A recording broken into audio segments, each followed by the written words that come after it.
Mike Seeley with the Double S Smokers Competition Barbecue Team. We're here at the 2022 Memphis and May World Championship Barbecue Contest, and you're watching the So Smokin' Gooder Show.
Back. I'm back. Can y'all hear me? Still nothing. Check, check. Nothing, nothing. There we go. All right. Damn it! Damn it. That's okay. That is okay. All you missed was me going check, check, check. That's all right. What's up, guys? Well, let's start this over, shall we? Rob Arocha from the So Smokin' Gooder Show. What is up, Gooder Gang? I appreciate you checking in on a Friday night. I decided to do this. I've done this once before. You know, I got no cook-off tonight, so I decided to come on and let's talk some barbecue with just a few friends. Did not broadcast this to Facebook, which is where we get a lot of our viewers, but I only wanted to go on YouTube and Twitch. So if you guys have any questions about anything, this is a free-for-all kind of show. We're just going to hang out, but let me give some shout-outs because y'all didn't hear that earlier. I saw a Twitch guy, and I appreciate that. Kevin Wise, how are you? Buzzed Barbecue. Judge Webb is in the house. Brent, what is up? All the way from Florida. Wes Reed, my man. Let's see. Johnny Maggs in the house. Who else we got? I saw my guy Big Don from New Jersey. Are you from New Jersey? Is that an NJ for New Jersey, Big Don? Let's see what else we got here. And that's about it. We got about 10 people watching. That's cool. We'll see what happens, man. Like I said, I did not do this to go to anywhere else. This is only going on YouTube and Twitch. I am trying to gain some followers on both of these platforms, but and it's working. The last few shows that we've had, we've been averaging some really good viewership, and I got some new things to play with. Like, I don't know if y'all check that out. I got a second camera, and I'm going to add some more as we go, but that's the other side of the office that you guys don't see normally whenever I'm doing these shows. But how's everybody doing? Y'all give me some shout-outs. Say hello. There's been some couple new things going on in the competition barbecue world, but a lot of people don't just do competition barbecue. They just cook in their backyard. So this is a free-for-all show. If you guys have any questions, put them in the comments. If anybody would like to join, we can do that as well. How was Bandera? Hot enough here for you? Bandera was freaking hot. I was there a couple weeks ago. Kevin was there. I saw Kevin. 103 degrees, and that is legit 103. It's not that truck that says it's 110, but it's actually 96 degrees. This was a legit 103, and it felt all about it, man. It was terribly hot. What's up, Eric Torres? Cracker Barrel Barbecue in the house. Did you find your desk at the off? Oh, dude. Yeah, thanks, Wes, for reminding me. This was day 2 of being held hostage at my office. No, this is day 2. I have not, for those that don't know, I've been working from home since the pandemic started in March of 2020. I remember getting sent home, if you guys remember the DeAndre Hopkins trade. That was, I don't remember the actual date that was, but that was the day that I got sent home. And I hadn't been back to the office, but maybe a handful of times since 2020. But as of yesterday, Thursday, and today, I am back full time. And yes, I did find my desk, although they moved it on me. I do have a new workstation, or whatever you want to call it. Yeah, God's Country Barbecue, what is up? How's everybody tonight? It is a Friday night. If you guys, obviously, maybe you guys are checking us in from a cook-off. If you are, tell me where you're at. If not, let me know what you guys are doing, man. That's did y'all see the news of one of our own getting busted in Brenham? I know the Case is going to have a lot to talk about that when that comes around on our normal time slot, which is, for those that don't know, we do this show every Wednesday night on Facebook, YouTube, and Twitch at 8 o'clock. We talk barbecue. We talk pretty much anything goes, but man, this is a barbecue-centric show. A lot of Texas cooks watch this show. A lot of them are watching right now, but not everybody. Daddy Dutch is from Iowa. I saw somebody from New Jersey. Cracker Barrel, where are you from, Cracker Barrel? Barbecue Project, what's up, dude? Now, Barbecue Project, are you the same guy that has the cool-ass mustache whenever I see you at a contest? Is that you?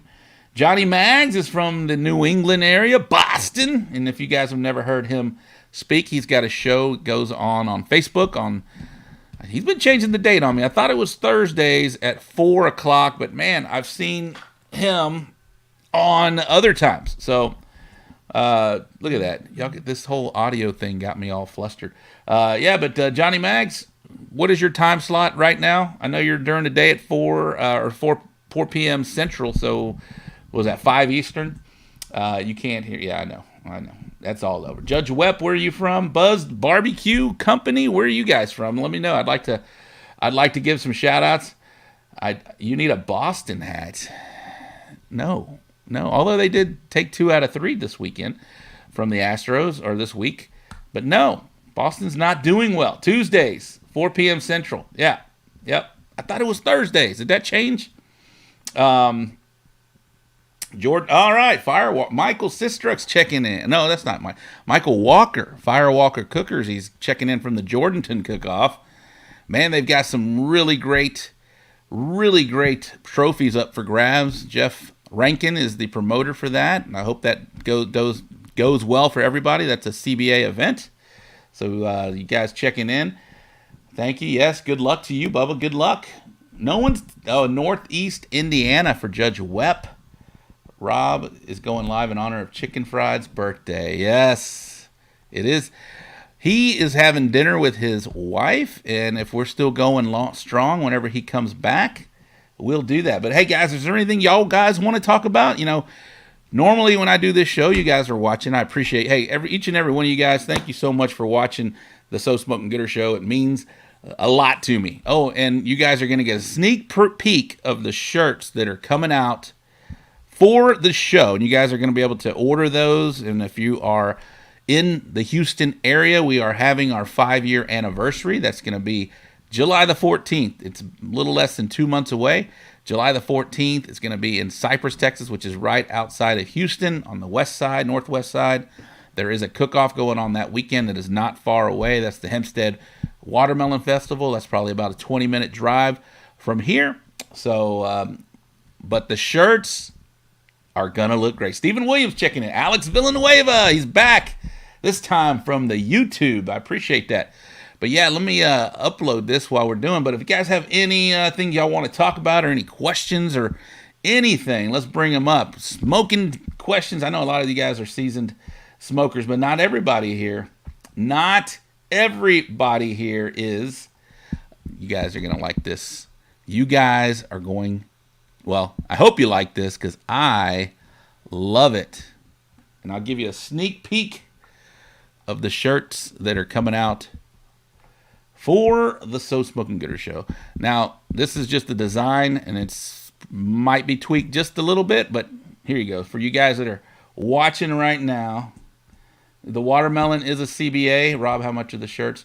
$20. You know, I can't do 20, bro. Thank your president. I won't go there, but $20 is a little light. It's probably gonna be about 25. But here they go, and they're nice. It's gonna be like a shirt like this, which is a real soft. Next Level, I think, is the brand that we're getting. Yes, watermelon CBA. All right, here we go. Been teasing it. Here's the design of the shirt. Y'all tell me your initial thoughts. I like it. I like it. Here we go. Boom. That's going to be your design right there. So Smokin' Gooder Show, barbecue brews, good times. It's a live show and podcast. It's got our logo, and it's got a cool retro microphone. Let's hear it. What do you guys think of that? That's kind of cool. It's going to be on a shirt. Or ladies, if you want tank tops. I don't think there's any ladies watching right now, but we're going to be we'll be having those out here real soon, so you guys can share the love and show the support wherever you may be. All right, Big Don, what's your question, Bubba? I'm listening. Let's hear it. Let me take this off. What are you guys drinking too? Let me know what you guys are drinking. I'm just drinking a Miller Lite right now. Just a cold Miller Lite. Let me get my deal back on. There we go. And again, if anybody would like to join the conversation, Daddy Dutch, I'm sure he's game. But if there's anyone that maybe has never joined me on the show, come on. Daddy Dutch, you're always welcome. I'm not saying you're not welcome, but let's hear it. Let's go Big Don. Looks cool. What color will the shirts be? Probably navy. And then I will invert it with a green and a navy lettering. XLT here. All right. I like it. Here he goes. I've been smoking for about 2 years now. Okay. You got a bunch of people that can answer your question. Let's do it. We're all buddies here. We're all supportive. Let's hear it. Wes Reed, you like it? All right. Good. Need one. Looks good. All right. I love it. Fell in love with long game more than just grilling. Yeah. With the long game. Yeah. Smoking is a labor of love, man. We love doing it. The longer, the better, although there are a lot of hot and fast techniques out there as well. But let's hear it. I'm waiting on this question with anticipation. Kevin Wise, all right.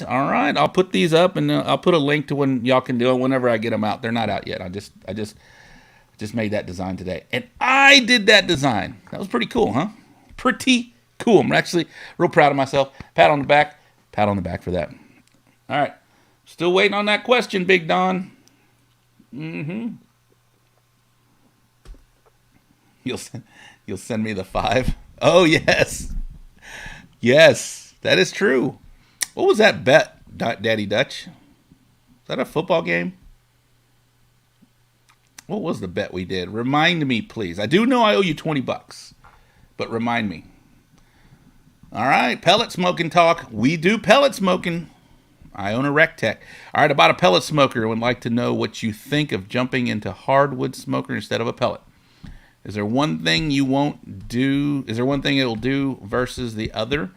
Well, we've talked about this on the show as well. I believe, my personal opinion, that you are going to get a great smoke penetration from a pellet, but it really is not the same as you were going to have, with a true hardwood stick burner. So the real good thing about the pellet smoking is that you do get the wood flavor for sure. 100% you get the wood flavor, and the convenience of a pellet smoker is second to none. I was talking to somebody the other day that you can, when you're coming home from work, now that I have to work or go to the office, but when you're coming home, when you're coming home from work, you can actually just use your phone and turn on your grill, and it's ready to go. But yeah, as far as flavor penetration, I do believe you are going to get a little more smokiness from a true hardwood smoker. And that's part of the design of a pellet smoker, Sorry, watching the Astros. They just had air. That's part of the design of a pellet smoker is that it has a kiss of smoke, right? It's not a, you're not going to have a heavy smoke infused piece of meat, which, you know, I think that appeals to everybody, having a little smoke versus some people don't like that smoke. Some people do get turned off with that much smoke. And I've seen it in comments for judging. It's just something that you know, you get a comment, too much smoke. And, you know, that's really nothing that you can control other than maybe what kind of smoker you're doing. All right, let's see. Here we go. Some more questions. Any more questions? Super Bowl. Did I take the Bengals? That's fine. That was a good game, actually, by the way. You can send it with my last week's trivia win. You know, that's up to Phil and Butter, but I will get with them to make sure that they got your information, which I did send them to them, by the way. All right, someone in the chat still owes me a bet. Payoff. All right, that's somebody in the chat. Who is it, Johnny Mags? Let's call him out. RecTech all the way. Buzz Barbecue. Yes, I'm a huge fan of the RecTech grills. And they're not even called RecTech grills. I'm a huge fan of RecTech, the RecTech lifestyle, everything about RecTech. That's a great company. I know those guys personally, and they take to heart what they do, and they really do care about their customers and what they're promoting and what they're selling. It is a great product from top to bottom. I've had the RecTech 700 Bull in my competition trailer since 2018. I have yet to have any issues with that, and I've even dropped it. I put it on its side, and still works like a champ. I've had zero issues with that. I love the Bullseye. That's a cool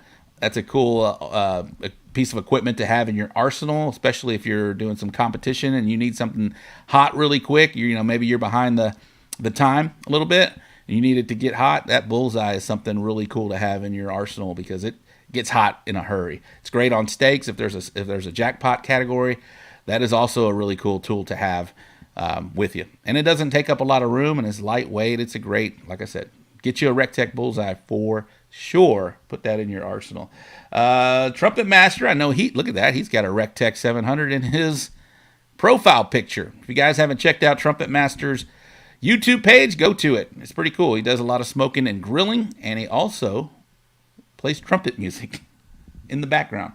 Jeremy Nippa checking in on Twitch. Happy birthday to Jeremy Nippa. That's Texas Grill Billies.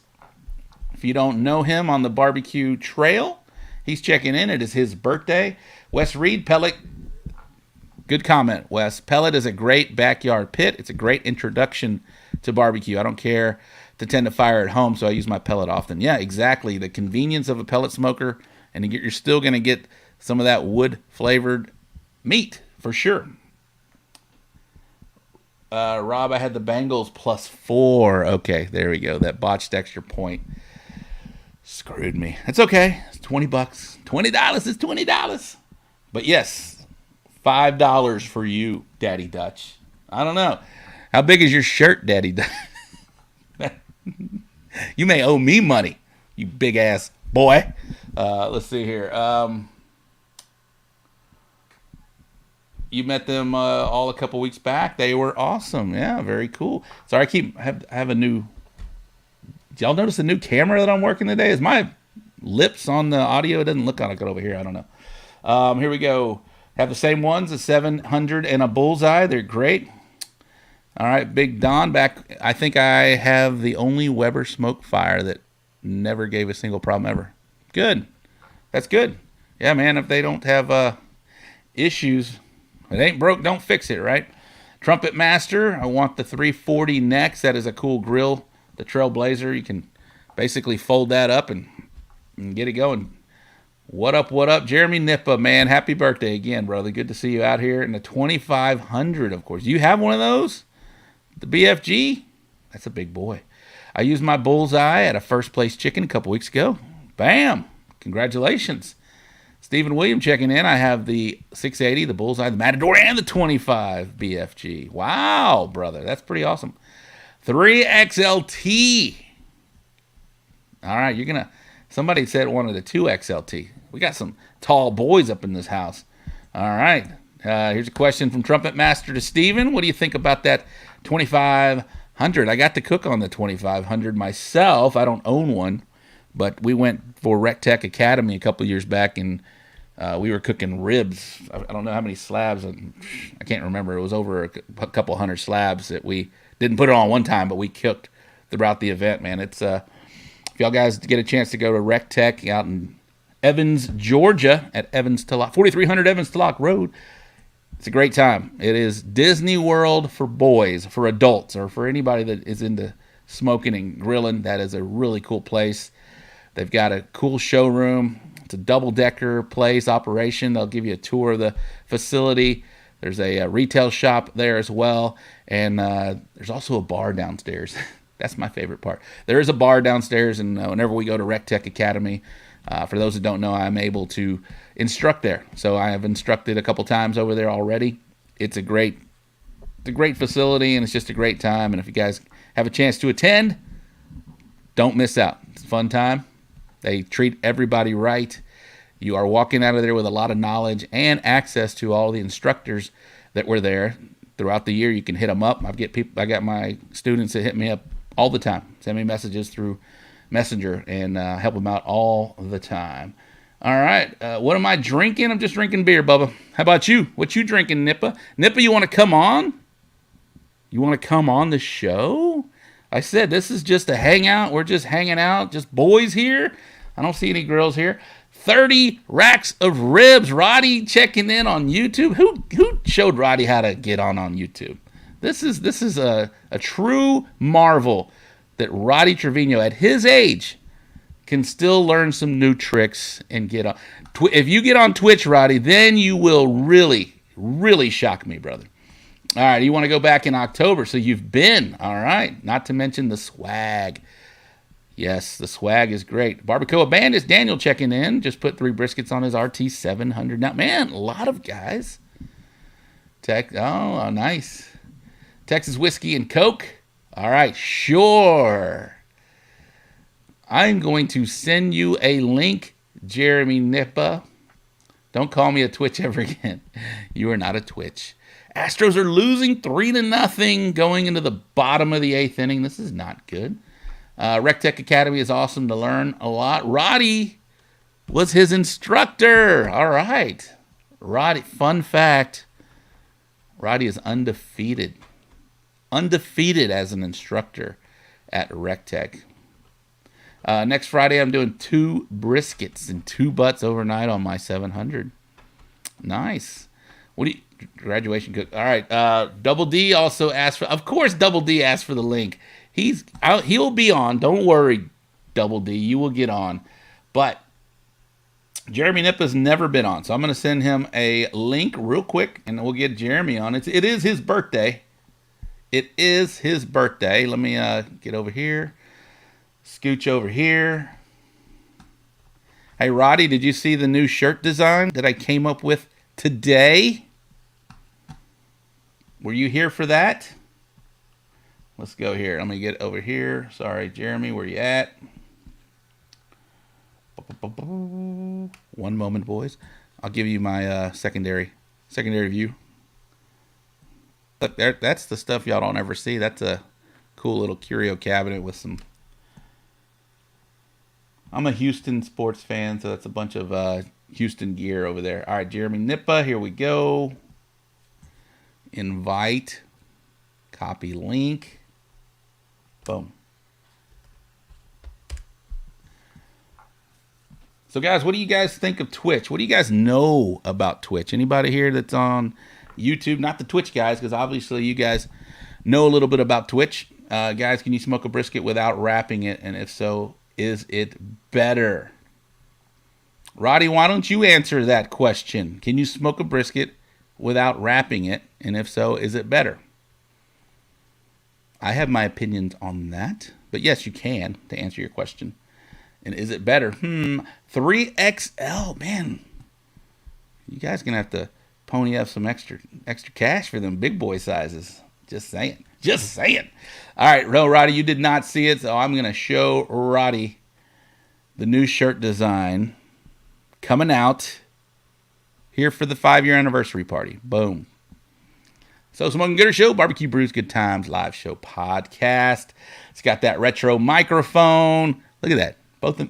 This looks weird. It's me and me looking at this together. Let me pull one of these. Well, let me pull one of us down.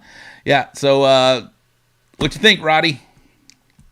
What you think, Roddy? Do you like it or do you love it? Because I know you don't hate it. First time on Twitch. Where's this link going to? You can still... So you're not going to see it on Twitch. I sent it to your Facebook Messenger. And then you just use your phone and you'll be able to get on, but you will be on Twitch. Roddy will be there. All right. All right. Do you know Uncle Mike Ventria over there, Rob? Yes, I do. I've met Mike a couple of times, or maybe 3 times, 3 different occasions. Super nice guy. Runs the show. Good dude over there. Yes, you can. I don't wrap when I cook on my pellet smoker. I do wrap in my stick burner. That leads me to another question. Why the difference, Kevin Wise? But yes, Don, to answer your question, yes, you do not have to wrap. Wrapping will speed up the cooking process. Yeah, and also will hold some more moisture in it, maybe. I don't know. It will for sure, especially if you put some, some juices in there with your wrap. But it does moisten your bark. A lot of people will take it out of the wrap and put it back on the pit to set that bark once again. And if you're one that sauces your brisket, at that point you can sauce. If I'm cooking at home, I won't sauce. It'll just be complete a seasoned brisket. And yeah, if I wrap, then I will take it out of the wrap and I will put it back on the smoker to set my bark. So you don't need to wrap. It will speed up the cooking process. Yeah, why, Kevin Wise? Why? All right, so I did send the link out to Jeremy Nippa, and that's via Messenger. If anybody wants to come on, Daddy Dutch, I will get you on. Do not worry. You're like my co-host nowadays when I do these Friday night hangouts or just regular hangouts. All right, Jeremy is in. Let's check him out. Let's see if we can get him on. Jeremy, what are you doing, Bubba? Man, nothing much. Just having a cup, seeing what's going on with the old Smokin' Gooder world. What's up, Rob? How you doing, Bubba? I like you're out. Is that the Space City hat? That's a Space City hat, brother. A Space City hat, and you got the Astros jersey. Our boys are not looking too good right now, but that's okay. It's still 1 out in the 8th inning. We got 3 runs to make up. Doesn't look good, but we'll see what happens. It is the Rangers. You never know with those boys, Look, old Maldonado came through last night in the clutch. Look at Roddy. Any free prizes? Where's he at? I just saw it. Did he take out? Did I see any free prizes from Roddy? I think I did. Maybe. Yes, Roddy. There will be. What's up? Williams RW68. I appreciate you checking in from Twitch. Guys, what do you know about Twitch, man? What do you guys know about Jeremy, what do you know about it? Did you just sign up to get it on? I just signed up today because you said it was going to be on it. YouTube or Twitch, so I figured I had to figure something out. Twitch is cool, man. It seems like it's definitely a newer platform. It's definitely something that a lot of the younger generation is on Twitch, which I think is great for me because a lot of these younger cats don't really know how to smoke a blunt. Maybe think about when you were 20 and 25. Maybe you didn't know everything for sure that you know now, but you probably didn't know a whole bunch back then. I can tell you, I didn't know a damn thing about smoking anything when I was 20, 25. We knew everything, but yeah, we didn't know nothing, Rob. Yeah, I knew how to smoke some. Yeah. I'm picking everything put it down. but not the meats. No. Not the meats. So I figured, why not try and grow this on Twitch as well and see if we can't get some more people learning about smoking barbecue and grilling, smoking and grilling. What up to Roddy? Oh my God, you can teach old dogs new tricks. Roddy Trevino is on Twitch. Oh, I got lots to teach you, Roddy. There's a lot of cool stuff. There's a lot of cool stuff on Twitch. Seen some dwellers under the 610 bridge doing the Twitch.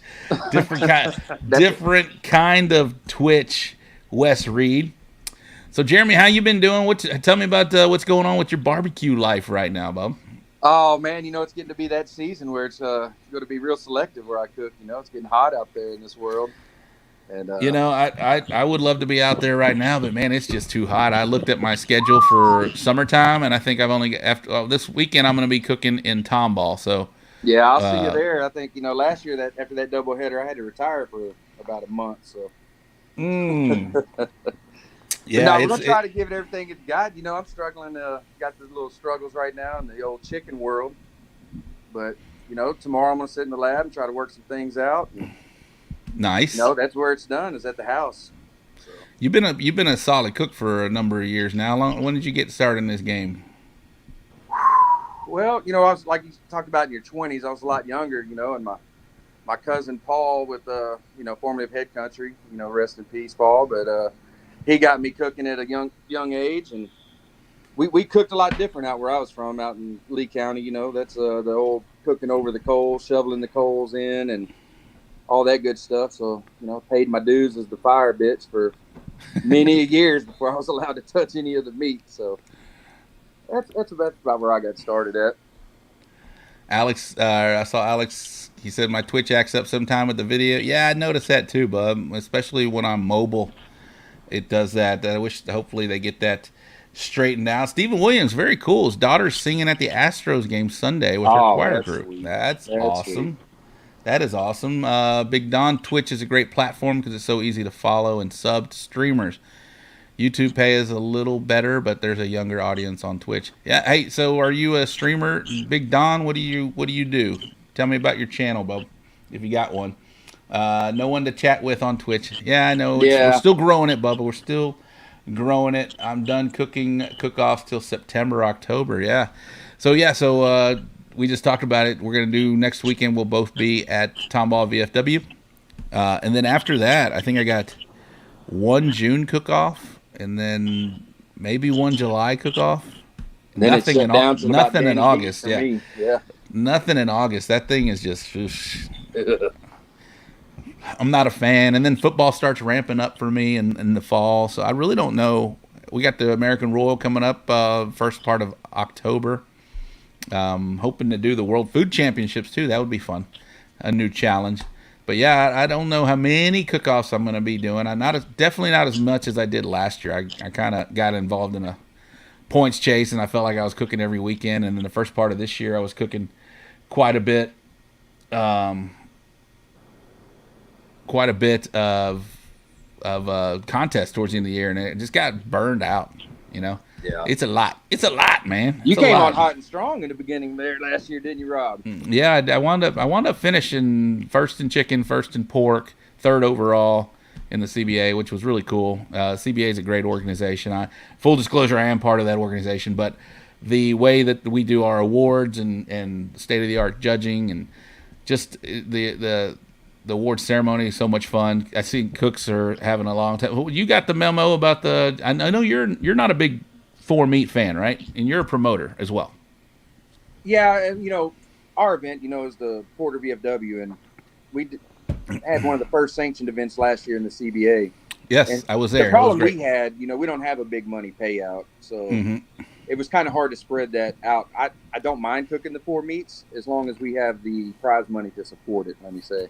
Because I don't believe that, I'm not there for a $50 chicken check, and I don't want to hand out a $50 chicken check. So once we figured that part of it out, I think it's great. It's done a lot for Texas cooks. I can't say that. So the pork is not always a bad thing. I did good in the pork and humble, Yeah. I don't mind cooking it. No, I see, and that's part of that's the main reason that we decided to do that was to help promoters, make their own, see what works for them and see what works for their charity. And so that'll be interesting. I don't know if people have hit you up. So what you gonna do, man? But what you gonna do, man? It's just one of those things. You got to look at it as, and I hate to use this word, but how many novice cooks do you have?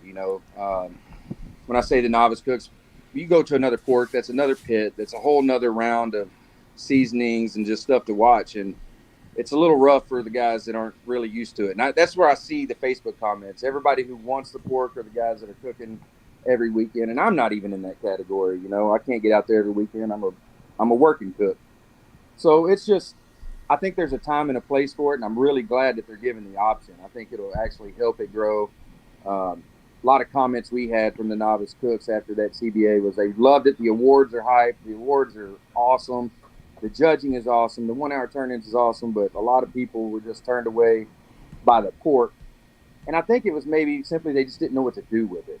Yeah. Right. And if you don't spend the time, research, see what's going on, it's kind of hard to figure out when it says, hey, here, cook this pork butt, which normally a lot of people in Texas, we just don't cook pork butts.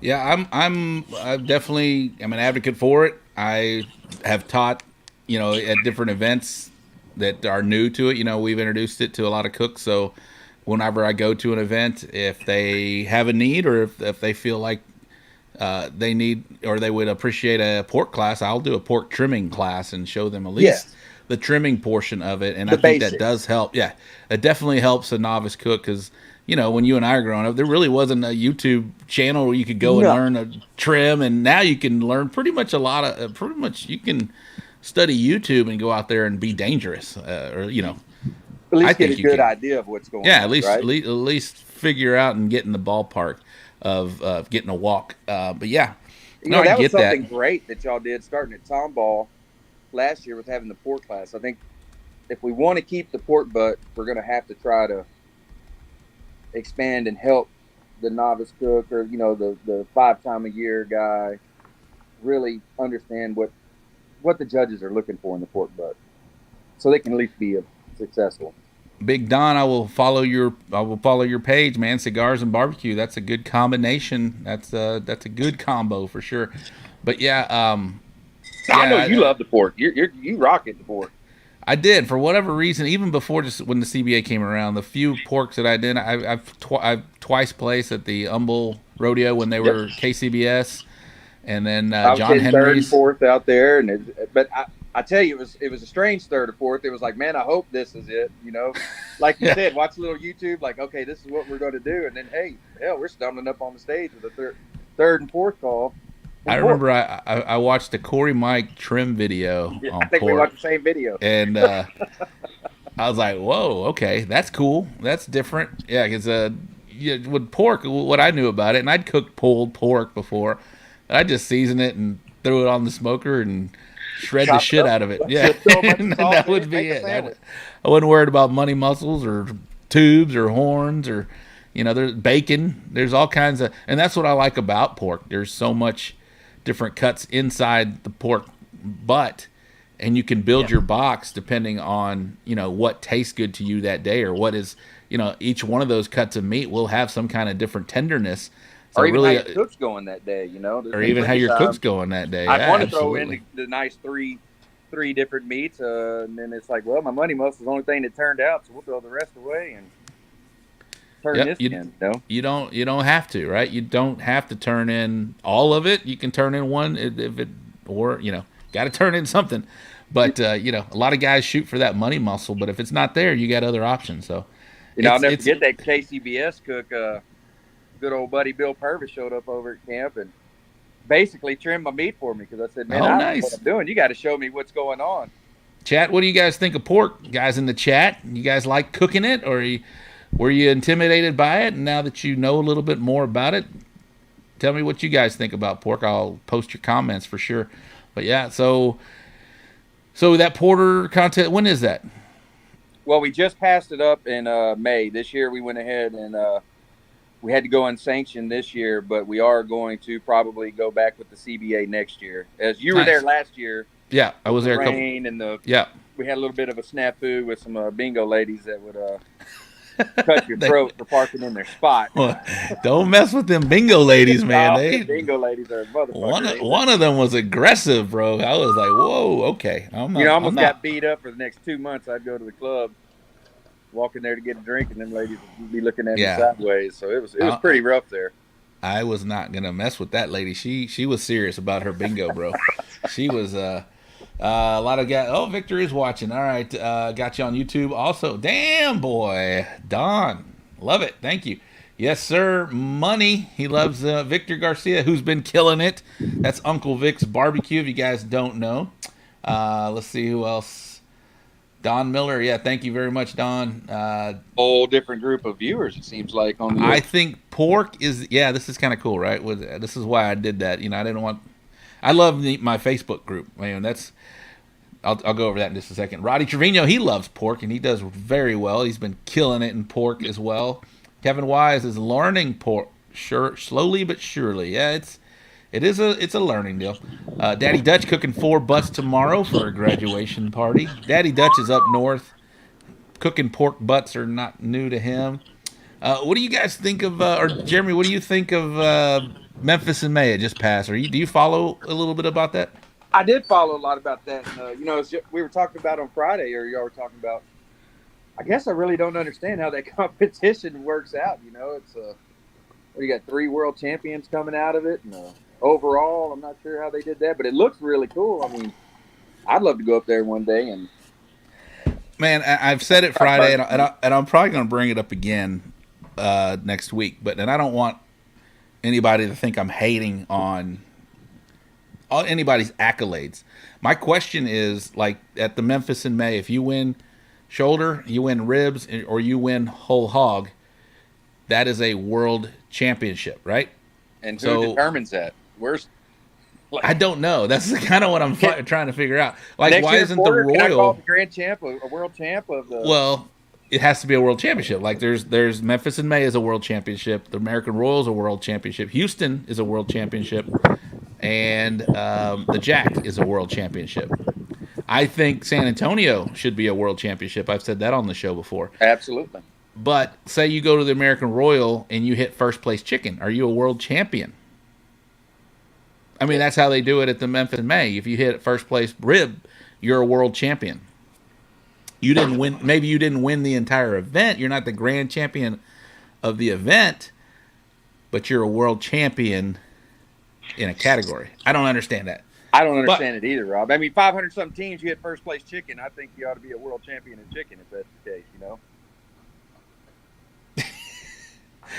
Big Don, New Jersey, he says he hates that Don Miller guy. And Don Miller on YouTube, I hate that Big Don guy. I think it's the same guy. Hey, thanks for driving up the numbers, though. If you guys are watching on YouTube, give me a thumbs up, please. It helps the algorithm, and that's what we're trying to do here. Let's see what else we got here. Wes Reed, I avoided CBA because of pork for the longest. After finally doing one, I'm not opposed to cooking it now. Yeah, it's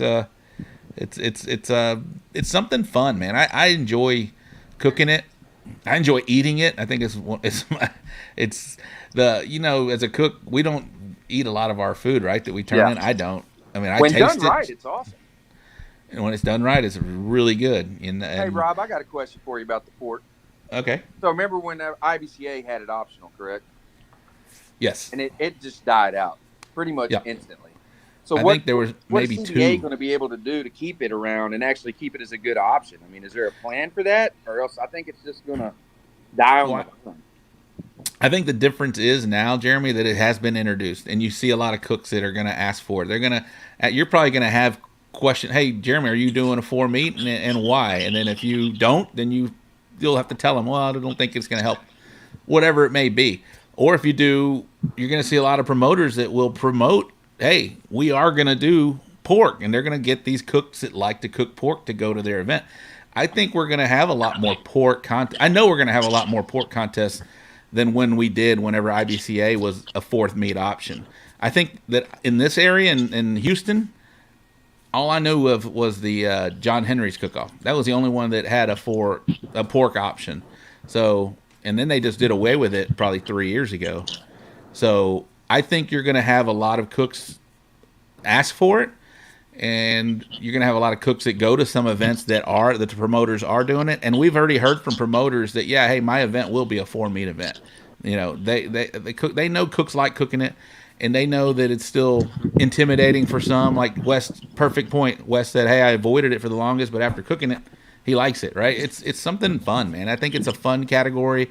It's a challenge. When you go to a contest and you do the 3 meats, chicken is real quick to cook. I don't know how long it takes you. It takes me a couple hours, but it's pretty quick. Ribs, another 3 hours. Brisket, that's the only longest cook.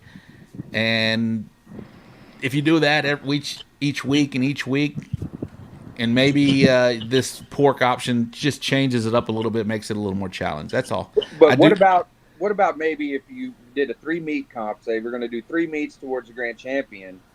Why couldn't we make the pork like a players pool for the guys who actually wanted to cook pork and make that a whole side, basically winner take all or something, and do something like that? Yeah, I don't know that it can be a jackpot. I have to. Roddy Years in the comments. Can pork be like a side thing where they could pay an extra money to enter it, right? And then it'll help with the pay for the guys who want to do pork. That'll be its own. You don't have to enter it to be eligible for the grand champion. Yeah, I don't know. I did hear that if it's a 4-meat event, the categories do have to be chicken, ribs, pork, and brisket. If it's a 3-meat event, pork is the one that has to go, and like legally or not within the rules, it has to go. So that is a good question. It would just be a good option. Kind of help try to please everybody, and then if somebody wasn't really sure about it, they could devil in it a little bit. You know what I mean? Trumpet Master signed up on Twitch. Thank you very much, Trumpet Master. Yo, Mark G in the house. How are you doing, Bubba? Let's see. Getting to some comments. I'm watching on both. Thank you, Trumpet. Mark G, I'm definitely one of those that hardly eats his barbecue when I'm done. Yeah, it's. Yeah, give me a pizza or a salad or something. He's got a big cook next weekend. All right, good deal. Roddy Trevino, I think I would be bored with the 3 meats. Yeah, it gets repetitive and it is kind of boring. So especially with hour-and-a-half turn-ins. Cracker Barrel, Roddy, does Rob always wear the short shorts all the time now? Absolutely. Oh, yeah. I am all about the short, especially in the heat, man. How short are you going to go, Rob? I mean, not that short. I don't know. I'm about about 3 inches off the knee, which looks Navy short. SEAL style or what? no, not the old 7th grade gym shorts. Not that short. I won't do that. I won't do that to anybody. Can you give me some advice on what I need to start with for getting into comp cooking? That's a wormhole. That is. First off, you're going to need a few $1,000s. No, but to me, when I started, I would bring the kitchen sink to a contest. Man, I would bring everything. And there are things you can Google. It'll tell you what to bring to a contest, and then that list is freaking huge. But I don't think I'm now a minimalist. I will bring as little as I need to do a contest, and that even includes my smokers. I have a Pitmaker Sniper, which I love it. It's a great smoker. It is an offset, but it's big, and so now in my trailer I have 2 drums and a Rectech Bull and the bullseye that I talked about. But man, I just drop that trailer and wheel those smokers out, and I'm good to go. I think you don't have to go crazy. You can just make sure you have enough that you can smoke on. And if you have a 3-meat contest or a 4-meat, I don't know where you're at. Who asked that question? Don. Don. I don't know where you're. Oh, he's in New Jersey, so that's probably a 4-meat contest where you are. But and then if you only have 2 smokers or 2 things or 1 big one, that's good too. But I was doing 4 meats on 2 drums for a long time as well. I would start early and do the pork and the brisket, and then when they were done, I would put the chicken on, and the other one was for the ribs. So you can make it happen. You can get pretty. You can get. Golly, what's the word I'm trying to say? You can get a little overkill. You can have too much stuff. You definitely have a little. You can definitely have a little too much stuff.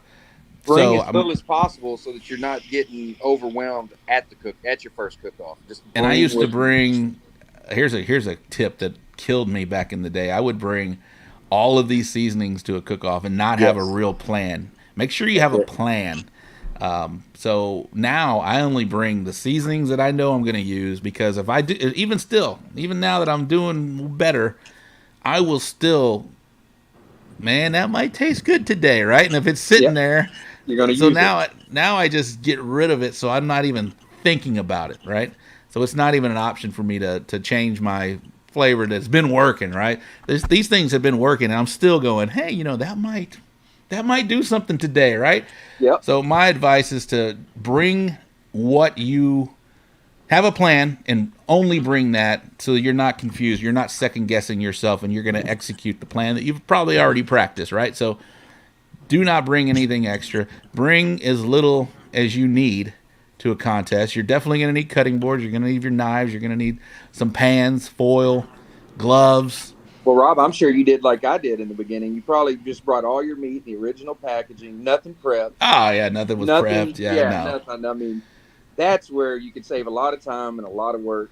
Get that stuff Show done up on and Wednesday night, Thursday night, or whatever. show up and hang out while I should have already been trimming, and then you get drunk and go back and then start trimming, and you're like, that looks good, and then you, whatever. Yeah. Back in the Club Bullhorn days, that's the way I used to cook. But, yeah, for sure. Now we know you can trim before you even show up at a contest. You can't inject, you can't season, but you can trim. So trim all those meats, have them ready to go, so when you do show up, that's just out of the way, because that is a long process, the trimming part. So, especially if you're doing KCBS with chicken, oh, man. I mean, my motto back in the day was it's a cook-off, not a sleep-off, you know. So, Saturday cook day was a little rough. I don't know about you, man, but I have definitely changed my timelines. I won't wake up until 7 now with the drum. Oh, that's it. And the recte. Yeah, it's great, man. I'm sitting there at 11 and people are going to bed. I'm like, cool, I got 8 hours still to sleep. And then I get up and do my thing. It's definitely helped my game for sure, because hey, the more sleep you get, I was helping Phil do his class last weekend, and he was like, hey, y'all need to be back up here at 5 o'clock. I'm like, what? What? But yeah, so, yeah, that's some good advice, I believe. Yeah, good question, Don. Good question, Don. Let's see if we got any more in here. If you guys want to chime in on Don's question, that was a good one. Help him out there. Yeah. It's embarrassing. He's talking about my short shorts. I mean, hey, if it works, Rob, it works, right? It's working right now. It is working right now. Cracker Barrel. Don, a big fortune. You will end up with a small. You won't even end up with a small fortune, even if you're doing well. That's the thing, man. We do it for the love. Got to have a passion. And I guess for some accolade. Yeah, you got to have a passion, man. And it's an outlet. I don't look like it, but I used to play a lot of competitive softball back in the day. And so after I stopped playing, after I got older, I had my kids and just couldn't play like I used to. I would play like Monday, Wednesday, and then like all weekend long for tournaments. And back when I was healthier and younger. And so I needed I needed another avenue to expend that competitive fire. Yeah. And so discovered barbecue and love it. And it's fun and get to meet good people like yourself and everybody in the chat and get to go out there and it is competitive. All right. We got 2 on with 2 outs in the bottom of the 9th. We need a big home run. They should pinch hit Alvarez because he's not playing tonight. Just saying. Anyway, and don't forget to bring thick skin, Don, because don't let the first cook and results discourage you. A lot of people go out there the first time and say, "Oh, my friends say I'm the best," and go out there and end up second to last, and then they're done. Or don't let it fool you either. Sure.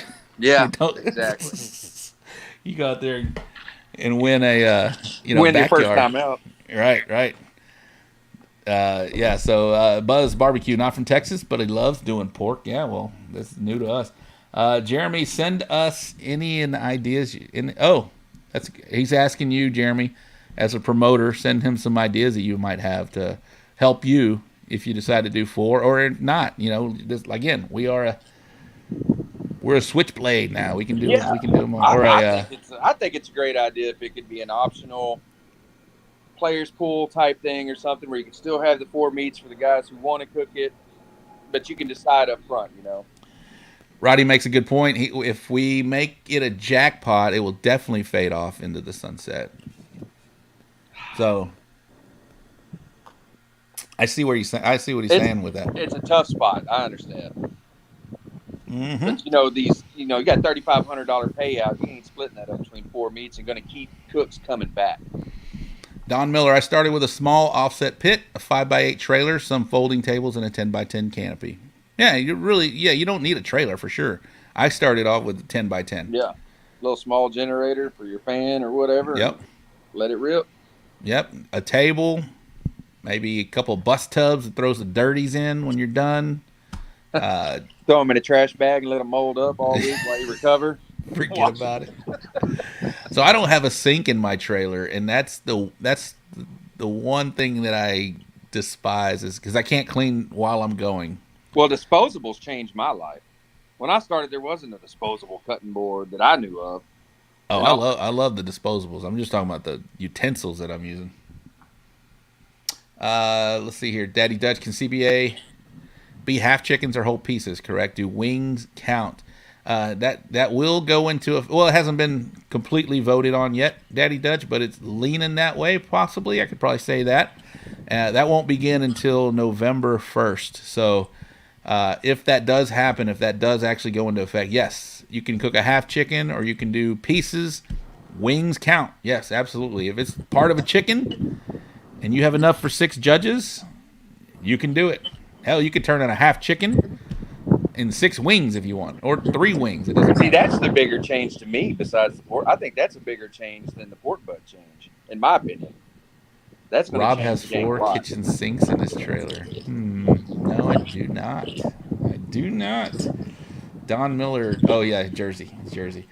Frickin' ribs seem to be my hardest protein. I've taken first in all of the categories before, but third is my best rib. Buzz, what organization are you cooking in? A.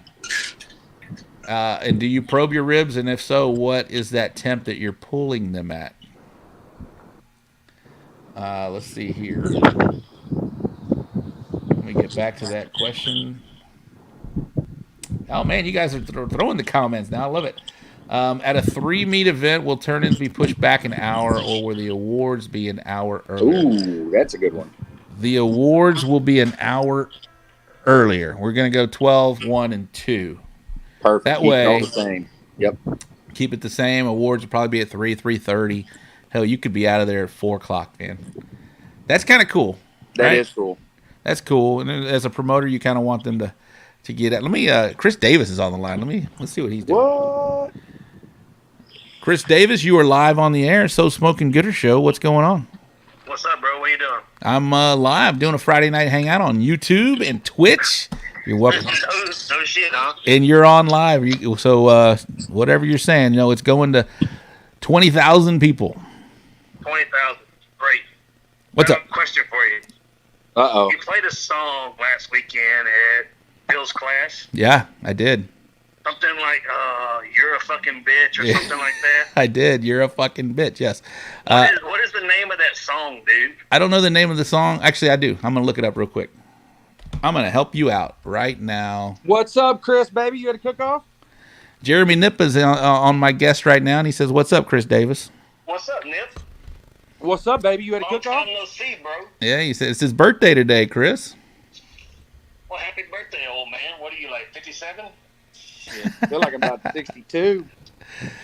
It's a song called it's a song by Atlas, ATLUS, and it's "You're a Fucking Bitch." Nice. And that's a good one, chat. If you want to check if you want to go check out a cool jam, is that going to be your walk-up song? I might change the walk-up song this weekend. Who knows? All right, Bubba. Well, that's it. Yep. You cooking this weekend? No, where are you at? Jerrington. Oh, nice. CBA, go kill it, brother. Go kick ass. Yep. We probably got, I don't know. If I had to guess, I'd say somewhere between 40 and 45 out here. Nice. Good turnout So it nowadays. should be a good cook. Well, go kill it, brother. I'm going to let you run, bro. All right, man. Later. Appreciate it, Rob. Yep, you got it. All right, there's Chris Davis, everybody. Cross Rifles Barbecue. All right, let's see here. Yeah, so Buzz, I don't know if you answered that yet, but I'll get to it. Yeah, I'd like to know what organization you're cooking in. And if you do probe, where are you pulling that? Roddy and Victor in the comments. Jeremy can answer that as well. At a 3-meat event. Yeah, so we answered that one already. Remember everything you unpack. This is great advice. Remember everything you unpack, you have to repack. Yeah, man, back in the day when Club Bullhorn was a thing, I had multiple tents, tables, chairs, everything out there. And then Sunday or Saturday night came around. I never left on Saturday night. Sunday morning comes around and loading all that shit up. You're right. Good point. Good point, Vic. Easy as it went in. Yeah. The first time. Has anyone ever won a comp with a pellet? Yeah, me. Yeah, you can win with pellet smokers for sure. Nathan Torres, new name. Thank you for joining us, Nathan. I appreciate that. Make sure you subscribe. You only use 2 drums. You cook brisket, pork, and ribs and chicken. So yeah, I everything hits my rec tech, but yeah, I do. I do brisket and pork on one, and I will do ribs. I'll start my ribs at 8:30, and then I wrap them and I put them in my pellet smoker, my RecTech 700 at 10 o'clock, and at that point I will put my chicken on for a 12 o'clock turn-in. So, Nathan, I hope that answers your question there. 2 drums, but I have 85-gallon drums. Okay, you got some big old drums. Oh, yeah. What's the circumference of them things? The 26-inch Weber lid fits on them, so. Okay. That's a big one, yeah. Plenty of folks. Yeah, Roddy, he's GC'd a few weeks back. All on RecTech, 30 teams. Yeah, you can definitely win contests, and a lot of people do. You can win on anything, man. I've seen people win on. I remember Louis. It was a steak contest, but he put the little chimney starters. Yeah, put a grill grate on top. He put a grill grate on top of a chimney starter and won a steak event. That's pretty fucking cool, I think. I won on a Traeger one time. You did what? I won an SCA event with a Traeger. With a Traeger, nice. Kevin, he takes his pellet smoker. Yep, 5th brisket. Barbacoa, maybe CBA can require teams to do a minimum amount of pork cooks to qualify for the overall pork champ for the year and use an overall average of their pork points to determine the winner. Hey, maybe submit that, Daniel. Submit that to the CBA board, and we can review that. But at this point, we don't really have an idea. Yeah, that's going to be a strange thing. How many events that we're going to have? I still think, and I've thrown out a number of 15. I really think it's going to be higher because I already know of 6 or 7 off the top of my head. Roddy has an event he does in Bishop that he says is going to be pork. James, golly, 360 Barbecue. Why can't I think of his last name right now? He does a Needville cook-off. Sorry, James, if you're watching, I know your name. It's James Powell. Yeah. James Powell. Yeah. 360 Barbecue. Doesn't sound right. Maybe it is. Anyway, he's going to be doing pork. There's 2 events that Mike Olson does. He's going to be doing pork. I'm curious to see what the Tomball VFW decides to do when they do it. All right, let's see. What's that? I bet they keep it. I think they will. Don Miller, I got my first chicken a couple weeks ago in Manila, Arkansas, using this RecTech Bullseye. That's a chicken cooking fool right there, that Bullseye. Trumpet Master, take care. I'm going to bed. Well, thanks, Trumpet. Thanks for checking in. Appreciate it. 4 a.m. Dentist appointment. What? At 4 a.m? Rob, are you going to do the Royal again this year? Hope to see you there for your corporate party. Yes, I will be at the Royal this year. That's going to up. That's first week in October. I think October 1st through the 3rd. I will be there. I keep it when I pull pork.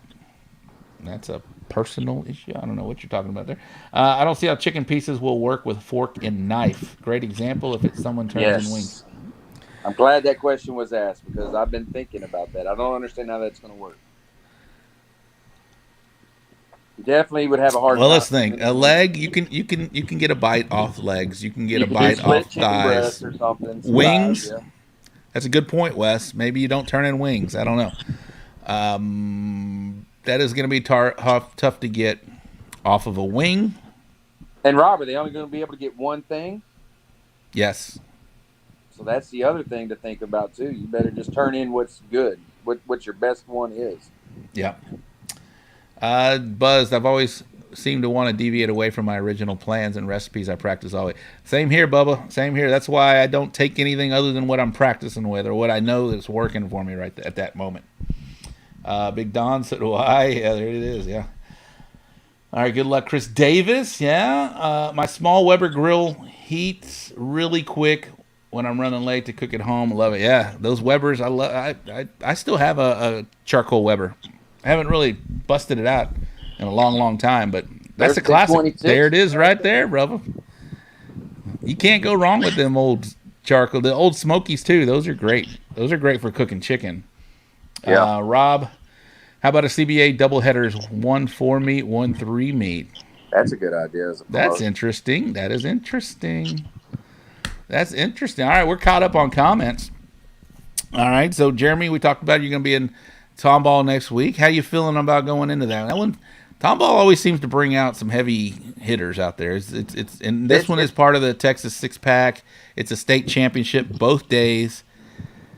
There's going to be, I expect, a lot of teams out there next weekend, so I'm excited to do that and see how I end up. But how you feeling going into that event? Tomball's one of the toughest cooks around this region. IBCA, we call it Region 2 or whatever, but Tomball always seems to be one of the toughest cooks. And it always goes good because it's a race. I mean, it's a tough cook, but I always feel good going into it. And I love it. I mean, Tomball VFW to me is one of your birthplaces of the CBA, right? I mean, that's where it all kind of started. It did. And Texas Barbecue Society, which is now part of the CBA, they started there as well. Yeah, they were an integral part of these two organizations. And they put on a great event. I mean, they're always so excited for all the cooks. I mean, the bunker, who doesn't love that? The bunker's great. Maybe a little freestyle session over at Rob's place after awards, Yes, that was awesome, brother. That was awesome. You got anything for us tonight, Jeremy? Oh, I ain't there yet, but I ain't there yet. I know what you mean by you ain't there yet, but night. What a night. That was fun. See, Rob, the Iowa boys got some brains, yes. Y'all do, boys. Y'all do. Real quick, guys, I'm going to take a quick little sponsor spot. I know this isn't the official show, but I always give some love to my sponsors. So give me a second. It'll be about a 1 minute break, and then we'll play some videos, and then we'll see how this thing goes. Here we go. We're going to start right now.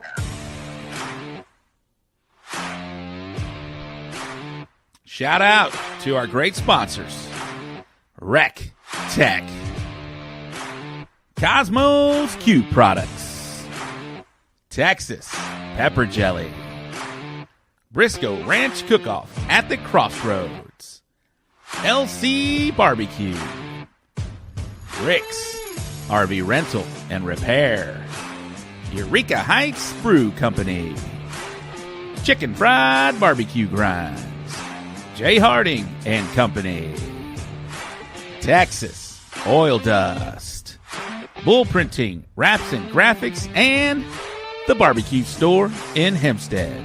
Thank you for supporting the So Smokin' Gooder Show.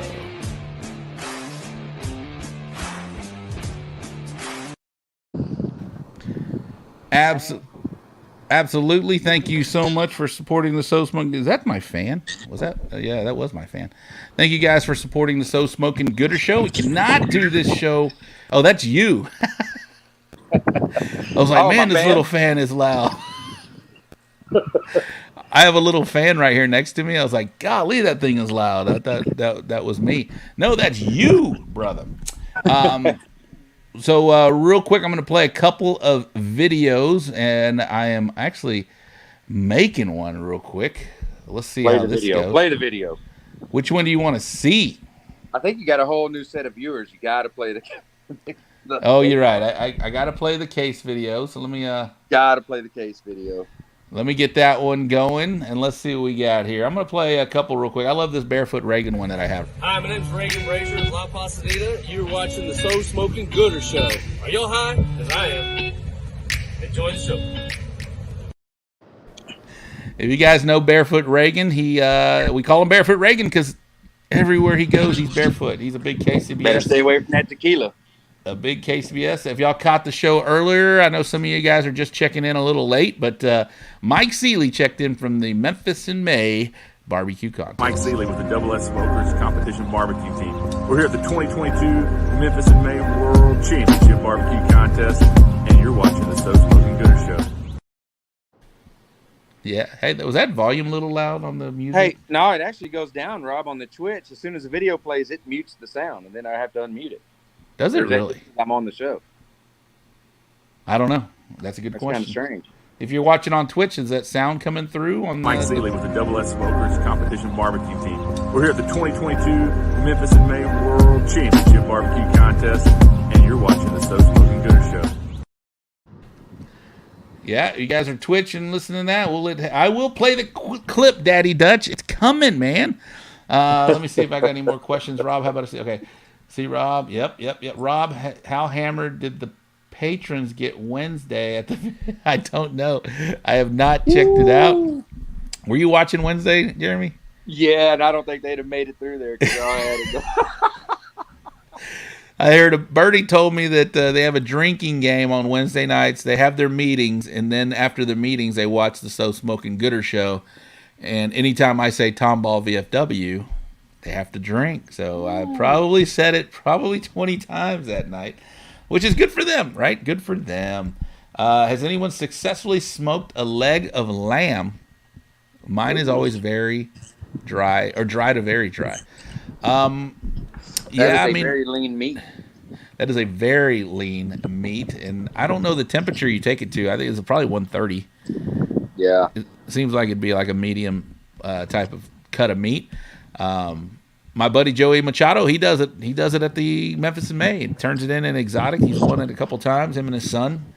It's a good question. If he was watching, I'd let you know. I don't know the answer to that, man. I do not know the answer to that. If anybody does know the answer to his question, let me put it back up. I can honestly say I haven't no. cooked a leg of lamb. Me neither. Has anyone successfully smoked a leg of lamb? Mine is always dry to very dry. If anybody has, let's hear it. Play the clip. Okay, good. Yeah, Mark G's listening. That's my boy.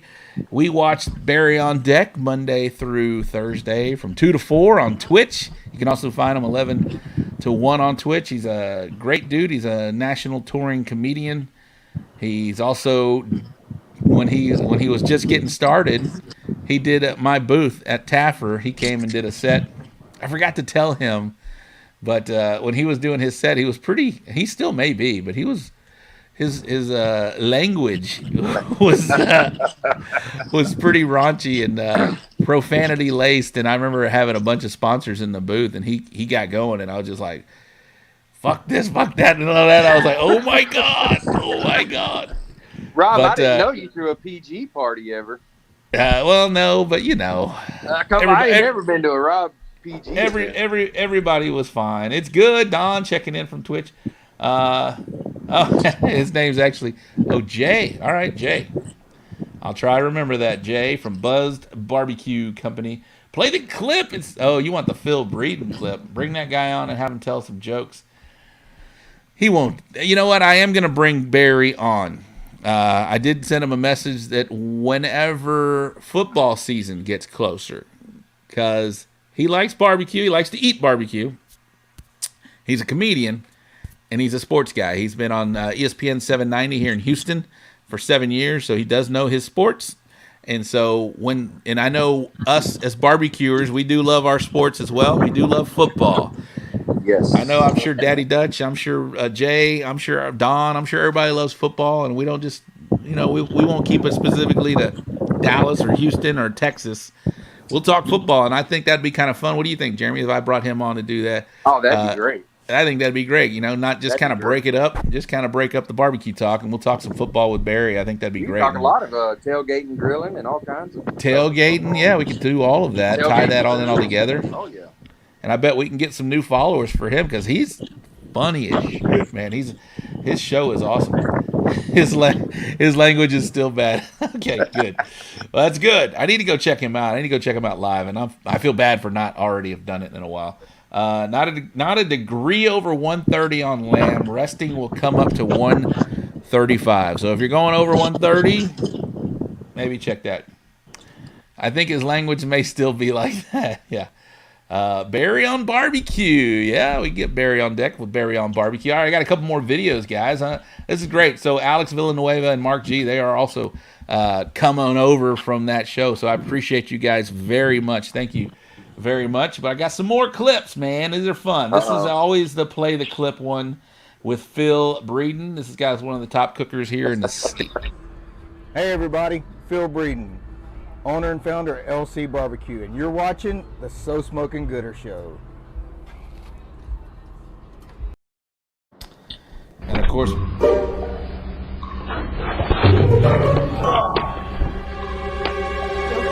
Yeah. That's my co-host, Case That never Hahn, gets old. when we had the freeze here. And then I went and made a TikTok about it.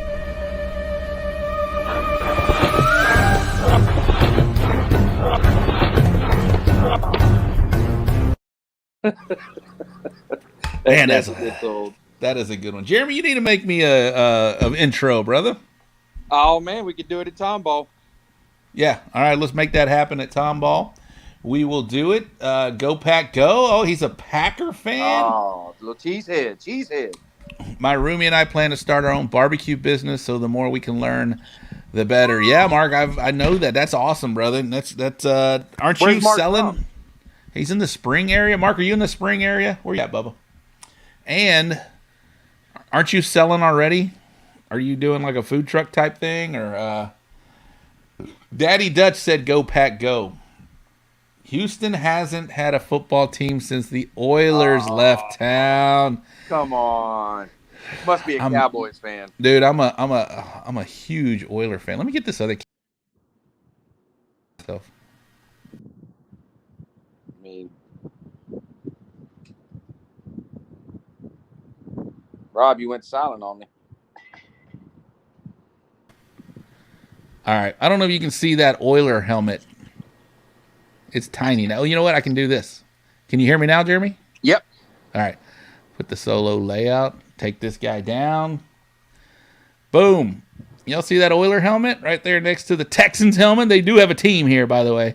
I was a huge Oiler fan. I loved. I'm a Houston sports fan, but I loved the Oilers back in the day, man. There's a flag back there that says Oilers. And I got some. There's my room. Nice. There's my setup, boys. Y'all want to see what I got going on here? A little behind the scenes action. I got a TV right there that I was just watching the Astros lose. Behind the scenes, that was tailgater of the game. Yeah, I did that. That is a sign from the Super Bowl 50 when Bullhorn Barbecue cooked the Super Bowl. We were one of 15 teams chosen to represent barbecue at the Super Bowl. Let's see what else we got here. That's the Astrodome back there. The Astrodome, Oiler pennant. That's the huddle of the Oilers back in the day. Astro Stadium, Texan Stadium. Anyway, you get it. I'm a big supporter. Oh shit! Speaking of Phil Breeden.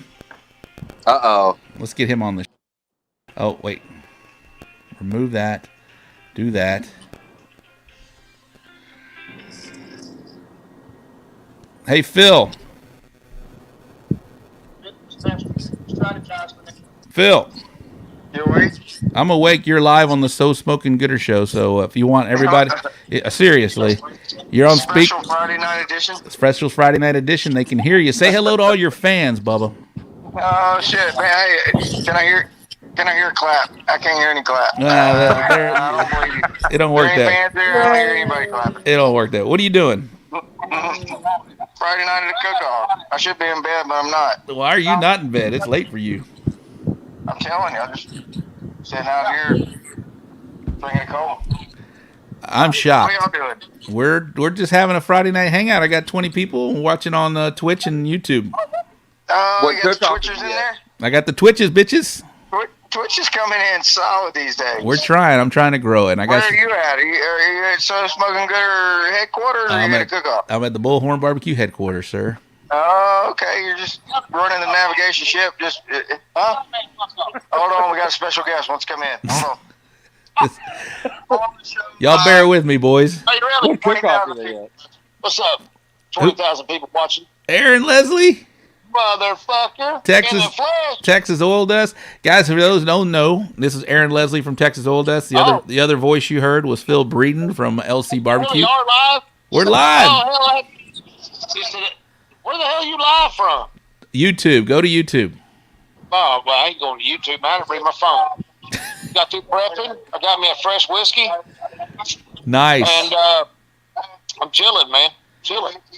Well, you go and whoop all those outlaw boys. Well, there's some pretty stiff competition. I had to get that one up on steak a minute ago on Phil. Did you get them? Have they done awards yet? Yeah, we did it, man. We tied on flavor. We tied on flavor. You know, that's all good, man. Phil lost the flip. Nice. Well, as fun as this is, y'all need to get on YouTube, and then I'll bring you on live so they can see you. Okay. Well, hell, we could probably get on YouTube, but I don't think we can see a phone or operator besides calling you.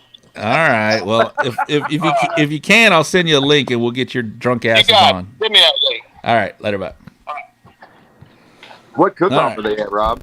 They are in Outlaw Barbecue Association. They're in up north somewhere. Yeah, it's a state championship. Phil needs one more one more win as a state championship to go to the Jack. So hopefully he gets. Have you cooked an Outlaw event yet?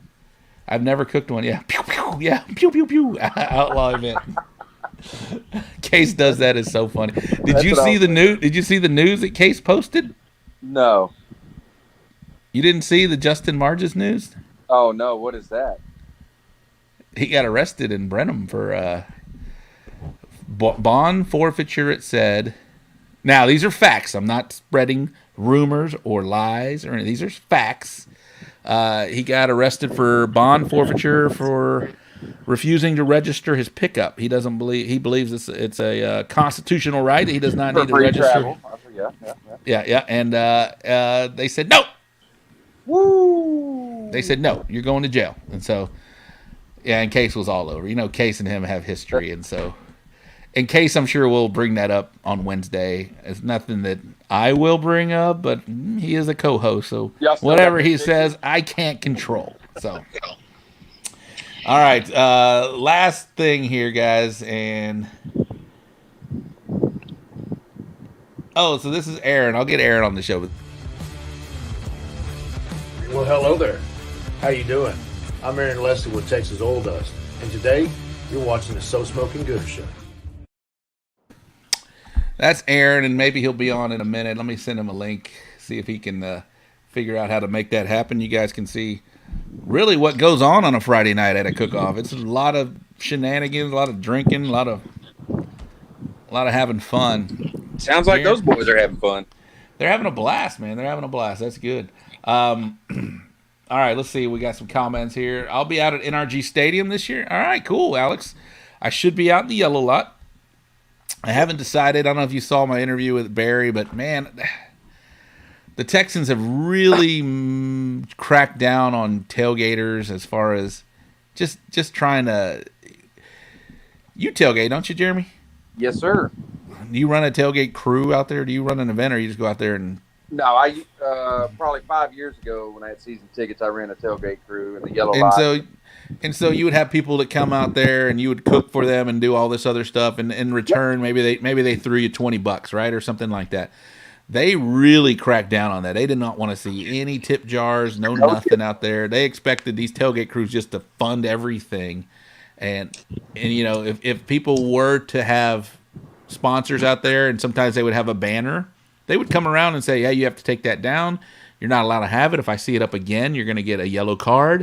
If you get 2 yellow cards, they can remove you." It was terrible, man. It was a lot of harassment. And they called themselves ambassadors, Texans ambassadors, but they were anything but. They weren't trying to promote. They were basically harassing a lot of tailgaters. And I gave up the tailgating whenever they made everybody have a ticket or the tailgating passes that they started selling. Yeah, that was a few years back, and then one of the groups actually got removed for having their tip jar out. They had a second yellow card, and they removed them like the second and last game of the season, and they weren't there for the final game of the home game. It was just a big pain in the ass, honestly. And so, was that the Jagerbomb bus? No, it was a group called the Tiki Tailgaters, and they were just a mom and pop group that would hand out shots, and in return, people would throw in like $1 or $2. And they would have this little jar out there, and they cracked down. They actually removed them. They said they had to go. It was terrible. I thought it was sucked. I thought it was tasteless. You know, when we're out there trying to have fun, it's not like we're making money on this thing. We're not. We're just trying to break even. I told my wife, if I do not break even with this thing, I'm not doing this. Anyway, that was 2019, and then 2020 happened. Of course, they didn't have home They had home games, but they didn't have tailgating. You couldn't go out there. Nobody could go to the game.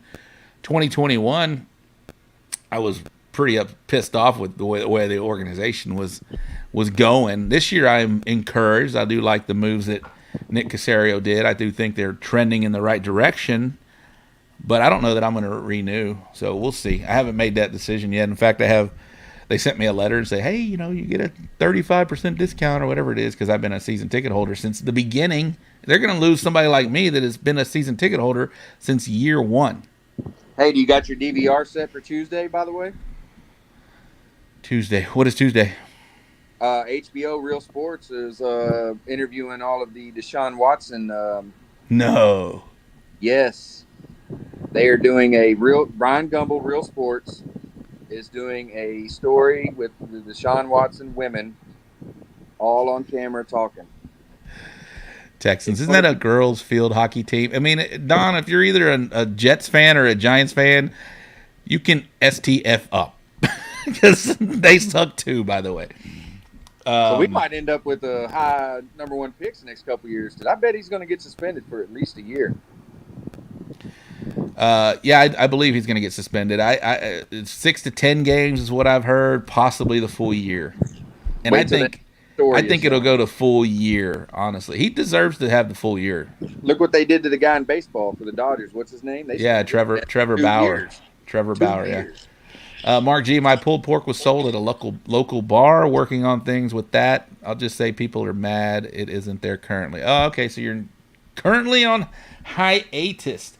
Oh, that's right. I knew that. Mark's a Chicago Bears fan. Like they're any better. Yeah. Spring area. All right, there we go. The Bears are not good either. They're not good either. Let's see here. Who else we got? Earl Campbell was overrated. What? Oh, what?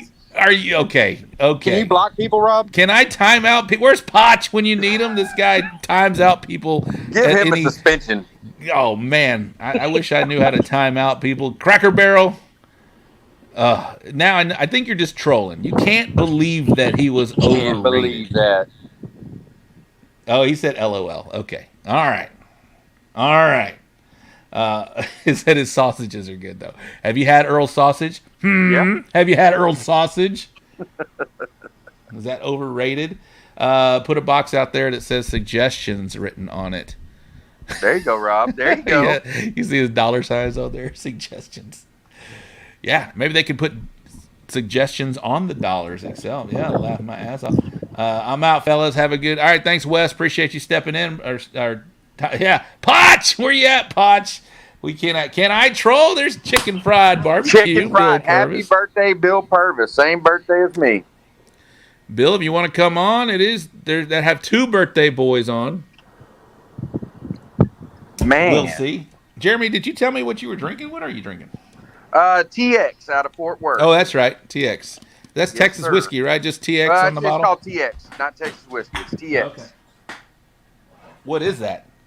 It's a blended whiskey, like a Crown, but it's All made right. there in Fort Worth next to the Justin Boot Factory, and every top has a piece of an old boot on it. Oh, cool. I used really to like. collect them. I really like Rebecca Creek whiskey. I think that's good stuff, man. That's kind of like that's a blended whiskey, I believe. Yeah, funny story about that. I used to collect the tops because they were always different. You might get an ostrich boot or this or that. Yeah. And I had a whole tub full of tops until one day I was in the garage and I left a bottle in there with the price tag on it. And my wife came out there and saw the price of that bottle and started going through my tops and said, "Holy shit!"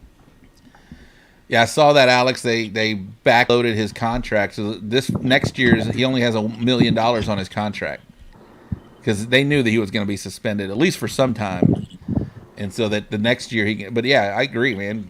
That's gonna make our first round pick better next year. Suspend him for I was going to say 18 games, like that's a year and a half, but suspend him for 24 games. Yeah, and that way it cuts into next year. Chicken fried barbecue. Happy birthday, Bill Purvis. Daddy Dutch. Happy birthday, champ. Thanks, Daddy D. TX is very good, says Stephen Williams. Yeah, very good. Stephen's a real big supporter of the show. I appreciate you, Stephen. He also comes out. He judges a lot of CBA events or barbecue events. He's a big Rec Tech supporter, and I have obviously a rec tech aficionado. He has a bunch of rec techs. He's been to the academy. Appreciate you, Steven. Thank you very much. Appreciate the support. For guys that did not see, a shirt is coming out. Our 5-year anniversary is going to be July the 14th at the Rose Hill Beer Garden. That is in Cypress, Texas. Anybody watching, I would encourage you to come out. I would appreciate you if you did. You can hang out with us. Joey Machado from Texas Original Pits and Texas Original Charcoal Company will be out there throwing down some really good street food, some street tacos, corn. He just does a phenomenal job doing that, man. He puts out some pretty amazing and beautiful food. And we'll have decals out there. We'll have shirts. We'll have some prizes to give away. We'll just have a good time, just pretty much a meet and greet, because I do like, I call you guys the Gooder Gang, and I appreciate you following. But here's a shirt that is going to be coming out for that. Well, here's the design of the shirt. I think it's pretty cool. So Smokin' Gooder Show, barbecue brews, good times. It's a live show and podcast. Got that retro microphone, and it's got our logo on the bottom of that. And I created that. That's kind of cool. I did that on my own with Canva. That's a hell of an achievement, Rob. Isn't that cool? I was like, man, put that on a shirt. Let's go. Put that on a shirt, dude. Dude. I'd love to get that guy on. I should reach out to him. Hell yeah. That Stale would be a Cracker. show for the ages. Yeah. So I found out I don't know, obviously, but I thought that was his real personality. I think it might be a skit or Is that his real hair? I don't know. I don't know. I don't know, but he's got those, what are those Viper shades that he wears and whatnot. Put that on a cracker, dude. What do you think of TikTok? Are you a big TikToker, Jeremy? You follow it? My wife is into the TikTok thing. I don't know. I've done it a couple times. You can go down a wormhole pretty quick. Oh yeah, you can get that's some good toilet watching right there. I don't know if it's my internet browsing history or what, but my TikTok pulls up a lot of different things than my wife's TikTok. I mean, I really can't be watching TikTok around her very much. I get more of the booty flashes or something. You get the booty. You get the booty dances. Oh yeah, the dances and the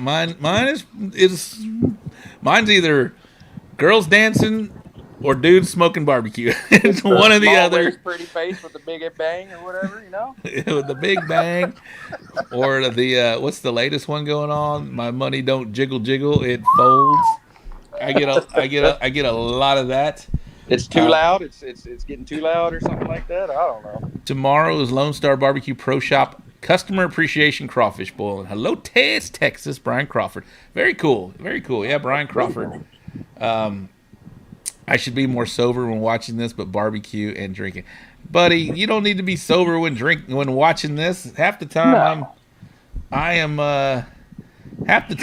am drunk too, especially at the end of a show. The after show? Especially if they go near 2 hours, because I start drinking right before the show starts. So the first hour and a half, for the first hour I'm good. Then it starts that second hour, and I start to, I can start feeling myself, making sure I got to concentrate on what I'm saying. And then the second part of the half hour when I'm about to close the show, I don't really give a shit at that point. It's just like, whatever. If you're sticking around for 2 hours watching this shit, then you're probably drunk too. Yeah, and you're probably drinking too, and if not, you should be. He's been drinking since way earlier. What you drinking on, Mark? I want to hear. Mark from Twitch, Mark G. Is my man Bill Purvis? Are you still out there? Are you still watching on your birthday, bub? Because I got something. Somebody wanted to show you something. Bill, if you're out there, give me a heads up, give me a thumbs up, or give me a hello. Is Bill at a cook-off this weekend? Bill is not at a cook-off this weekend. Mark, are you drinking Trulies? I'm not judging. Ah, bro. Just judging. Do not take those to the cook-off, Mark. Actually, I don't mind. They're not bad. The Trulies aren't bad, but, They take all the moisture out of my body, it feels like. It's weird. What was it? The Ultras have like a pear infused, or is it cactus? I don't know what it was. Yeah. That shit's good. Rob. What? Rob, no. No? It's not bad. No cook-off this weekend. Bill is still watching. Well, Bill, Daddy Dutch wanted me to showcase something for you on your birthday, and here you go, Bubba. Daddy Dutch watching all the way from Iowa. Hell, they look related.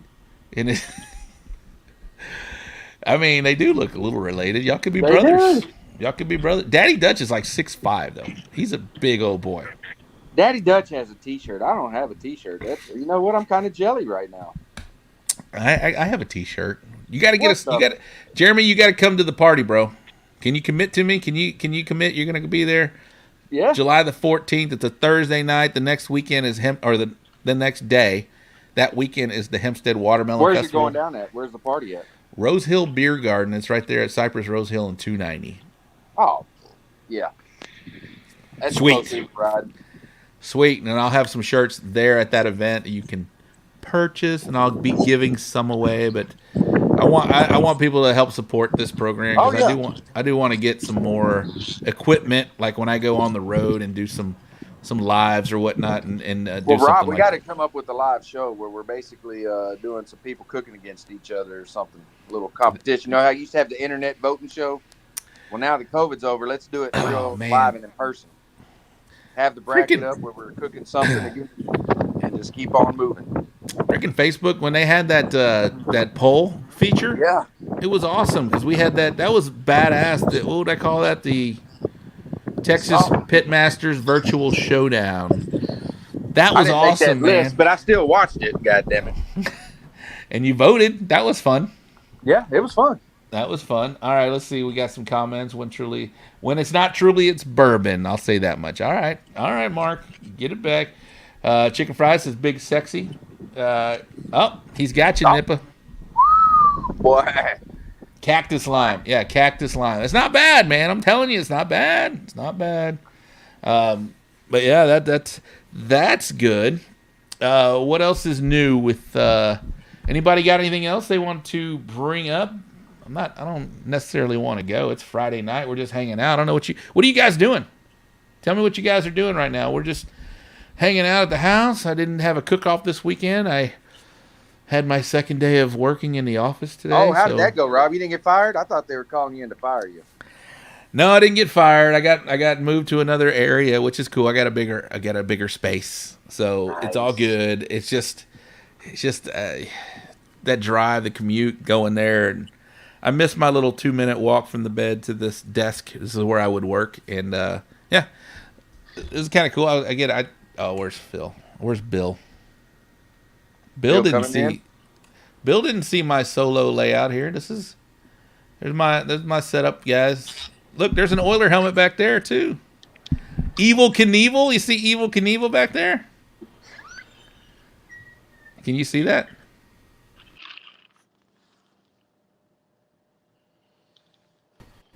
Can you hear me? Yeah, I can hear you. Okay, I was wondering what happened.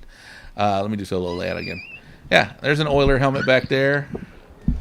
This is the setup, the studio. Boom. Let me put that back down. Let me get rid of me and remove that guy. I know. There's two of me. Boy, that was a good view there. That was zoomed out, zoomed in. I don't like that view. I do not like that view at all. But yeah, so yeah, tell me what you guys are doing. If anybody else to come back on, DD. Where's your number one fan Tony at tonight? Top fan Tony? I don't know where Top fan Tony is. I love Top fan Tony, but he gives me so much shit. He's the first guy that tells me my show sucks. He's the first guy to tell me, if we have, 25 viewers on, he's like, man, this show sucks. There's only 25 viewers on here. It's like, yeah, well, back in the day, that was it, man. But we're hitting like 80 viewers on average a show, which is pretty awesome, man. I'm very thankful for that. I think people are catching on. 5 years in, they're finally catching on that we have a little more fun than just talk barbecue. We do all kinds of different shit. But yeah, you're live. That'd be cool, man. If we did a live cooking. Oh, it'd have to be something like a steak, right? We'd have to do a live steak contest where we do something quick, easy, or a seafood or an exotic, something that doesn't take a whole bunch. 45-minute cook time, or chicken. Yeah, a little shrimp or something and just go through the bracket. Just go through the bracket and do it live. What are you doing? Go and get a refill? Oh yeah. Sorry, I'm taking y'all through a little trip. I appreciate you calling us the Food Network, but it's not. It's not, Kevin. We're just the fake internet barbecue show known as the So Smokin' Gooder Show. But if you want to call us Food Network, do it. Have you guys checked out that barbecue brawl on Food Network? It's horrible. It's horrible. Does anybody else agree with me on that? What do you think, Rob? It's entertaining. I think it's entertaining. I love that dude Carson Kressley. I think he's hilarious. I think he's funny as shit. I do. I figured you did. He's funny, man. He's just got that humor that just pops in all the time. It's good. Bobby Flay's like real serious, and when he gets him to laugh, I think it's funny. But the contestants, I know James Cruz. I know they want everything burnt. It ain't got enough char. They do like some char. And if you know that going in, that's what I'm saying. We should have a beat Bill Purvis. Oh, instead of a beat Bobby Flay, beat Bill Purvis. Yeah. A live show, we could do a beat. Oh, beat Bill Purvis. Jeremy, now you're talking. You know what I'm saying? That would be awesome. See, I'm getting to the point where the drinks are starting to make me come up with awesome ideas that I'll forget. You know, you have some of the best ideas when you're drinking. I fully agree with that. The problem is remembering it the next day. But now we're on video. We can just go back and rewatch this thing. But I'm fine right now. That's where all my good recipes come from. Chicken Fry said the show is not his cup of tea. But no. How about beat Bill Purvis? Is that your cup of tea, Bill Purvis? Are you in? Would you accept the challenger for a beat Bill Purvis show? That's classic, bro. Dude, that would be fun, bro. That would be fun. That would be great. That would be classic. We could set that up, cook on Rectech Bullseyes. Have there you go. Get some sponsors involved. Mm-hmm. That would be awesome. That's a great idea, Jeremy. I'm writing that down. We ain't got to write it down. It's on video. We can just come back and watch this, you know. Yeah, but I'm still writing it down. Beat. And then whoever beats Bill Purvis, you know, season 2. Beat whoever the hell that is. It'd be anyone can beat me. It'd have to be something that you. Bill, we ain't talking sexual, bro. It'd have to be something you're confident in, Bill. Like, I don't know. Do you feel like you're a steak cooker? I don't know. Could you do a seafood dish? Could you do anything beef? Do we get to throw whatever we want to at them?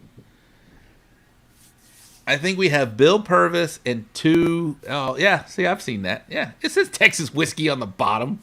It says TX. They don't say nothing about no Texas. It ain't Texas Crown. I know, but if you see TX, what does it stand for? Just say it right. Okay. I'll go with you. TX.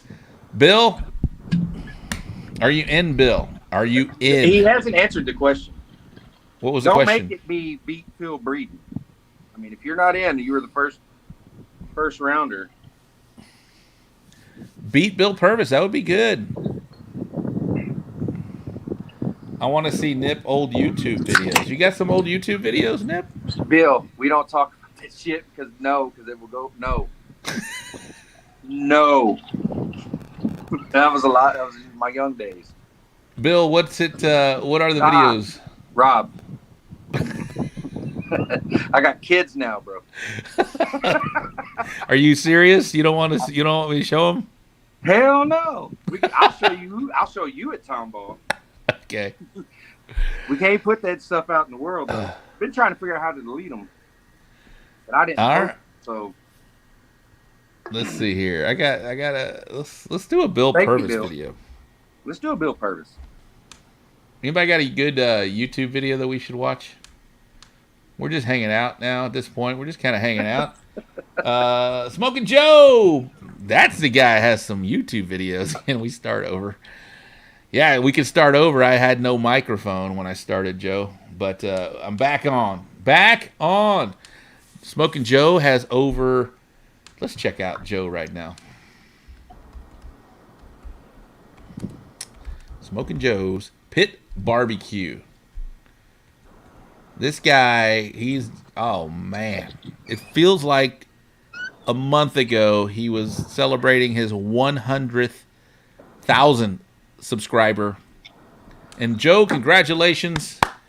He's up to 141,000 subscribers on YouTube. This guy puts out some really quality videos. Whoever was talking about... Hey, Joe, you ever cooked a leg of lamb? There was a question about leg of lamb earlier. And somebody was stating that it always comes out dry to very dry. Have you guys seen that? Or Joe, have you ever cooked a leg of lamb? If anyone has, probably you. How many videos do you have? Let's see here.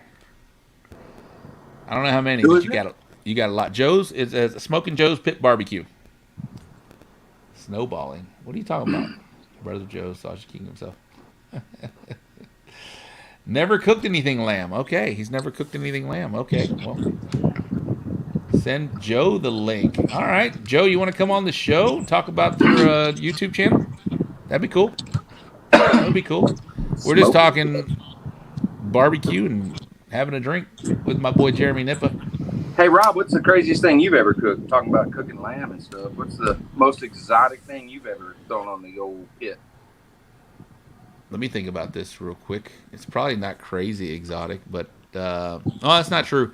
I have cooked snake for my buddy John Mercer. He had this big ass fucking snake coiled in a small half pan covered with foil, and then he said, "Hey, would you bring that out to me? And I want to check it out." And I opened it up, and it was a freaking big, huge snake just coiled in a half pan. Scared the shit out of me. Of course, it was skinned and dead, but it's still, you're not expecting that. It definitely did not look like rolled up sausage. But yeah, we threw that on the pit. And well, how was it? it was all right. I knew it was snake, so I'm just Can't get over it. Yeah. Yeah, you know, when you know, it's like, I've never had frog legs. You had frog legs? I've had them fried. You've had them fried? Yeah. I love me some alligator. That's some good stuff. Fried alligator. Smoked up some squirrel and some rabbit, so that might be the most exotic I've ever done. What does squirrel taste like?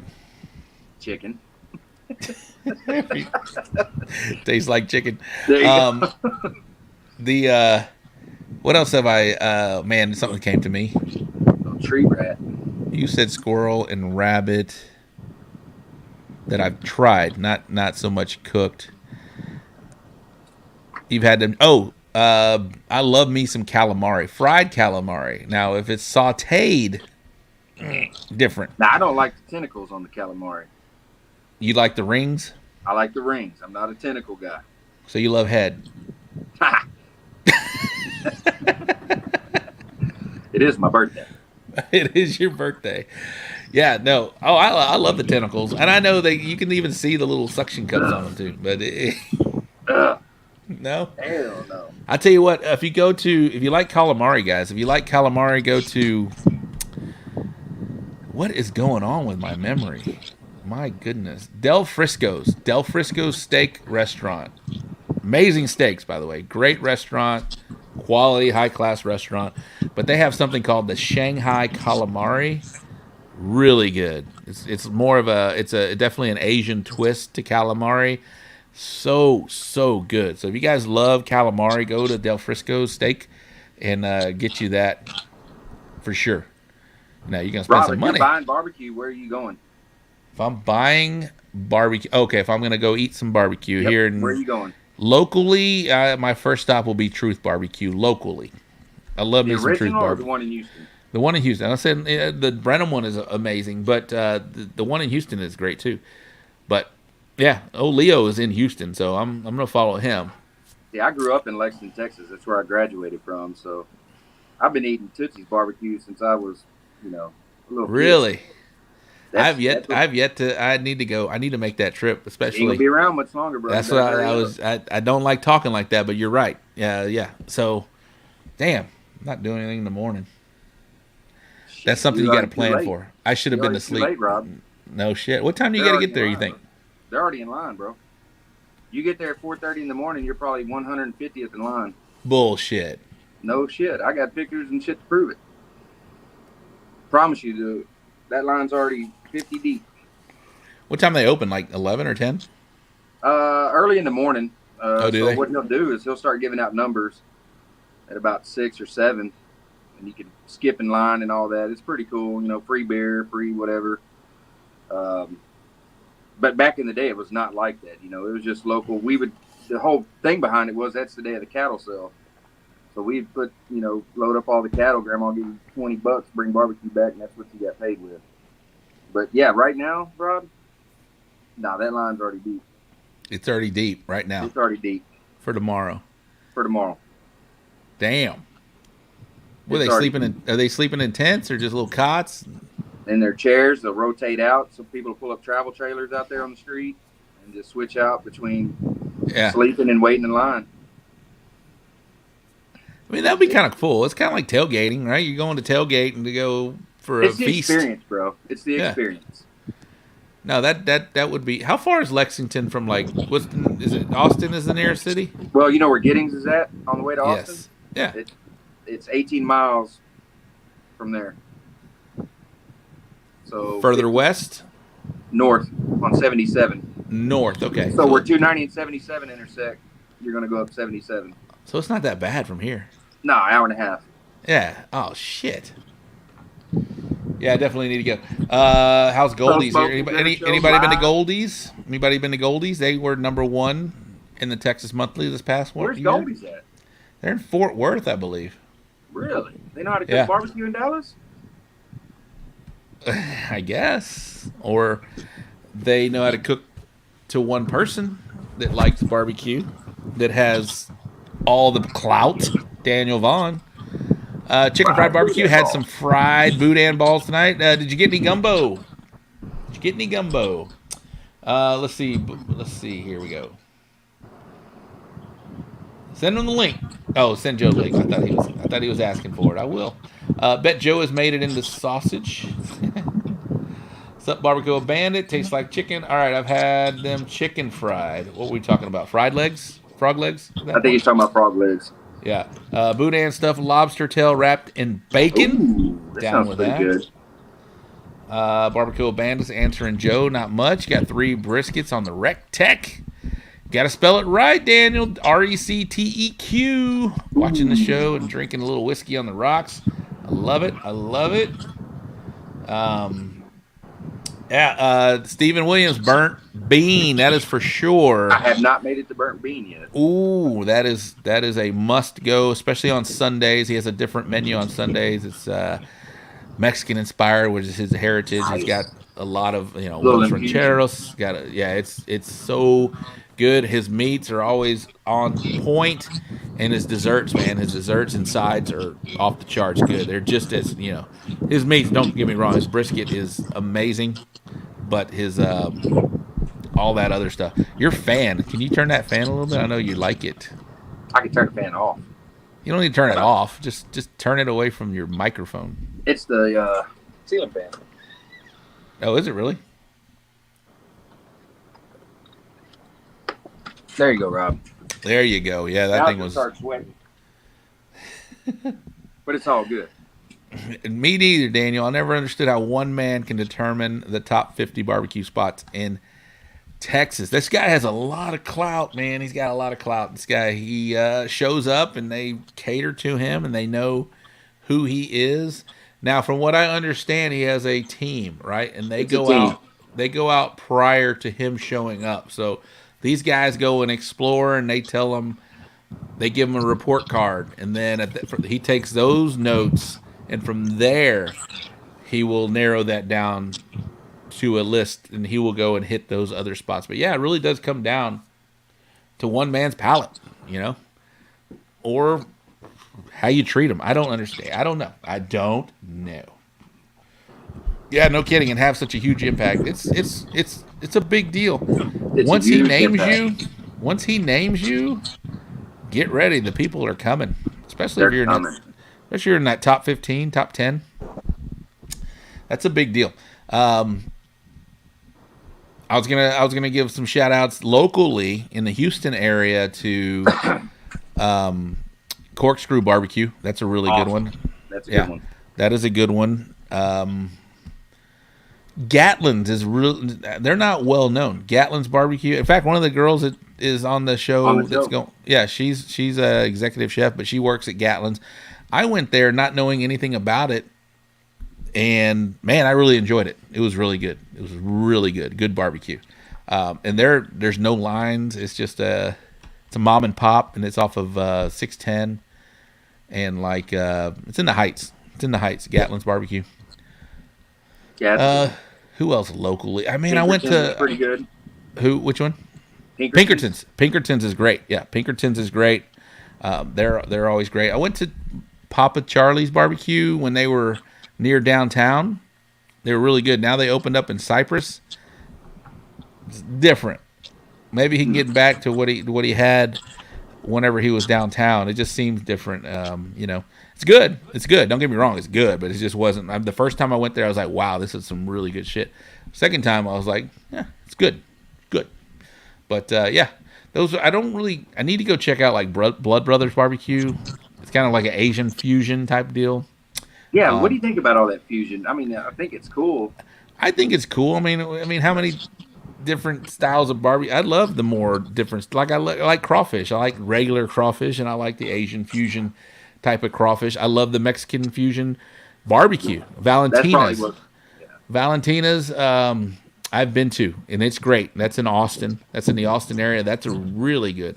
They have the Real Deal Holyfield, which is a big old sliced fatty piece of brisket with some fried egg on top. He's got other stuff on it, but man, it's so good. It's just simple and great. When you take that bite and that egg yolk just comes all over it, it's fucking great, man. It's really good. Thanks for the autocorrect. What did I do? Oh, Gatlin. Gatlinburg isn't well known. Not Gatlinburg. Gatlin's Barbecue. I don't know, Mark. Do you think it's well known? I didn't really know about it before I went to it. Thanks, autocorrect. Yeah, been to Gatlinburg. Just came back from Gatlinburg. They didn't have a bunch of barbecue. Here we are hitting 2 hours in. I got 15,000. Again, anytime I say 1,000, there's only 15 of you guys watching, but I appreciate y'all very much. We're just hanging out on a Friday. We're just hanging out. Did you know that, Jeremy? Yes. Okay. We're just hanging out. I'd be looking up at the top, especially on Facebook, be like, man, there's 22 motherfucking viewers, not 22,000. Yeah, there's a guy named Mark Suarez who films. He'll go into trailers and, he'll always say, he did that to Phil. He walked into Phil's camp and Phil asked him, hey, how many people are watching? He goes, 13,000. And Phil, really thought there were 13,000 people watching and just freaked out. And he couldn't get on. I mean, you do the Beat Bill Purvis, we might have 15,000 viewers. Man, that is going to be cool. Beat Bill Purvis. Bill, Bill don't want to give up no secrets, so you got to do something that ain't going to. Third Coast is good too. I don't know Third Coast. Mark, where are they at, Bubba? Yeah, where are they at?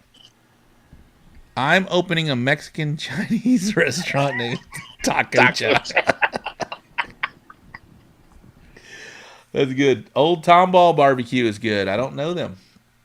I've been there. Small fucking place, but Gessner's Barbecue in Spring is good. Has anybody been to the Tejas Chocolate Factory? I saw they were on some of these lists, but I've never been there. I have been there, but I went late, so I don't judge what I got. It was late, and they only had like. He's like, man, we really don't have anything. I was like, is there anything you have? And so, what I did have was good. It was a blue cheese sausage, so I can't rate the brisket, and so I need to go back. I definitely need to go back. Blue cheese sausage. Yeah, it was a blue cheese sausage. It was really good. I love blue cheese. Schmidt Family Barbecue in Bee Cave, Texas was my first taste of Central Texas barbecue. That was several years ago, but it was pretty good from what I remember. I'm a little biased. Central Texas barbecue is the best. I agree. I love a good salt and pepper. So where was I? I was at the Hempstead cook-off. It was a double header, and I got killed. My brisket has done well all across Texas, and it even hit 16th place at the American Royal. And I've been running that same. It's Texas Old Dust. It's a Texas Old Dust brisket. You know, a lot of his seasons, most of his seasonings are in it. And I went to Hempstead, and they just murdered me. I think there was 39 teams, and I think I was 29th or whatever it was. And yeah, and I had done really well in the other categories, so I needed a good brisket to maybe hit a GC or an RGC or something. But he killed me. And so the next day, after seeing those notes, I went straight salt and pepper, Central Texas, 50-50 salt pepper, and still got killed. I didn't do well, but it was good. I tasted that thing. I was like, man, that's good. That is so good. And I just love that flavor profile. Just salt, pepper, get a good dark bark on it.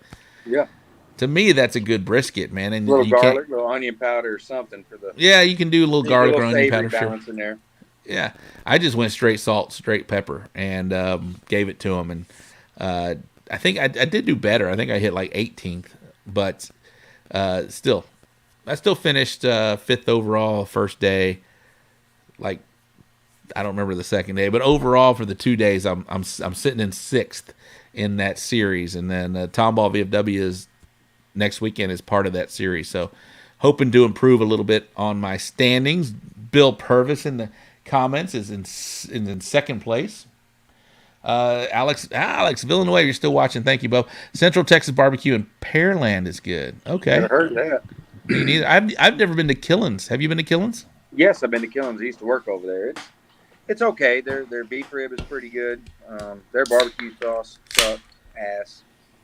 But Their what? Oh, the barbecue sauce. Yeah, it kind of sucks ass. But their beef rib is pretty good. You said pretty good beef rib. You used to work there. Or you used to work near. I used to work close by there, so we'd go to lunch over there. I went to that Houston Barbecue Festival. They were there, so I had some of it there, but I've not been to their restaurant, so I won't rate it. Now, Killen's Burgers, the Killen's Burgers was better than the barbecue place to me, but Third Coast is near Wolfie's off I-45 near Rayford. Okay. I do like me some Wolfies, though. That's just a good old drinking watering hole for sure. Come on, man. What? You don't like Wolfies? Oh, yeah. It just takes me back to the day. Oh, yeah. That's what I'm saying. It's just a good drinking spot. Little golden tea, little drink. Good golden tea. They got some good. They got a Monte Cristo there. That's a Fat Boy sandwich right there, a Monte Cristo. That's good stuff. Robert, you drunk? You keep playing the same damn. No, I know. I can't type on my phone. He said it again at Rayford. I knew what you said. Didn't I say it? Yeah, you said Rayford. He said Radford, but. Vietnamese barbecue joint called Pho Q. Oh, that's an awesome name. Pho Q. Is that a real spot, or you just that named that can't be real. No, that cannot be real. A Vietnamese barbecue joint just opened their second location named Pho Q 2.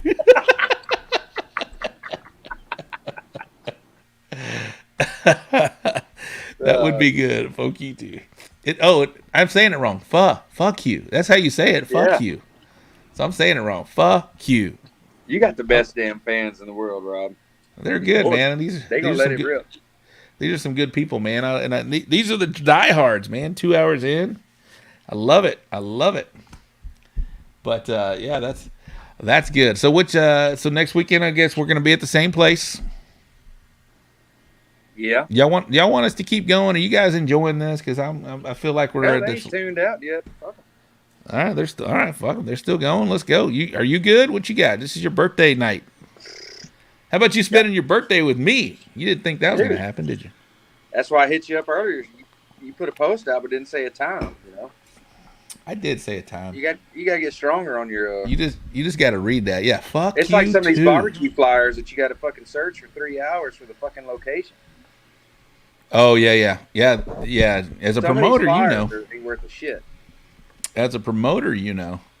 Hey, so my boys that are local, like Mark and Alex, I'd like to meet you guys. We're going to be in Tomball next weekend. So if you guys want to come and check out a contest, Saturday would be the normal day I would invite people because... Everybody go to Rob's tent on Saturday. It's a big party. I want to get him all fucked up so he ain't good on either day. No, Friday night, actually.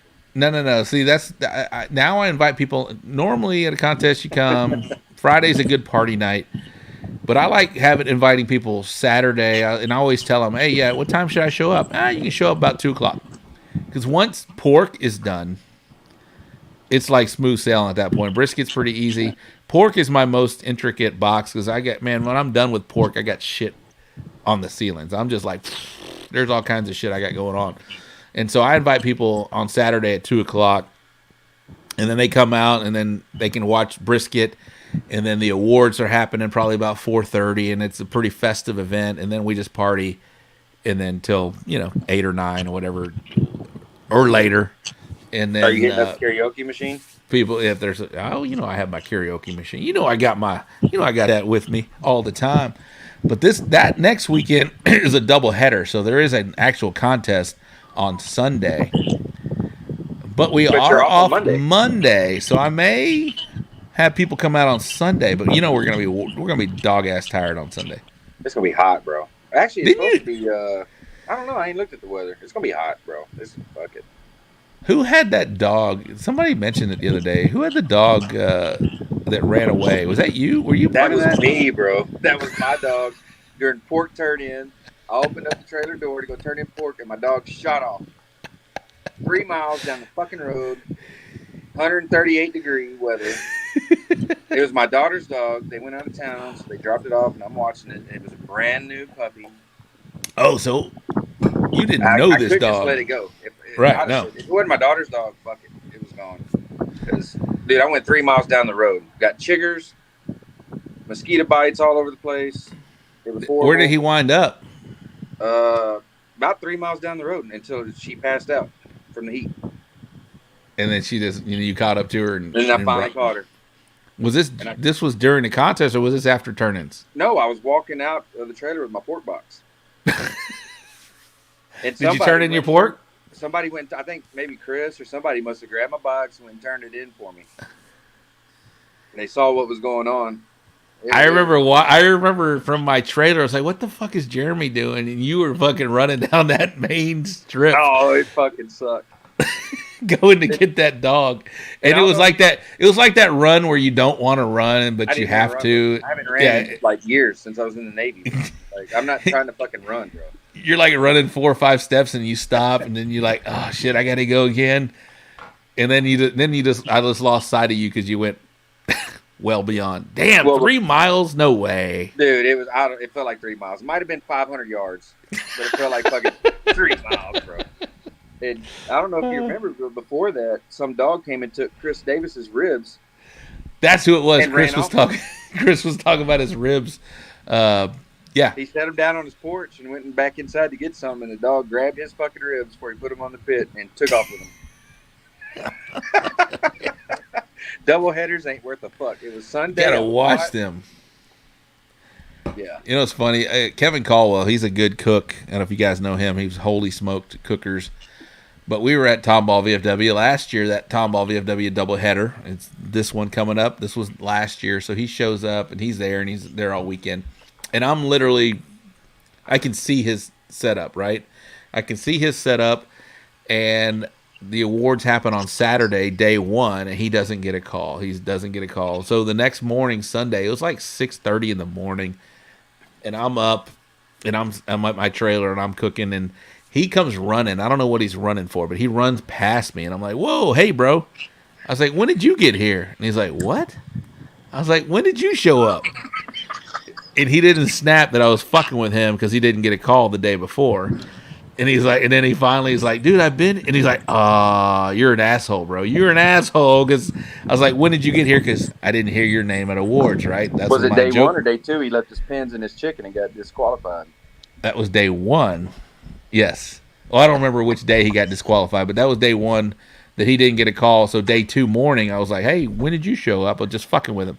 And I wouldn't have fucked with him that bad if I'd have known he wasn't going to get a call on day 2 either. So he wound up getting shut out. And so I felt terrible of fucking with him. But, that's what we do, man. We, Alex, he says he'll be in Fort Worth next weekend in Tulsa. But the following weekend, my 15-year-old has Taekwondo tournaments. But definitely want to get out to your 5 years. Thank you, Bubba. I hope you do. Mark, come out to the 5-year.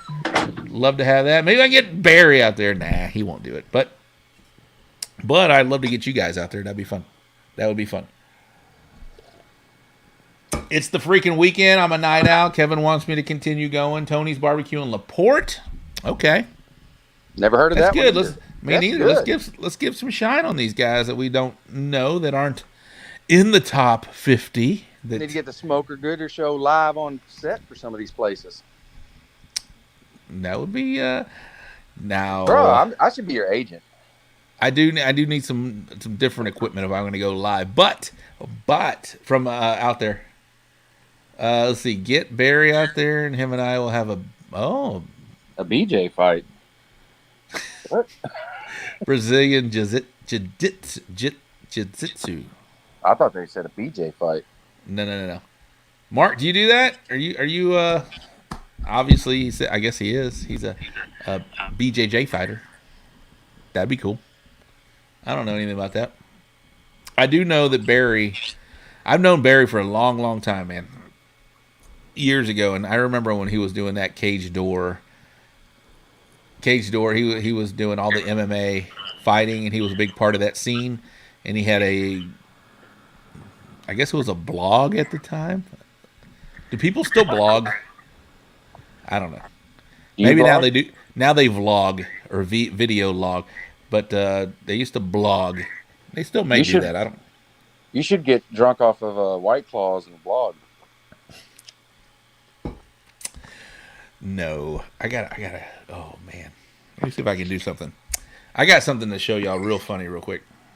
Give me just 1 second. Talk to the people, man.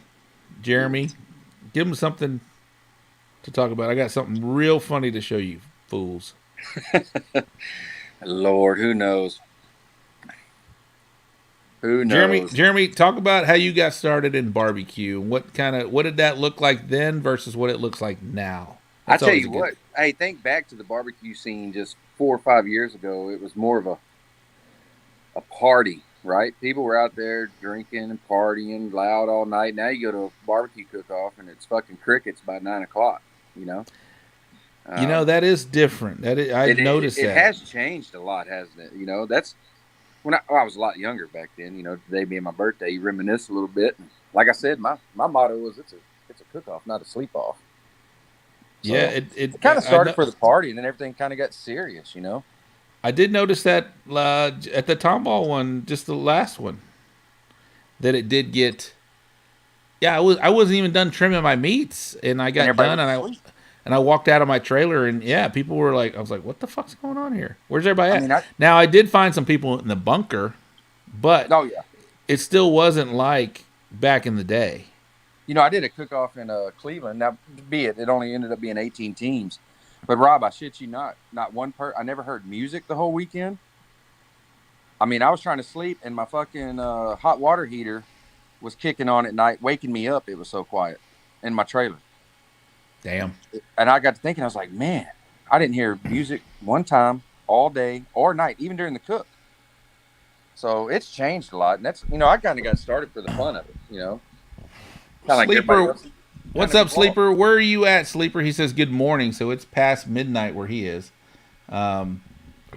He used to. Barry and I actually trained briefly by the same guy, but not at the same time. Okay, cool. Very cool. Alex is in, I guess his son's in that. Taekwondo tournaments. That's cool.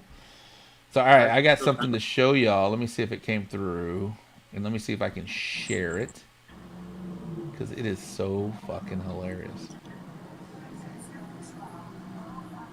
All right, I think I'll be able to show that. Let me hide this. I'm scared. No, don't be scared. Y'all might have seen it. It's a TikTok video. Uh-oh.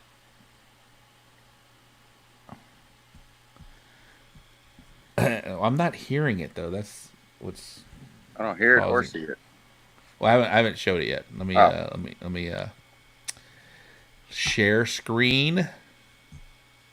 Y'all sticking around. This is funny. Rob, what's your favorite competition, by the way? What if you can only cook one a year? What's the one you're going to? Texas, San not Antonio Rodeo. Really? Yeah, that felt like a world championship. It needs to be a world. Where's my damn? It's a world championship in my opinion. Hold on, I gotta find. Word on the street, they're going unsanctioned, huh? I did hear that. I don't know if that's true or not. I hope not. We'll see. All right, not in not in Concan. It's an all night Friday night and doesn't stop till midnight on Saturday. Well, that's cool. Sleepers in Maryland. What's up, Bubba? Damn, what kind of barbecue they got in Maryland? He's a sleeper. Get us some knowledge. What kind of barbecues in Maryland? What's the flavor profile? All right, I'm gonna share a screen. Let's see if this happens. Let's see if it works. See if y'all can hear it. I don't know. I can see it. Y'all can see it. Let me see if I can open this up. Let's full screen it.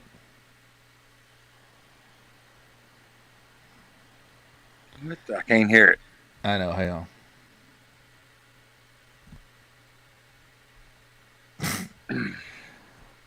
I can't hear it either. I don't know why.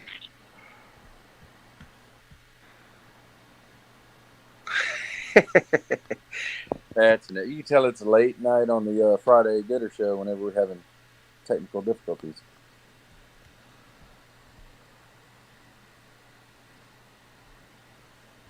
Hold on. I'll get the volume. I can figure this out, I believe. Well, while he's fucking with that, I asked Rob that question. All you listeners, what's your favorite cook-off to? What's the one that everybody should go to? I'm always looking for a good contest. Look at you. See, now you know. All right, let's see here. Let's get the volume up.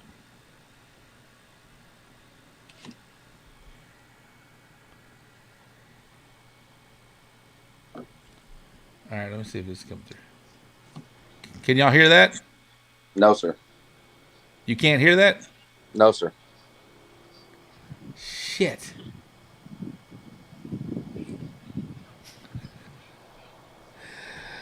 Oh my gosh. Okay, you can't hear that.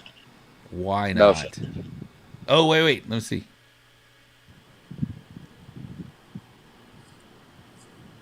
I'm gonna go black screen for a minute while I go over here on the side of the house. Go do your thing.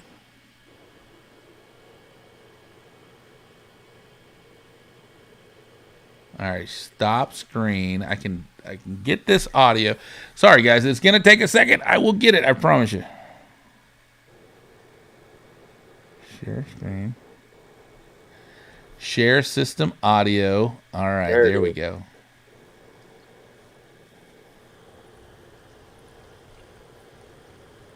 Now I can't see it, Rob. All right, it's okay. I think I got it now.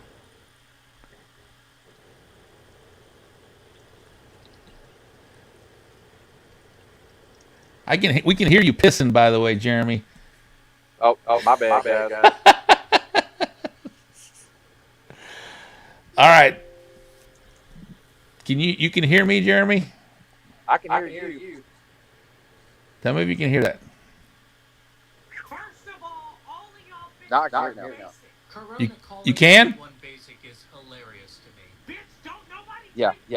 And that's exactly what makes us so classy. All you guys are a bunch of fucking losers. I don't always drink beer, but when I do, it's none of you disgusting bitches. Bitch, I know you ain't calling nobody disgusting. Why is everybody yelling? Who the fuck invited White Claw this guy?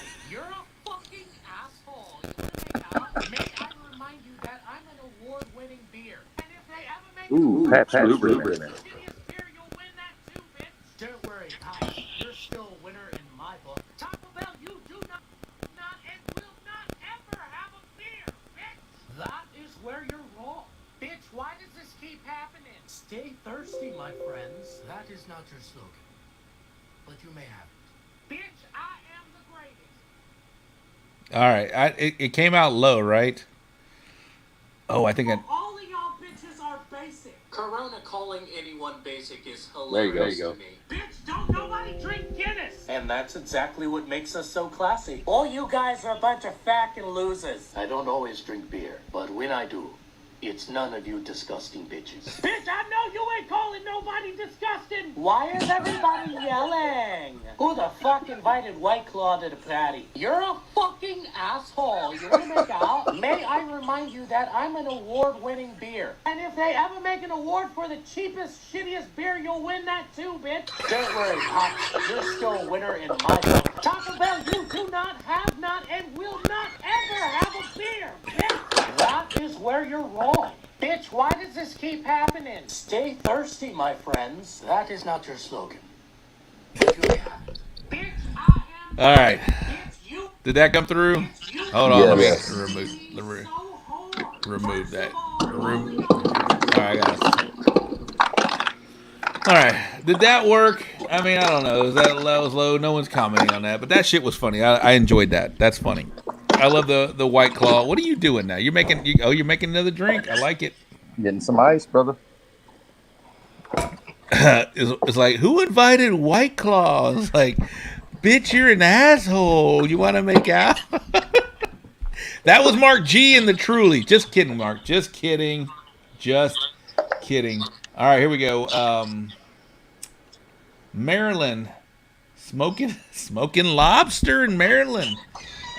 Briscoe Ranch Cook-Off. That sounds pretty good.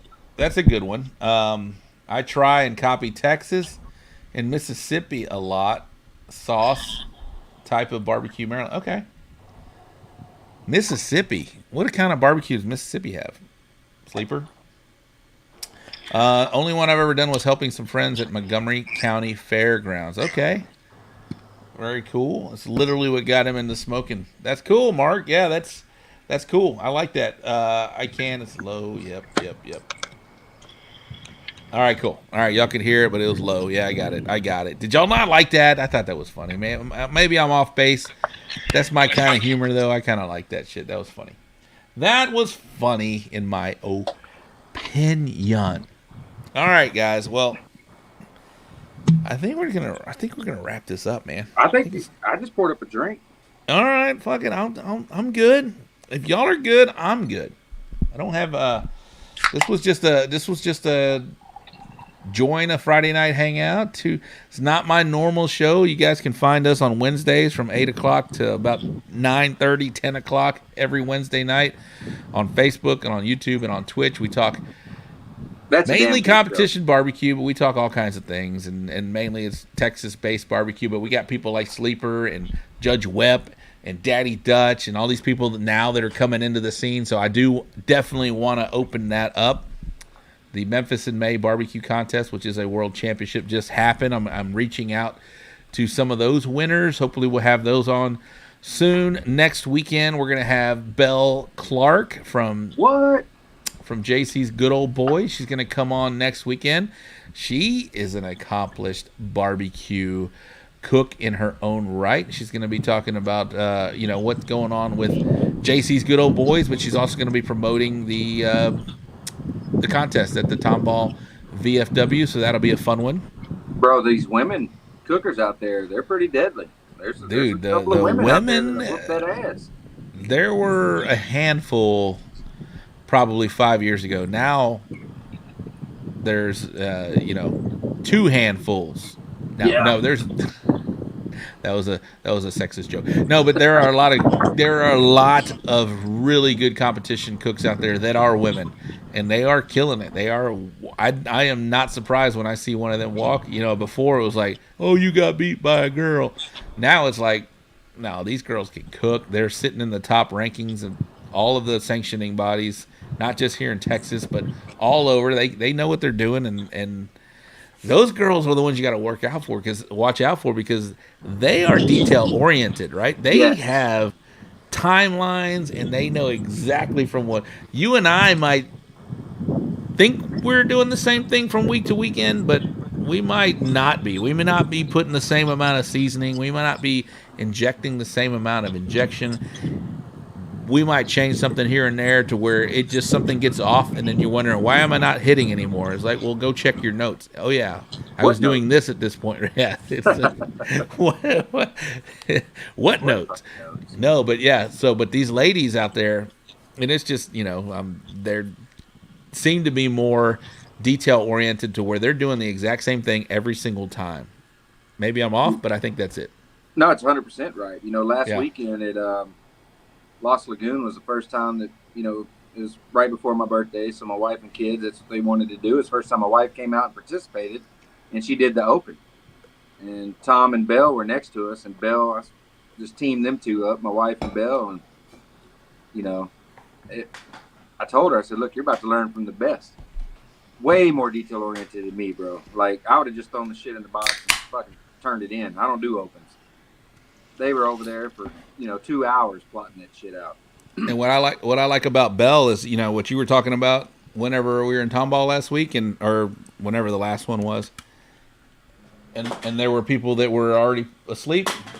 Remember I said I went into the bunker? Belle was in there. She likes to hang out and drink with everybody, and it was fun. Oh yeah, great people. Yeah, they are great women, people, bro. They're deadly, bro. They are deadly. They definitely are deadly, and you do not sleep on them. They know exactly what they're doing, and they will kick your ass every week. And here's the thing, Rob. They're teaching each other. There's up and coming women that are learning from like Michelle and stuff that watch.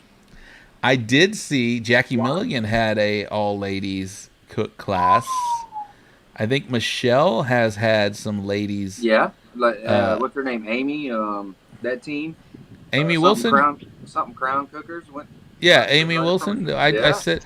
So on this show we do the Roll Printing Wraps and Graphics wrap up recap where we highlight the RGCs and GCs. So she was a new name that I saw. I was like, who is this Amy Wilson girl? So Michelle taught her. I was at the the Buna Redbud Festival. Was their first cook after learning from Michelle, and I was just kind of watching them and talking to them. I said, these girls are going to be something to deal with real soon. And it wasn't, what'd you say, like last weekend, boom. They're already in it. And there are only 3 cook-offs in it. They're teaching each other. And women may be taking over the sport for too long. You're going to have to make them a sandwich. A sandwich. A Sammy. Enjoy the show, fellas. Alex, thank you very much, Bubba. I hope to see you. Happy birthday, Jeremy. I appreciate that. Gonna shut it down. Hey, Alex, thank you very much, man. I appreciate you tuning in a couple weeks now. I appreciate that very much. And yes, please try and make that 5-year anniversary party. That'd be fun to actually get out and meet you, man. And hopefully we do a Barry on Deck meetup. I would like to meet a lot of the deck heads out there for sure. All right, man. Appreciate you, bub. Thank you very much. Yeah, Alex has been checking in. Last week he was on Twitch. I appreciate that. And then tonight he's checking in from the YouTube. Yeah, the Twitch has some... I don't know about the Twitch, bro. I don't know. I feel younger by getting on Twitch. I'll tell you that. I'll tell you what. You mentioned your TikTok feed. Your Twitch feed is that and then some. Well, you're the only person I subscribe to. I just joined today just so I could tune in. I don't even know what Twitch is, to tell you the truth. I didn't play around on it. Well, you'll discover it's interesting. It's a different. A lot of it is game. It started out as a gaming platforms where kids would go on there. Younger guys would go on there. Younger people would go on there, and they would chat like you and I are doing. Yet at the same time, they're playing video games. And people, for whatever reason, like to watch other people playing video games. My son is 9 years old, and he watches more people play games than he plays games. I get it. My kids did the same thing. They still do it. And I don't get it either. I was like, man, wouldn't you rather just be playing it? I spent all this money on this newest Xbox or whatever, and you're watching YouTube videos of other people playing video games. I don't get it. Mark says I couldn't respond, but you mentioned women being. Let me highlight it. Couldn't respond. ATM. I don't know at the moment. But you mentioned women being great. I'm not trying to be sexist, but a lot of women start as bakers, and that is so methodical, as you said, Rob. Detail. Yeah, you're not being sexist. No, no, I understand exactly what you're going at, Mark. Yeah, you're right. You're right. That is very. And being a baking something, they have to be exact, right? You put too much of something, it changes the whole thing, or it doesn't fluff up right, or it doesn't cook right. No, that's a good point, Mark. No, you're not being sexist at all. That is a great point. And they definitely, I feel that's what they're doing in competition barbecue is More consistency. more consistency. Yeah, consistency is a key, and we've said that before. Learn the meats and learn where you're pulling and learn what temperature you're cooking and try not to alter that. But I do feel like where I do have some inconsistency is how much I'm putting on my brisket or whatever it is I'm rubbing. They may, I don't know. I don't know. I may be off base, but they probably have that more down to a science than I do. I'm more, just the amount or what they're putting on, or They probably follow the process a little more than we do. We're like, fuck it, yeah, that'll work. yeah, like you said, what It'll be notes? It'll be all right. It'll be all right. What notes? Yeah, I kind of agree with you on that. I don't know. I don't I got know. a whiteboard in my trailer that, with all good intentions, I was going to be writing on that motherfucker. And the same thing is written on it from day one and 2 years ago as it is now. So, what were some of your earlier influences in barbecue? What I talked about mine. I used to cook for the big tent that we cooked once a year, and they wouldn't even let me cook any of the three meats. I would always be regulated to like a seafood entry, which I killed, by the way. And so I just got kind of tired of it, and I was like, man, and Barbecue Pitmasters came along, that show back in the day, and I was like, man, this is what I want to do. Just go out there with a tent, in a pop-up tent, a table, and a smoker, and cook some food and see what happens. And that's how I got started, and that's how Bullhorn Barbecue got started. We were a tailgate team, but that was a great show, Rob. It was, and it still is. I still watch it. Barbecue Pitmasters, the original, was a great show. The way they followed teams at different contests, right? And that's another idea right there. I've always thought should come back. We should follow a couple teams through a cook. That was a great show, and yes, that influenced me a lot. I mean, I was already kind of cooking, but that was like, you know what? I can do this shit, and me and my uncle would sit out and be drunk or whatever, and we're out there thinking we're barbecue pitmasters, Oh, we need more butter, Dr. Barbecue, That was a great show. They need to bring stuff like that back, and if they ain't gonna bring it back, we need to bring it back, Rob. Look at the Texas scene. I mean, I'd tune in.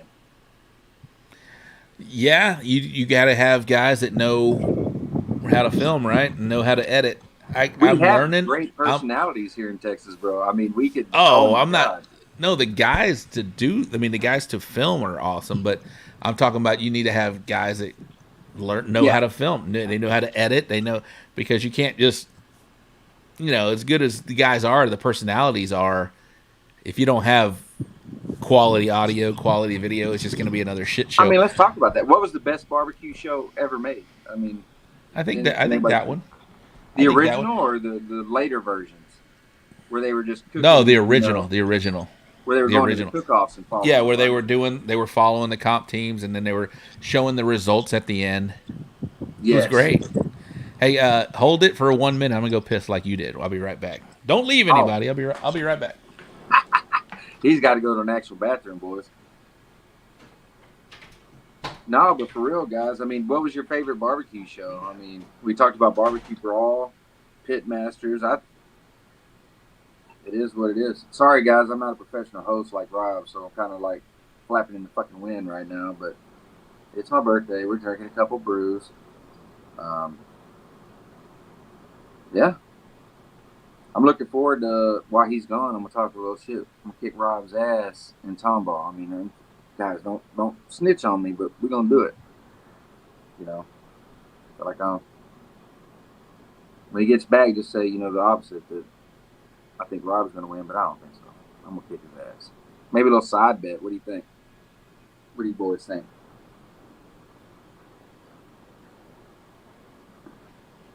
But anyway, what's everybody's best meat, I feel I'll put my brisket up against anybody.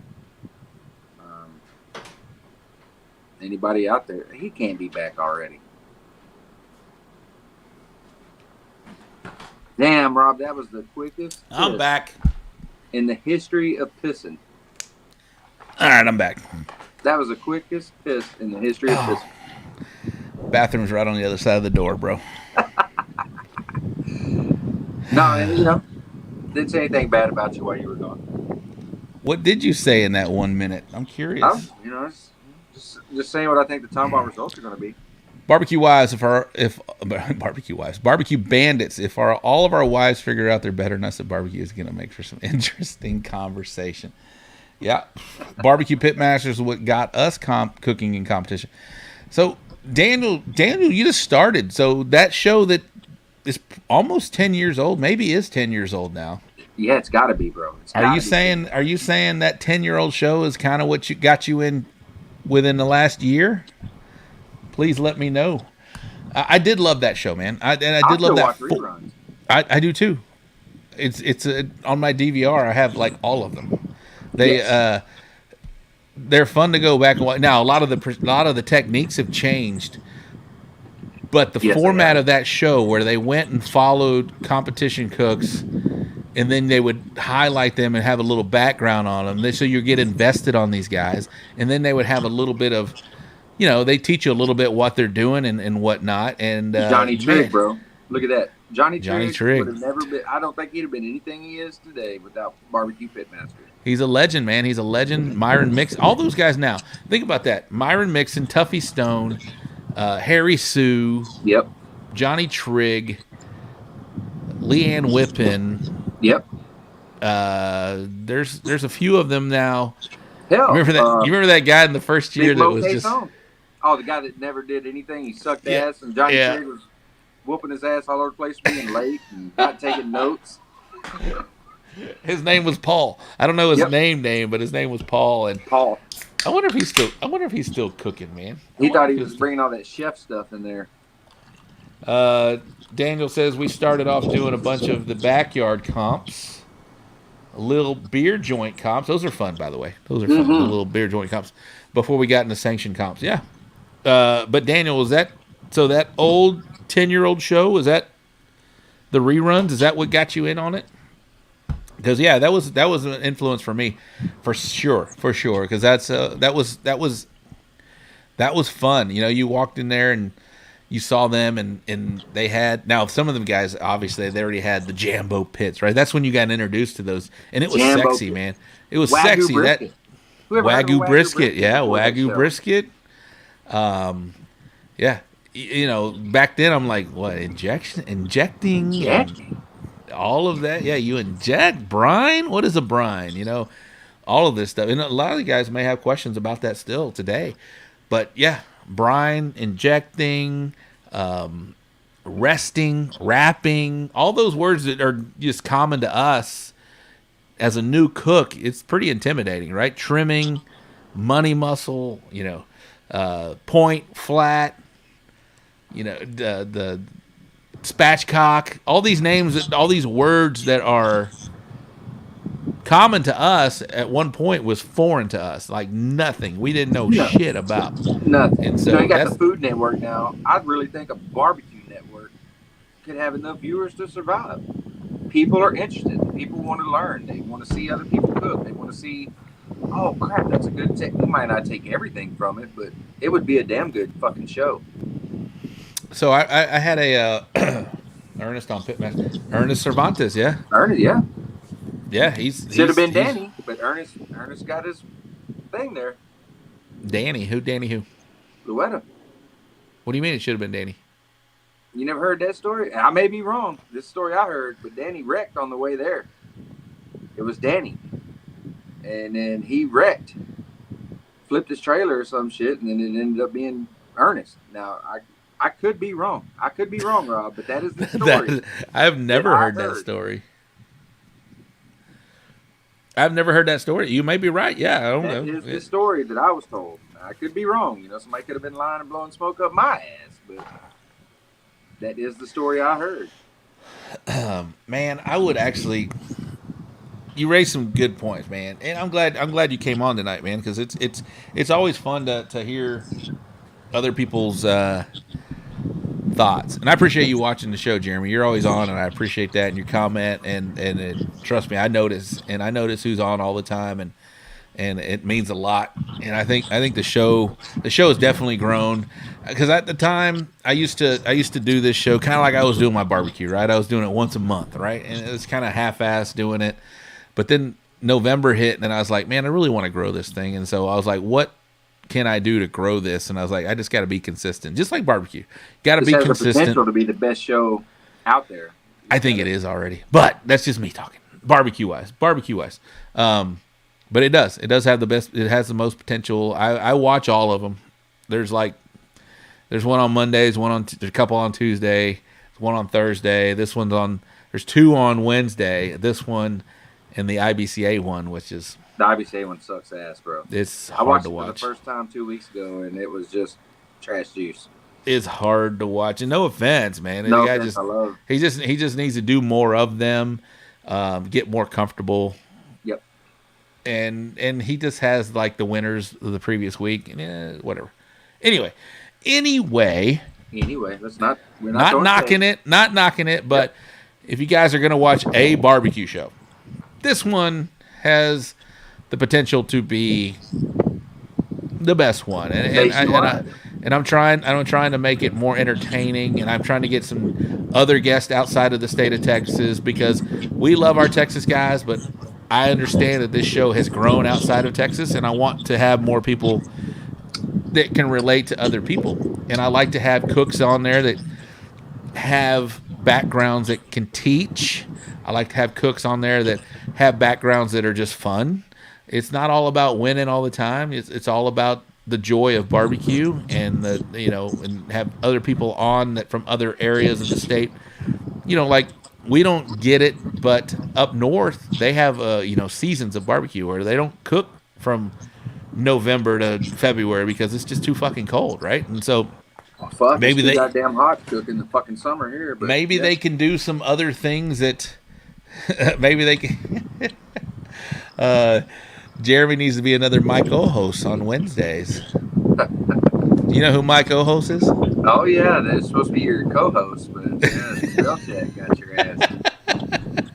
I tell you what, I'm gonna put a shameless plug in here. We're talking about the summer cooks. If you boys ain't heard of Fresh Balls, and you're trying to cook in the summer, you get on Amazon and get you a little bottle of Fresh Balls. Okay? What is that? Dude, it is a little lotion that goes on the boys. It goes on wet, but it comes out like a goddamn ceramic wax on your truck. Your balls are just slippy, slidey. Because if you've been at a cook-off and you start chafing, it's all about prevention. Because once it happens, there ain't no turning back. This is just a pro tip. Whoever asked before, what do you need to start cooking? That's number one. You can't be walking a turn in like you've been on a 35,000 mile fucking trail ride, because it doesn't work. Anyway, Fresh Balls. Fresh Balls. Right there, Fresh Balls. Fresh Balls lotion. It's a 2-pack. Anti-chafing men's soothing save cream. Your life. This might be the highlight of the night right here. Fresh Balls. Fresh Balls. Let's see some reviews, man. I stay with it, bro. It is a 4.5 star. It's got almost 10,000 ratings. Look, there's hardly zeros. 1 star. Look at this. Words cannot explain how strongly I feel about this product. Since I first came across this little bottle of heaven, my life has been bliss. There would be nights where the sweat would cause the feeling of unfreshness, but now I have the feeling of a spring morning between my legs. The crisp, clean feeling of this product keeps the boys fresh throughout the day. I would recommend this product to all men and maybe some women. I give it a 9 out of 10 because I wish the scent was a little more aromatic.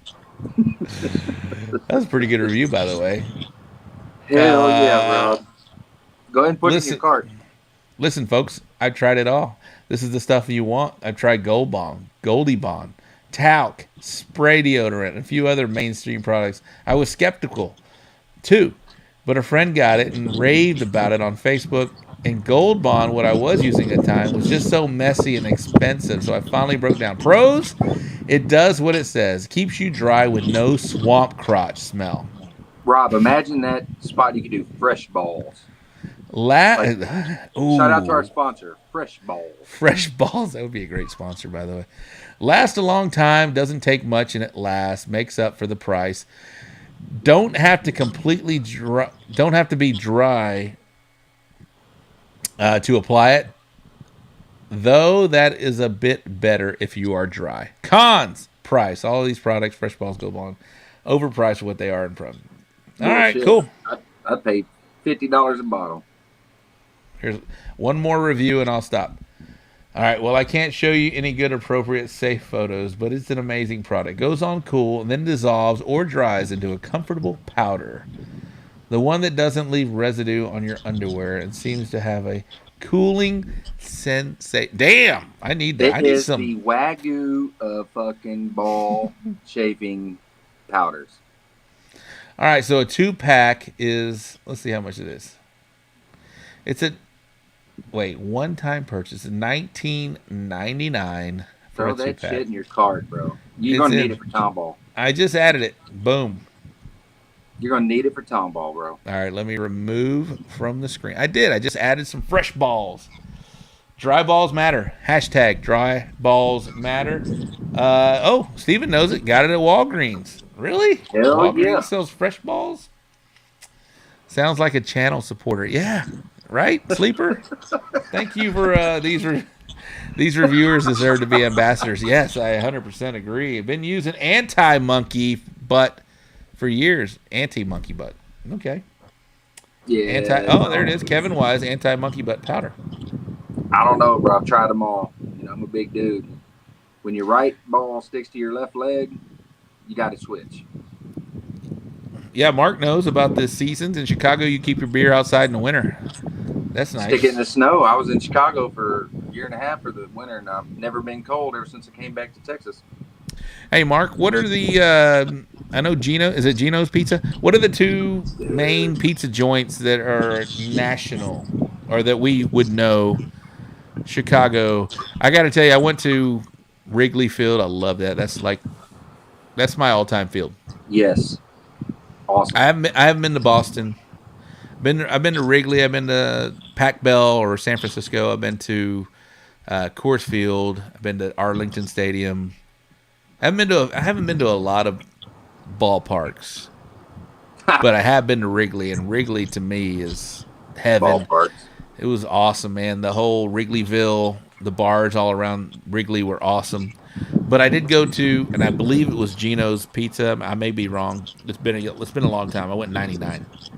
But I remember getting a sausage pizza, and it wasn't like sausage like we're used to, the crumbled sausage. It is a fucking sausage patty under the cheese and all that shit. It was fucking amazing. It was great. Bro, when I got stationed in Sicily, I got my orders. I thought, fuck, I'm going to have some good. I love pizza, bro. I can tell you honestly, when I went to Sicily, who the fuck eats eggplant and other shit on your pizza, bro? It was the worst fucking pizza I've ever ate. So it's different, right? I mean, I mean, it's probably OG pizza. It's have OG different pizza, bro. It was fucking horrible though. Eggplant and fucking hot dogs and shit. I was like, pepperoni. What the fuck is pepperoni? Uno's is the original. I mean, am I mistaken? Is there a Gino's, or is that Philly cheesesteaks? I know there's a Gino's cheesesteaks too. See, I got you confused now, don't I? Yeah, maybe. There's a Gino's cheesesteak, and I think it's still called Gino's Pizza. I went in there, Mark, and maybe you know. I went in there and I signed a wall. It was a brick wall. Gaddy's. I signed a brick wall. What'd you say, Mr. Gaddy's? Yeah, I love fucking Gaddy's. Dude, Mr. Gaddy's is the shit, bro. You can find them. They're around still. We just had a new one open up in Kingwood, bro. Like 4 miles from my house. I about passed out. Is it the same? Dude, it's a good one. It ain't as good as the ones I grew up in Rockdale, Texas, but I remember going there and watching the big screen. That was the shit. But okay, yeah, Gino's East. It did. It failed here, but I'm talking about in Chicago. Is that the same one? Because I think so. Yeah, Gino's. Hold me down. Cheesesteaks. Okay, no problem. They are GENO, and I guess GINO is the pizza joint from Chicago. What do you guys? So, if you guys were tailgating, which I'm a tailgater, I've done a bunch of events for tailgating. What is some of the coolest or different, most unique tailgate food that you guys have eaten? I tell you, we're the Bullhorn Tailgaters. We've been around, like I said, since 2002, and our tradition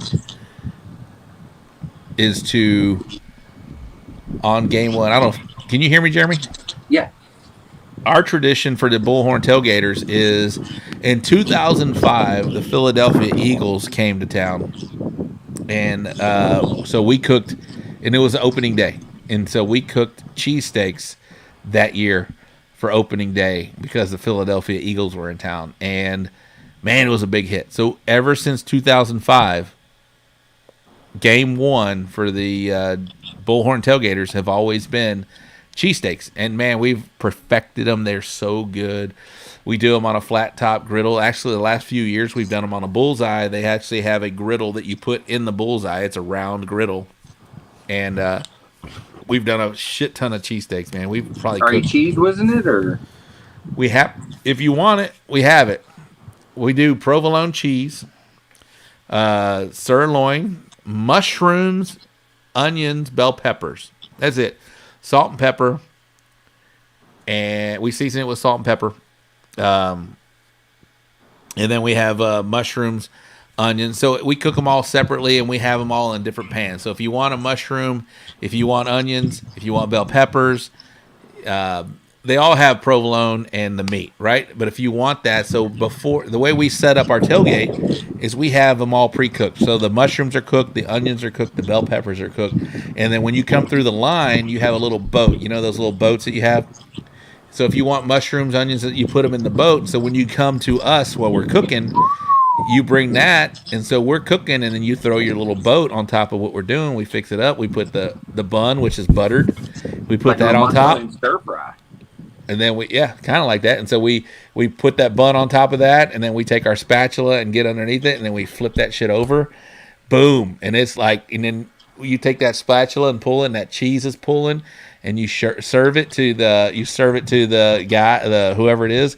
Dude, it is a production, and fucking people eat that up. It is so good. The food is great. We cook amazing, but the production, because we're out there with our spatulas, banging them on the ding, ding, ding, ding, just making it this whole scene. And, man, we've had every year, Channel 11's over there, Channel 13's over there. They're always filming us doing that shit because it's a big production, and it's good, man. We do it up right for game one. It's my favorite game of the year, opening day, just because, there's a lot of promise. It's so hot on opening day, bro. It is hot. Don't get me wrong, it's hot, but it's just fun, man. And it's our most attended. Obviously, if we make the playoffs, we have a big old tailgate. But opening day is our most attended event. It's just fun, man. I got a bunch of crew. I got a good crew. Louis Lando from Toro Loco Cookers, he comes over there and helps me out, and we just do it right, and it's just a lot of fun, man. It's a good time. Bro, did they get out of the cook-off game or what? Wait, let's say if you sign the wall, it's the same place. Okay, yeah, I did sign the wall.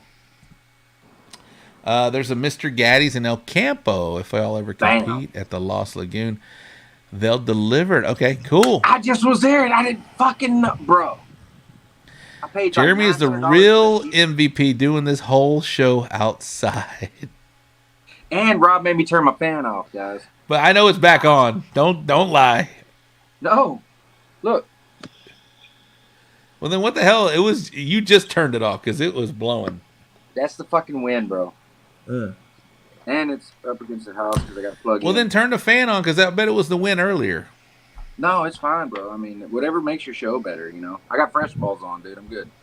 I mean, we're 3 hours in. It doesn't matter at this point. We're still. It doesn't matter at this point. If the 7 people that are watching right now are true MVPs. I mean, Mark, you're the real MVP for watching. Daniel, you're the real sleeper. Who else is there? Hey, if you're one of 7, if you're one of 7 in this circle right now, let's hear it. Put your name. 7,000. 7,000. If you're 7,000, Mark knows 7,000 people There are we go, watching. bro. Mark G knows absolutely.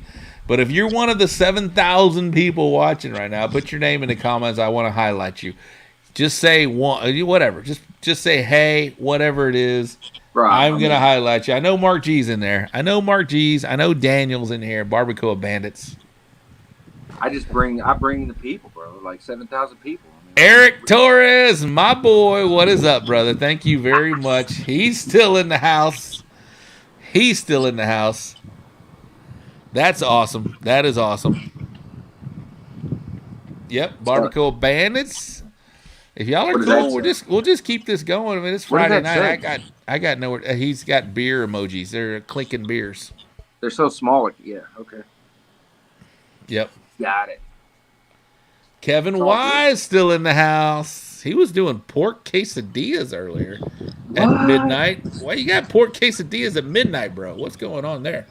Hell yeah. I hope he didn't cook them as long as Top Fan Tony did his chicken the other night.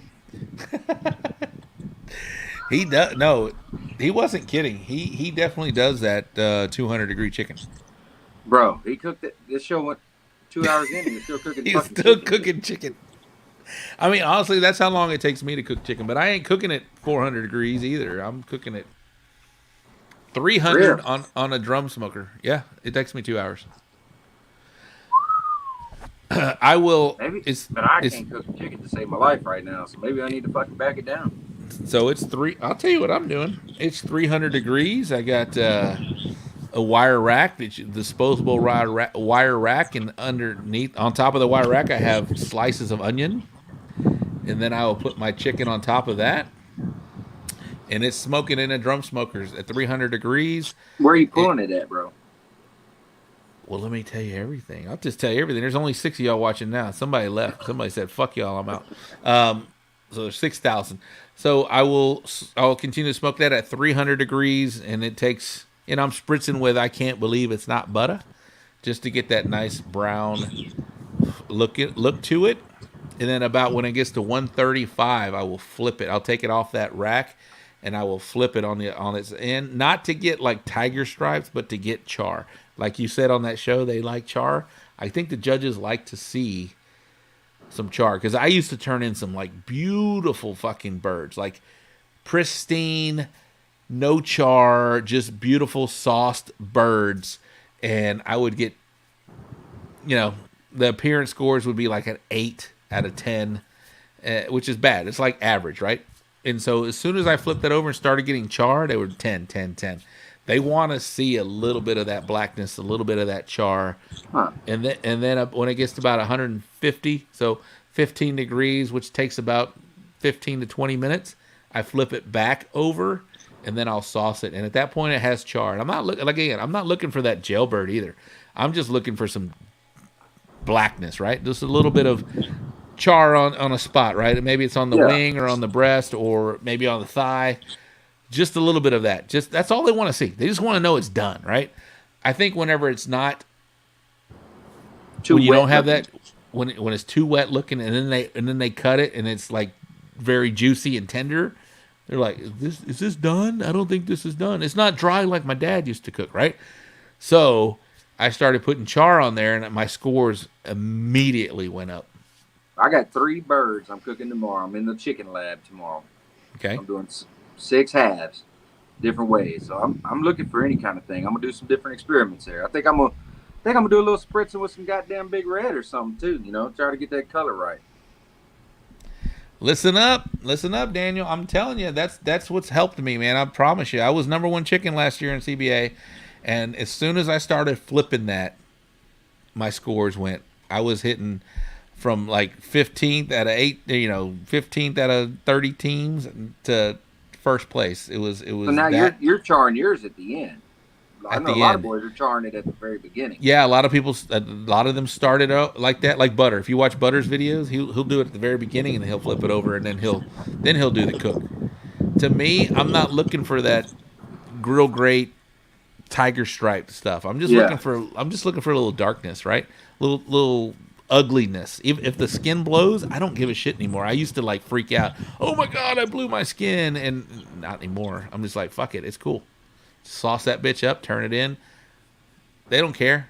They do not care. We overthink so much. You're right, doing bro. this thing. We overthink, man.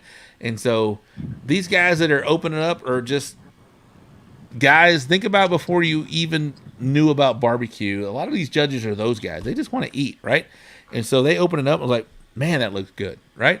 And if it looks too pretty and the ones before them came across and it's just like ugly as shit, but still had a good flavor, they look at yours and it's too pretty. And they're like, is this even done? And then when you cut it up, because you asked me where I pull mine at about 158 to 162. It is just depending on how much time I have. I like it to go a little over, so I'll go 162, 163, you know, and then it's gonna carry over to like 170. I'm okay with that. Or sometimes if whatever happens, the atmosphere, maybe it's too wet outside or too dry, that does affect your cook, by the way. So what do you think helps the texture the best? What's your number one texture? I think having a 170 internal. So I will pull at 162, and by the time the judges are going, it's still going to carry over probably 5 degrees, 6 degrees. So it's going to be sitting at 169, 170 once they get it. I think that's the perfect texture. And I do place my chicken breast forward. So breast is forward, and then leg towards the back of the box. Yeah, I want them to eat. If they go for the leg, I'm like golden on that. But a lot of them will go for the breast. So are you a front end turn in guy or a back half turn in guy? As far as the time, you know what I mean. I'm a back half. I'm notorious for like turning at the few last seconds, man. And you got those short shorts, so you can run fast. That's right, bro. They don't hold me up, man. I just go 60. That's my boy. 69. I like that's my boy Barry. He does that shit. Yeah, it's a good deal. Let's see. Eric, I tried everything under the sun for chicken. Drum is the only way. It is. It's good. It's good. I like the old Smoky. I like the Weber. I liked my Rectech. I had hit with the Rectech too, but I do believe the drum puts that flavor. It's got that charcoal flavor. You can even throw a chunk in there. I wouldn't throw more than one in there. I don't like that. I don't like to do that. I think the charcoal already has enough wood flavor. I mean, lump charcoal is petrified wood. So once that starts smoking, it'll smoke enough. Well, think back to what you said. I mean, back in the days, nobody put no wood on there. You just grilling chicken, man. Yep. Grilling chicken. Mark says, yeah, spatchcock is a great way to cook too. Injected, smoked to 155. So Mark likes that tender, juicy, and I do too. I'm not scared. But Mark, maybe some of your customers, in our case, judges. Let me see where he said. Spatchcock injected, smoked to 155. Maybe some of your customers. Now, how long are you going to hold that too, Mark? Because that will rise. And then I don't know where you're holding it. Maybe in a electric warmer or a Cambro or something like that, or a hot box. Because I think if I were cooking for the masses, I think 155 is a good pull point because it's gonna hold, right? You're not serving that. Maybe you are.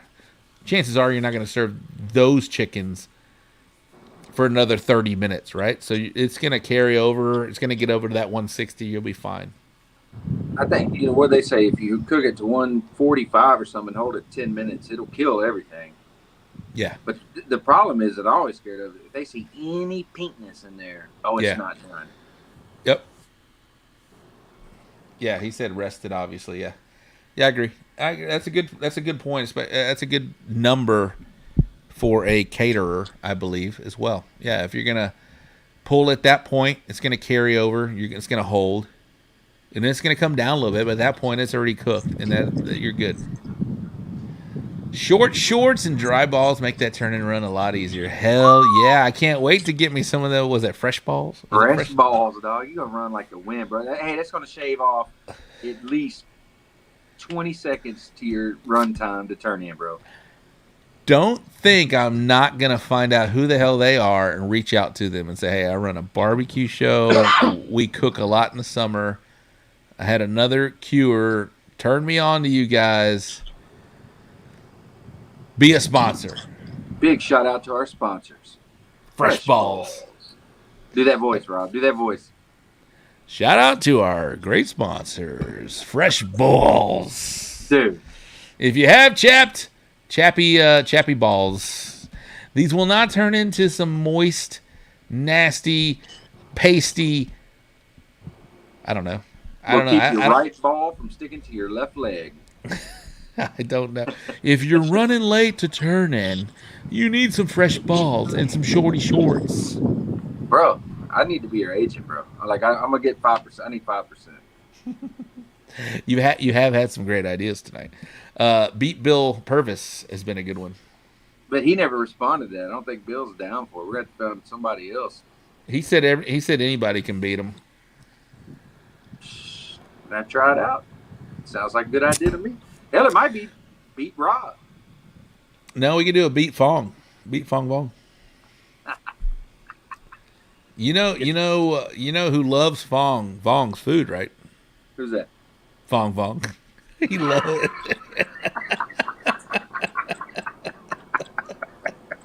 Nobody loves Fong more than Fong. Fong loves him some Fong, bro. He loves him some Fong. Dude, that show would be called Fong and a Thong.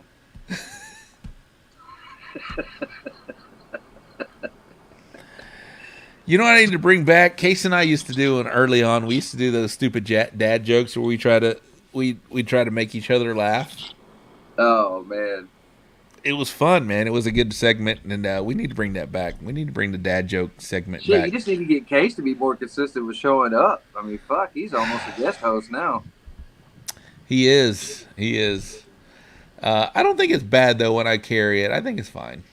Oh yeah, you do a good job, bro. But when Case is here, it adds a little more because I can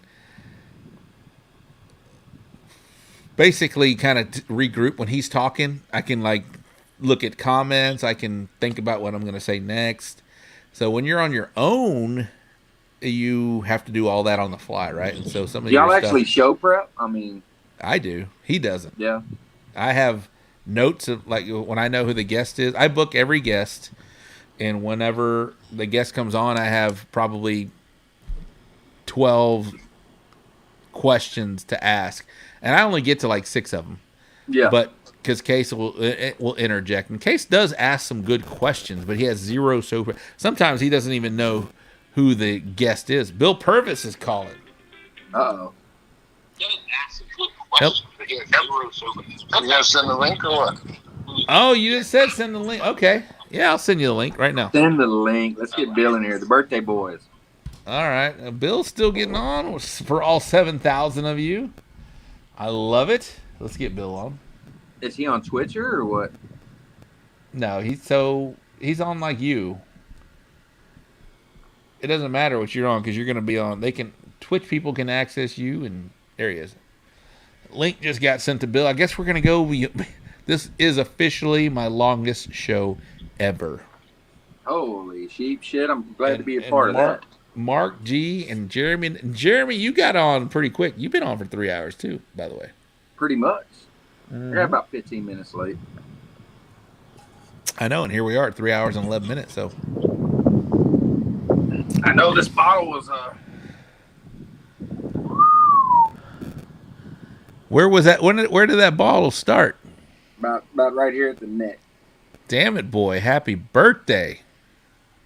That's how we do it, brother. Happy birthday. I don't know how my chicken lab's gonna turn out tomorrow. All right, I'm gonna. You know what? I just realized I don't even have a fucking Bill Purvis intro video, which I do not. What? I do not believe.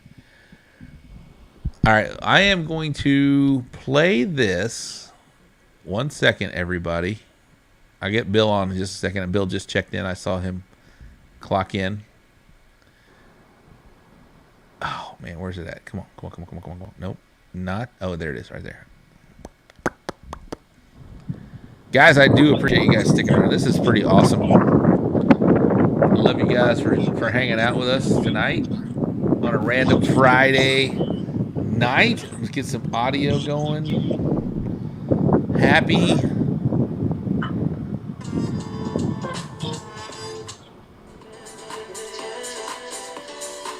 No, can't do that. All right, let me get Bill on. Where's Bill? There he is. I'm in the house. What's up, boys? Chicken fried barbecue. Happy birthday, bro. I can't hear anything. What do you mean you can't hear So anything? maybe I muted something. Yeah, you got something muted, bro, because I can hear you. Turn up my volume. We can hear you. Man, I fucked it up somehow. Can you hear us, Bill? Oh yeah, I got this new computer, so I didn't know. Just clicking on the deal, I can hear you now.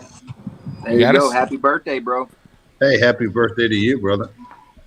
How you doing, Bill P? And you got to get Nip's old YouTube videos going, man. Bro, he said no. I would have showed it. I would have showed it, but he said no. Hey, Nip's the man. Now, Bill. Nip is the man. He's a true gangster. Yeah. So, Bill, how are you? Happy birthday. What have you been doing tonight? Yeah, we went out to dinner. Went to that place you suggested. Did you like it? Man, it was great. We had char-grilled oysters. Nice. So they were Parmesan cheese, garlic, and everything. They were grilled. They were awesome. Were they charred? They were. They were cooked over the grill. They didn't have a whole lot of char on them, but they were grilled, So. Did they have gumbo? I had the gumbo. The gumbo was good, a little spicy for my wife and daughter, but I thought it was delicious, So there we go. I'm gonna put it right there. So, Bill, have you been watching us this Friday night hangouts? I watched for a little bit, but then I needed to. I was working on my labels some more. Good. So, I don't know if I can share my screen and show them to you or no. What's this? I don't know if I can share my screen and show you these labels or not. Do you see a share screen at all by chance? I don't think I do. Oh, I see a share. Hang on. Share slide, share screen. All right, here we go. Is this a fucking release on the? So Friday for those that do not know, Bill Purvis has his own line of seasonings. It's called right now. It's called Texas Rib Grind. You can find them in all your specialty barbecue shops. He's also a proud sponsor of the So Smokin' Gooder Show. Thank you, Bill. Yeah. Appreciate that. And he's got some new stuff maybe in the works, but if not, he definitely has some new stuff in the works. Rob, are we about to get a new release on a Friday night show? No, I don't know if he's ready to release anything. He will show us something. He will show us some labels that he has coming out right now. That's the same shit, bro. I'm working on the labels, but let me see if I can. Man, it's telling me I need 2 monitors to share screens. I love Mark G. I'm just drunk at this point. And he added sitting in the garage, and he said, "Happy birthday, Bill." And he said, "Happy birthday to you too, Jeremy Nippa." No, the after show Wednesday night went till 2 a.m. It was just me, Wes, and AJ left. What do you mean? Did I leave y'all to do your own show? I like my chicken fried. Cold beer on a Friday night. Let's see. I'm a skinny guy. Do I need to gain weight to be successful in the barbecue? Yes, absolutely. I mean, you've heard that, Mark. No one trusts a skinny cook, bro. I mean, you already know.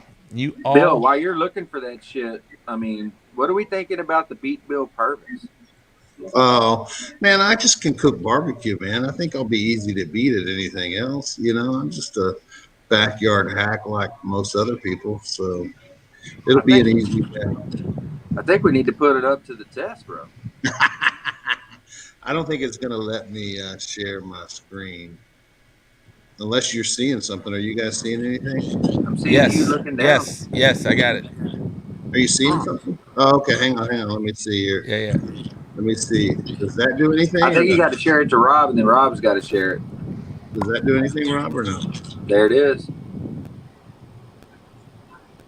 Can you see that or no? Yeah, we can see Texas it. rib We can grind. see it right now. Texas rib grind. Whatever you're scrolling right now, we can see. Oh, Texas chicken grind. There Actually, it is, boys. hey, I like Texas Yardbird You like Texas Yardbird? because you're already chicken fried barbecue, Right. and we all call chicken Yardbird here in Texas. I think Texas Yardbird. S&P. I love that everything's grind. Keep that consistent. So should I do Texas Yardbird grind? It seems like a lot, you know. You're right. That does sound like a lot, but So I don't that'll know. be Chat, what do you guys think? Texas chicken grind or Texas Yardbird grind? We got to keep Texas. We got to keep grind. Is it going to be Yardbird or chicken? Myself. Poultry grind. That's a good one. Because you can use it on turkey and fucking Jeremy. Jeremy, Bro, I'm fucking golden, bro. he's golden, man. Should we plug it in and see? I get better. My wisdom grows with age, bro. Poultry, P-O. P.O. Not P-Ultry. P.O. You. There, dude, I like it. Oh, TPP. okay. Here's another one. Texas bird grind. I like That's that. pretty- I actually like that poultry one. grind, I know you like that one, Jeremy, because you've been on point all night. But I like Daniel's advice too. I just got fucking outthought. What do we know about Nashville hot? There's a spot over here in Willowbrook, Mark. It's called the Vintage area, off 249 and Louetta. Trumbull 22 chicken. It's good shit, bro. It's good. There's another one, Miko's Hot Chicken in the Heights, is really good too. I like both of them. Miko's is pretty legit. They're both pretty legit. They're good stuff. Texas bird grind is nice. Yeah, I like Texas bird grind because you can put that on both. I Texas, don't know, bro. Eric Torres, Texas thug bird grind. I don't know. It doesn't have the same. It doesn't roll off the tongue. Texas bird grind. Texas gangster. What I feel like Fuck does that say? I like that, dude. That looks good. All right, I'm gonna give it up. It's all right. It's all right. It's all right. Texas bird grind. We all know what that means, right? It could be turkey or it could be chicken. And you already got a chicken on the screen. It looks good, bro. Brisket. Just stay with the brisket, or should I go beef? I think beef. No, because he ain't calling it pork grind. It's rib grind. Call it brisket. Because you don't want to limit yourself to just brisket. Mm-hmm. Get it on all your beef. Put it on all your fajitas. You can put it on your, all of it, bro. Your tri-tip. What about the S&P? I like that. You could do. I think you should do SPG. Everybody does an SPG. Are you putting garlic? Is there garlic in it? I wasn't. I was just going to do salt and pepper. Okay, well then S&P. I haven't made it up yet. I call it Central Texas grind, but you should do S&P and put a picture of my beard on there. no, everybody calls their shit S&G and this and that S&P. Call that shit Central Texas grind. Central Texas. Oh, but he's not from Central Texas. I'm not. I'm from East Texas. Yep. East Texas grind, baby. But I think salt and pepper will get used a lot more. You know what I mean? Like, man, anything you're cooking, you can put the salt and pepper on it. People put the and sign, not the S plus P. Oh yeah. Put the and some. Just people that are lazy that want to season their steaks with just salt and pepper. They'll just buy this. I know, but I think a lot of people do add garlic or like a garlic element to it. Yeah, and they can Call add that their own. shit sop. Add onion to it. SOP. Daniel says I like bird grind because we can't leave out the waterfowl guys. Okay, yeah, he's good. Bird grind is nice. Had Miko's, it's all right. All right, cool. Texas bovine grind. No, I like beef. I like beef grind. Keep it simple. Keep it simple, stupid. I like all of that, Bill. I like S&P. If that you're not going to put garlic, S&P. We know what that means. It's gonna be gold. And I wrote it here, salt and pepper, just in case. All right, good. I was going to say, do we all know what that means? I mean, do we have to think like we're newbies, right? Do we all know what that means? But I mean, think about Colleen salt and pepper. How well does that sell? It probably sells pretty good, huh? HEB has a salt and pepper. Yeah, they do. I use that. That when I talked about earlier, but did I just straight salt and pepper? That was the SCP. That was a HEB one. Exactly. So I mean, S&P would just be a simple one that. Let me throw a layer of this on it. You know what I mean? It sounds like a sexual thing. What's that? It's all good. I don't care what it is, as long as they buy it. Nip. Submission and beating or something. Yeah. Everything's sexual, Jeremy. What's going on, dude? I know, man. You need. He's on the TX. Has anyone named their place? Keep it simple, stupid. I don't know. Kiss grind. There you go. Texas rooter grind, Texas fowl grind, Rooster. Texas cow grind. Rooster booster, baby. I like the cow could be good. I like the beef. I like Texas beef grind. Beef grind's better than cow grind. Yeah, I agree. Right. Texas cattle grind. Cattle grind. I like the beef still. Honestly, that's my point. Opens it up to more, So. Oh, now I know why we dropped to 6,000 people because Bill checked out. Bill's on the show. I had to drop. I didn't want to hear myself an echo. We need some vegan rub. Some what? Some vegan rub. Texas tofu grind. Hang on, I'm gonna go get a drink. What? He's gonna what? He doesn't drink. I mean, he doesn't drink like we drink. He drinks water. He don't drink. He don't drink. He don't drink. That's what we need, a whiskey booster. I got a beer booster, which I love. I just need to get some. I need to go over there and visit the Eureka shop. Heights? Eureka Heights. I do love me some Eureka Heights. I just got to go. I got to go back to the brewery and get some more of that shit. Who do I need to buy? Who do I need to buy a shot? Oh, okay. Is there a consolation prize for picking the rub name? Ooh, there you go, Bill. Make it a contest. Who said bird grind? Eddie. Who did? Eddie. There ain't no Eddie out here. Oh, shit. I thought you said Eddie. I think it was Daniel. Yeah, it was Daniel.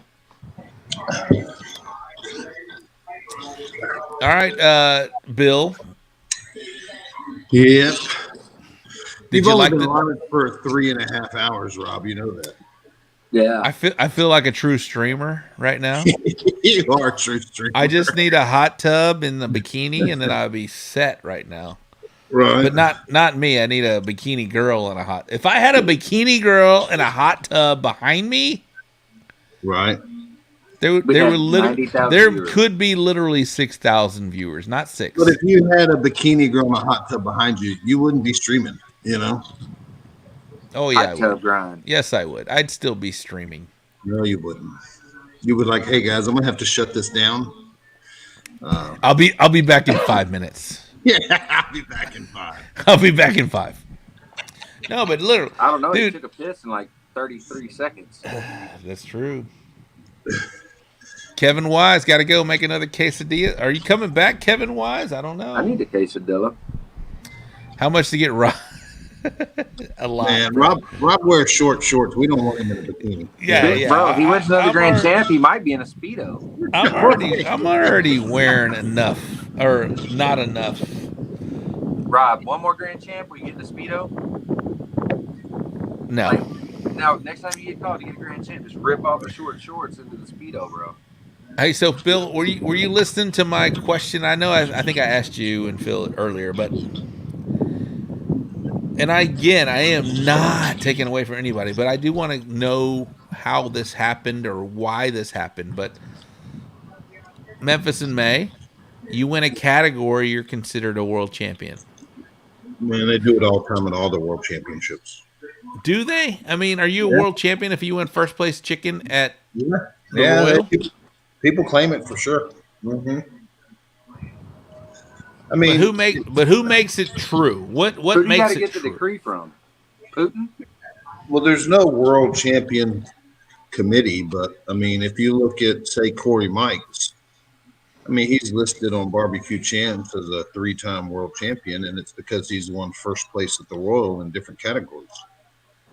But never won the Royal. He's never won the Royal, and he hasn't won it 3 times, but he's won first place. So Mike Steele is naming these world championships. For the people that are on his channel, yeah. Bro, that's how I get the Porter VFW to 90, 100 teams is you're a world champ. I can just fucking say it. You're not I mean, you have to be a world championship. I haven't won first place at any world championship. Except for the Jack. All right, so if you would have won, you hit second in the invitational. If you would have won first, would you have said you're a world champion? Man, me probably not. I think other people would tag you as that, but I kind of think you need to win the whole enchilada, And again, I am not taking away any. I think the people that have won the whole enchilada feel like, you kind of need to win the whole enchilada. Yeah, I'm not taking away anything from any of those guys, but I 100% agree with you. Like the world champion of last weekend was Blues Hog, Tim Shear. What happened to you, Bill? Where'd Bill go? Where did Bill go? All right, it's just me. Jeremy's pissing. Bill will be back, and Jeremy's loud. Man, we need to get him a microphone. Is it the same guy that determines tech? It might be. It might be. Bill's back. I'll be back. All right. Save that spot for the So Smoking Gooder only fans page. Yes, we do need that. Oh, he's talking about that. No. Oh, he's talking about this. Yeah. Nobody needs to see me in a bikini. I mean, I might have the titties for it, but I do not want to be in a bikini. I mean, look at these guys. Right. Look at these guys, Bill. My wife's walking by and she heard you talking about and she makes a strange look. Hi, Vanessa. Hi, Vanessa. He's live on YouTube, babe, so. And Twitch. Don't forget my Twitch bitches. Hi. Hi, Vanessa. He's been live for 3 hours and 31 minutes. Oh, this is a what is it? It's a subathon. Subathon. We're creating a subathon or a subscription-a-thon. Where did Nip go? He went to. Oh, he's back. I'm sorry, he's back. He's down there. There he is. All right, so again, Bill, I'm not taking away from anybody's accomplishments because it is a big deal to win a category at Memphis.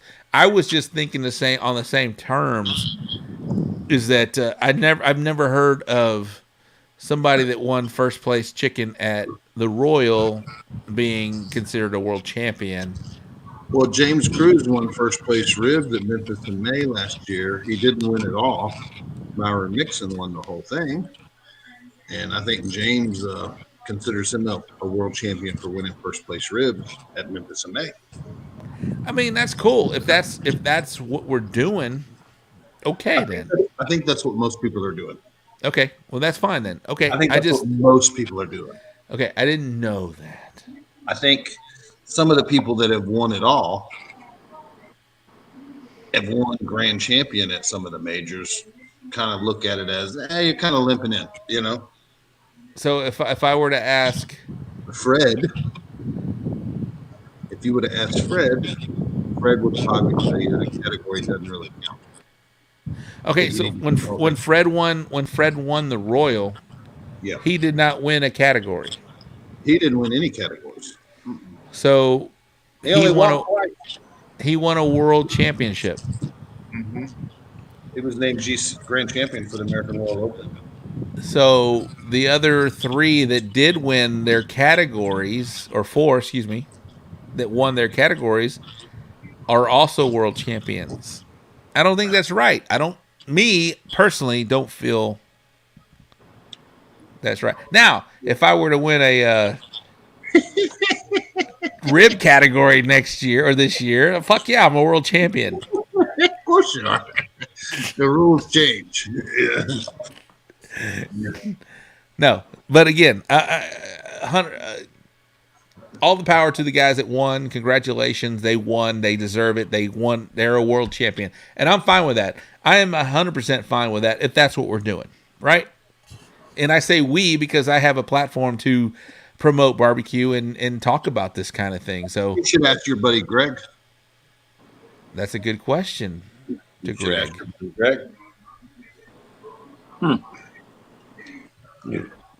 That is a good question, and I will ask Greg, my buddy, and we're buddies now.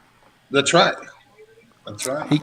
He came on my show after the controversy. He still came on my show, and we talked, and we had a heart to heart. We're good. He's probably more biased because he's not a competition cook. I don't know if he's more biased or just more neutral about it all. He doesn't really. He's definitely more neutral. More neutral. Right. So I would like to ask him. I was like, okay. What do you think, Greg? That's a good question. I will reach out to Greg tomorrow. I will ask him tomorrow. I'll ask you what he said. And you'll ask me what he said. All right, cool. Guys, what do you think? The 5,000 that are watching right now, because Bill left us, and I think Kevin left us. Rob versus Barry Olroy. No, that's not happening. All right. Yeah, I already read that one. All right. So as someone that's never done a rib comp, what type do you use? Okay. Well, I know Mark is local. He's a Houston area guy. You can go to Mark. If you're gonna do a food truck or a restaurant in any type, you need to go to Restaurant Depot. If you haven't already gotten get a DBA, and that's all you need. Well, that's all I needed probably 10 years ago when I got a Restaurant Depot card. But you just need a DBA that establishes you as a restaurant and or food truck and or barbecue team. And you can go on and get a Restaurant Depot card. And Restaurant Depot sells Prairie Fresh ribs. They sell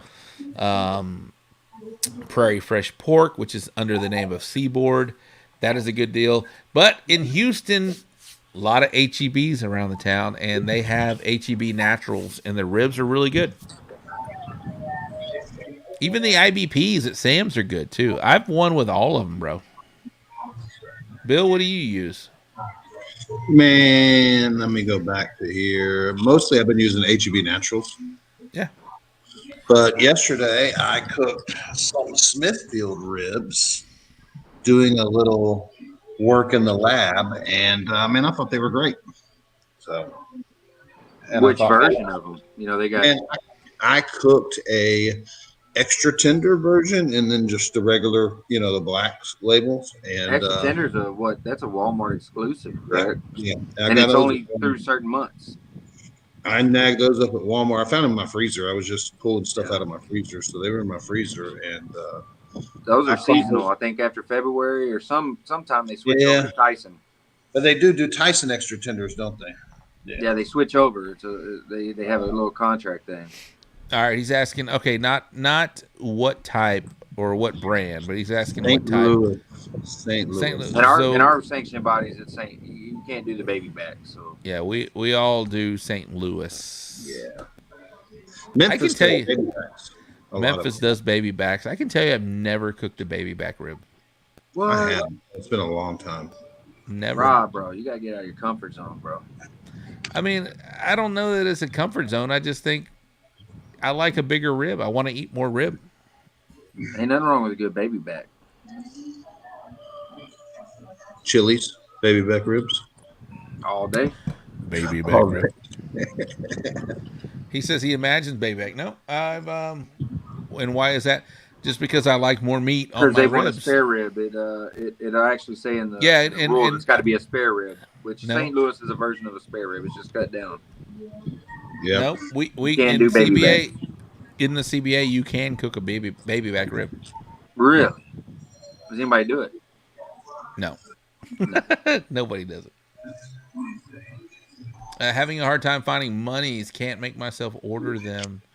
Have to pick through different. All right, Eric. I don't know. Like if you heard me, Restaurant Depot, bro. I don't know where you're at, Eric. But Restaurant Depot, they carry the Prairie Fresh, so the Seaboard. They're called Seaboard, but they are Prairie Fresh, and that's exclusively what I cook in pork because you can go and hand pick. You know, you look for that big ass money muscle, you'll see it. Normally, you got a good one, you got a really good one, and you have a semi good one. So just thumb through those, and you'll find a good one.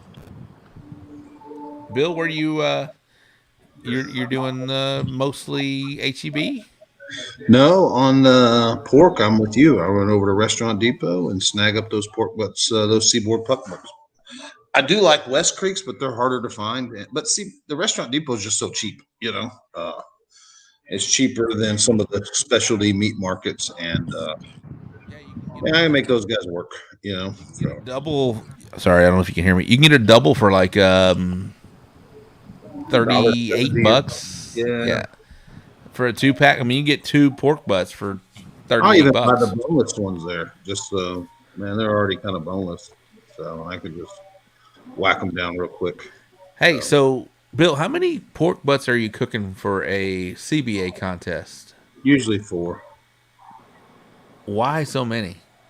Well, because I don't want to cook 2, and I'm buying 2 packs, you know. Okay, yeah. I just cook all 4, and usually out of the 4, there may be only 2 money muscles that I really like. That's true. I'm buying, you know, and I want to load that box full of meat, you know. Are you Although, looking? All I thought about just doing 3 pork, you know, buying 3 2-packs and splitting that, just wrapping that one up and cooking it the next day. Are you looking for mainly money muscle, or are you trying to do all kinds of different mud? I've seen your boxes. I know the answer to this, but go and tell everybody. Man, I like to put all kinds of presentations in there. I like to put, you know, 2 or 3 presentations if I can.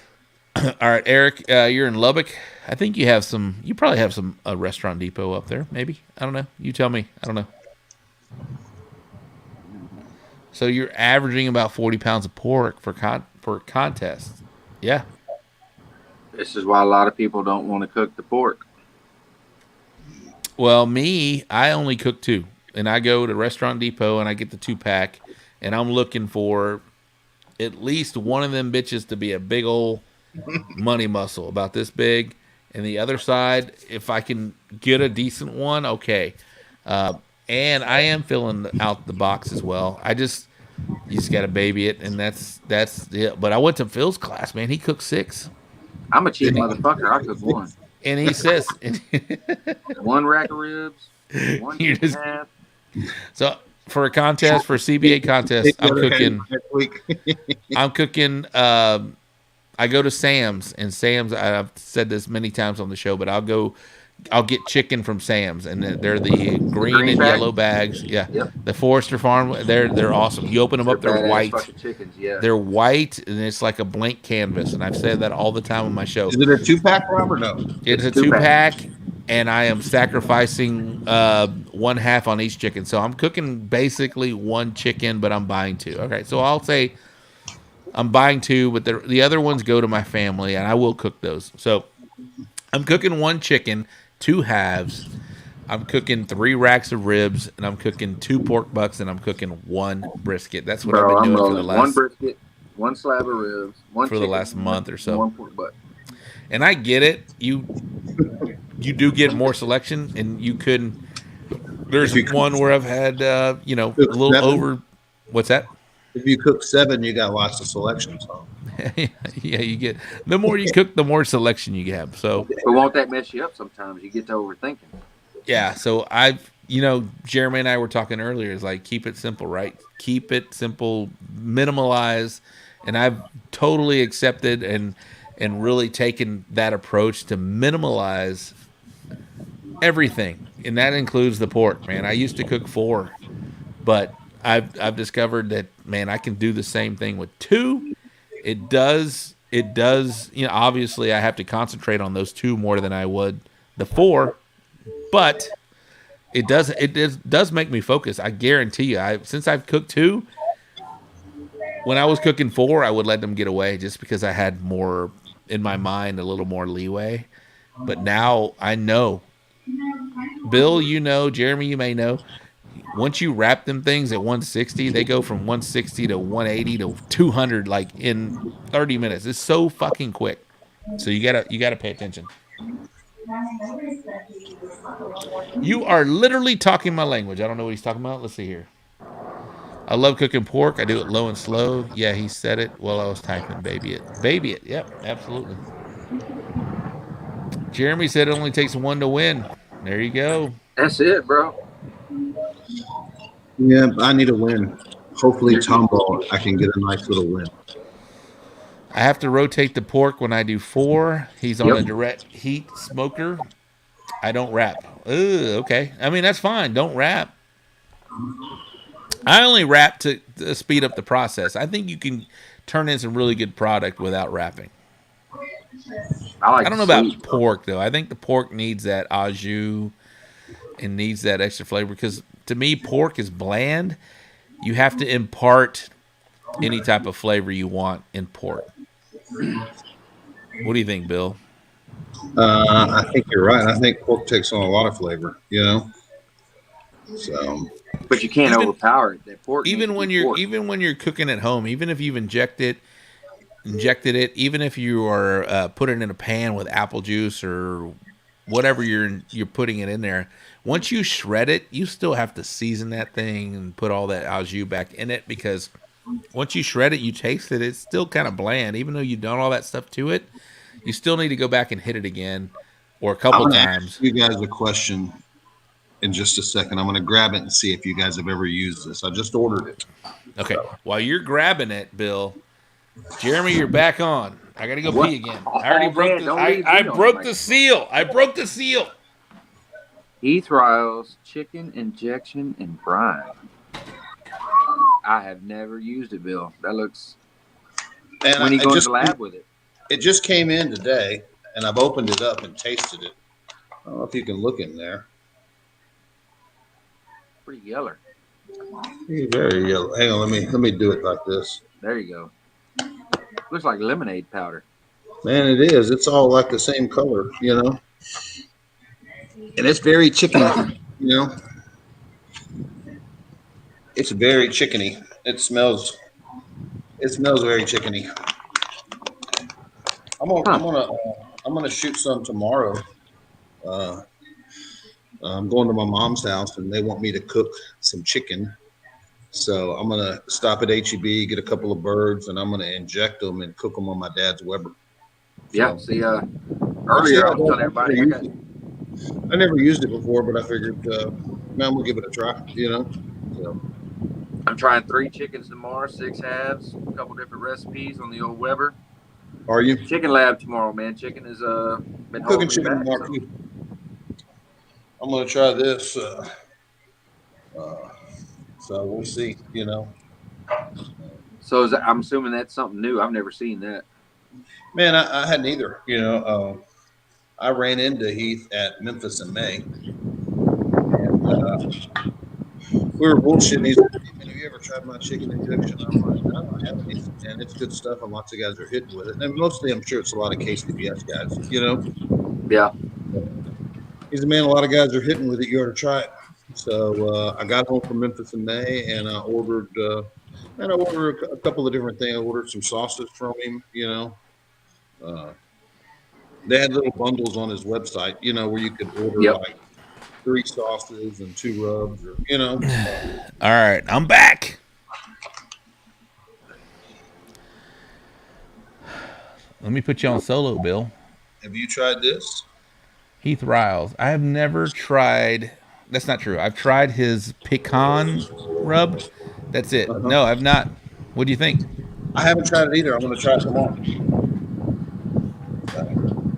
You can do a test cook? I am doing a test cook at my mom's house. I'm going to cook a couple of chickens, and I'm going to run this injection.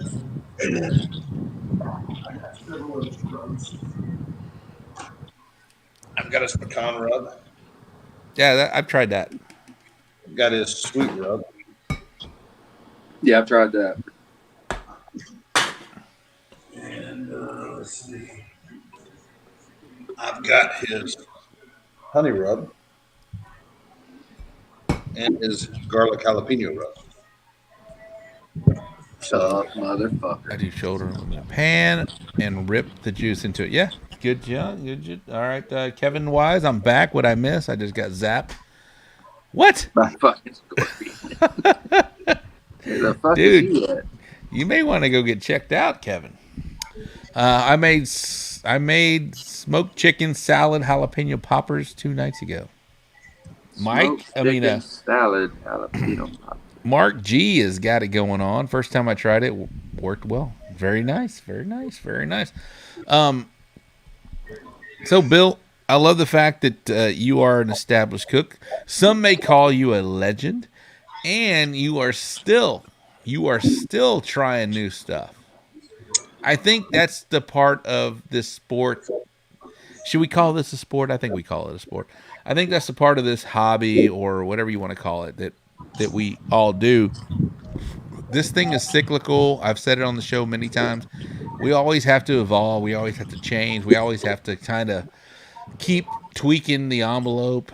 Just going to Phil's class again last week and seeing him try different things just kind of solidified the fact that you can't sit still. You can't keep doing the same thing, because all of a sudden you may be winning for 6 months, but after a while you're going to see that change, and you're going to be like, why aren't I winning anymore? And some people just get stubborn and they just stay in that same mold.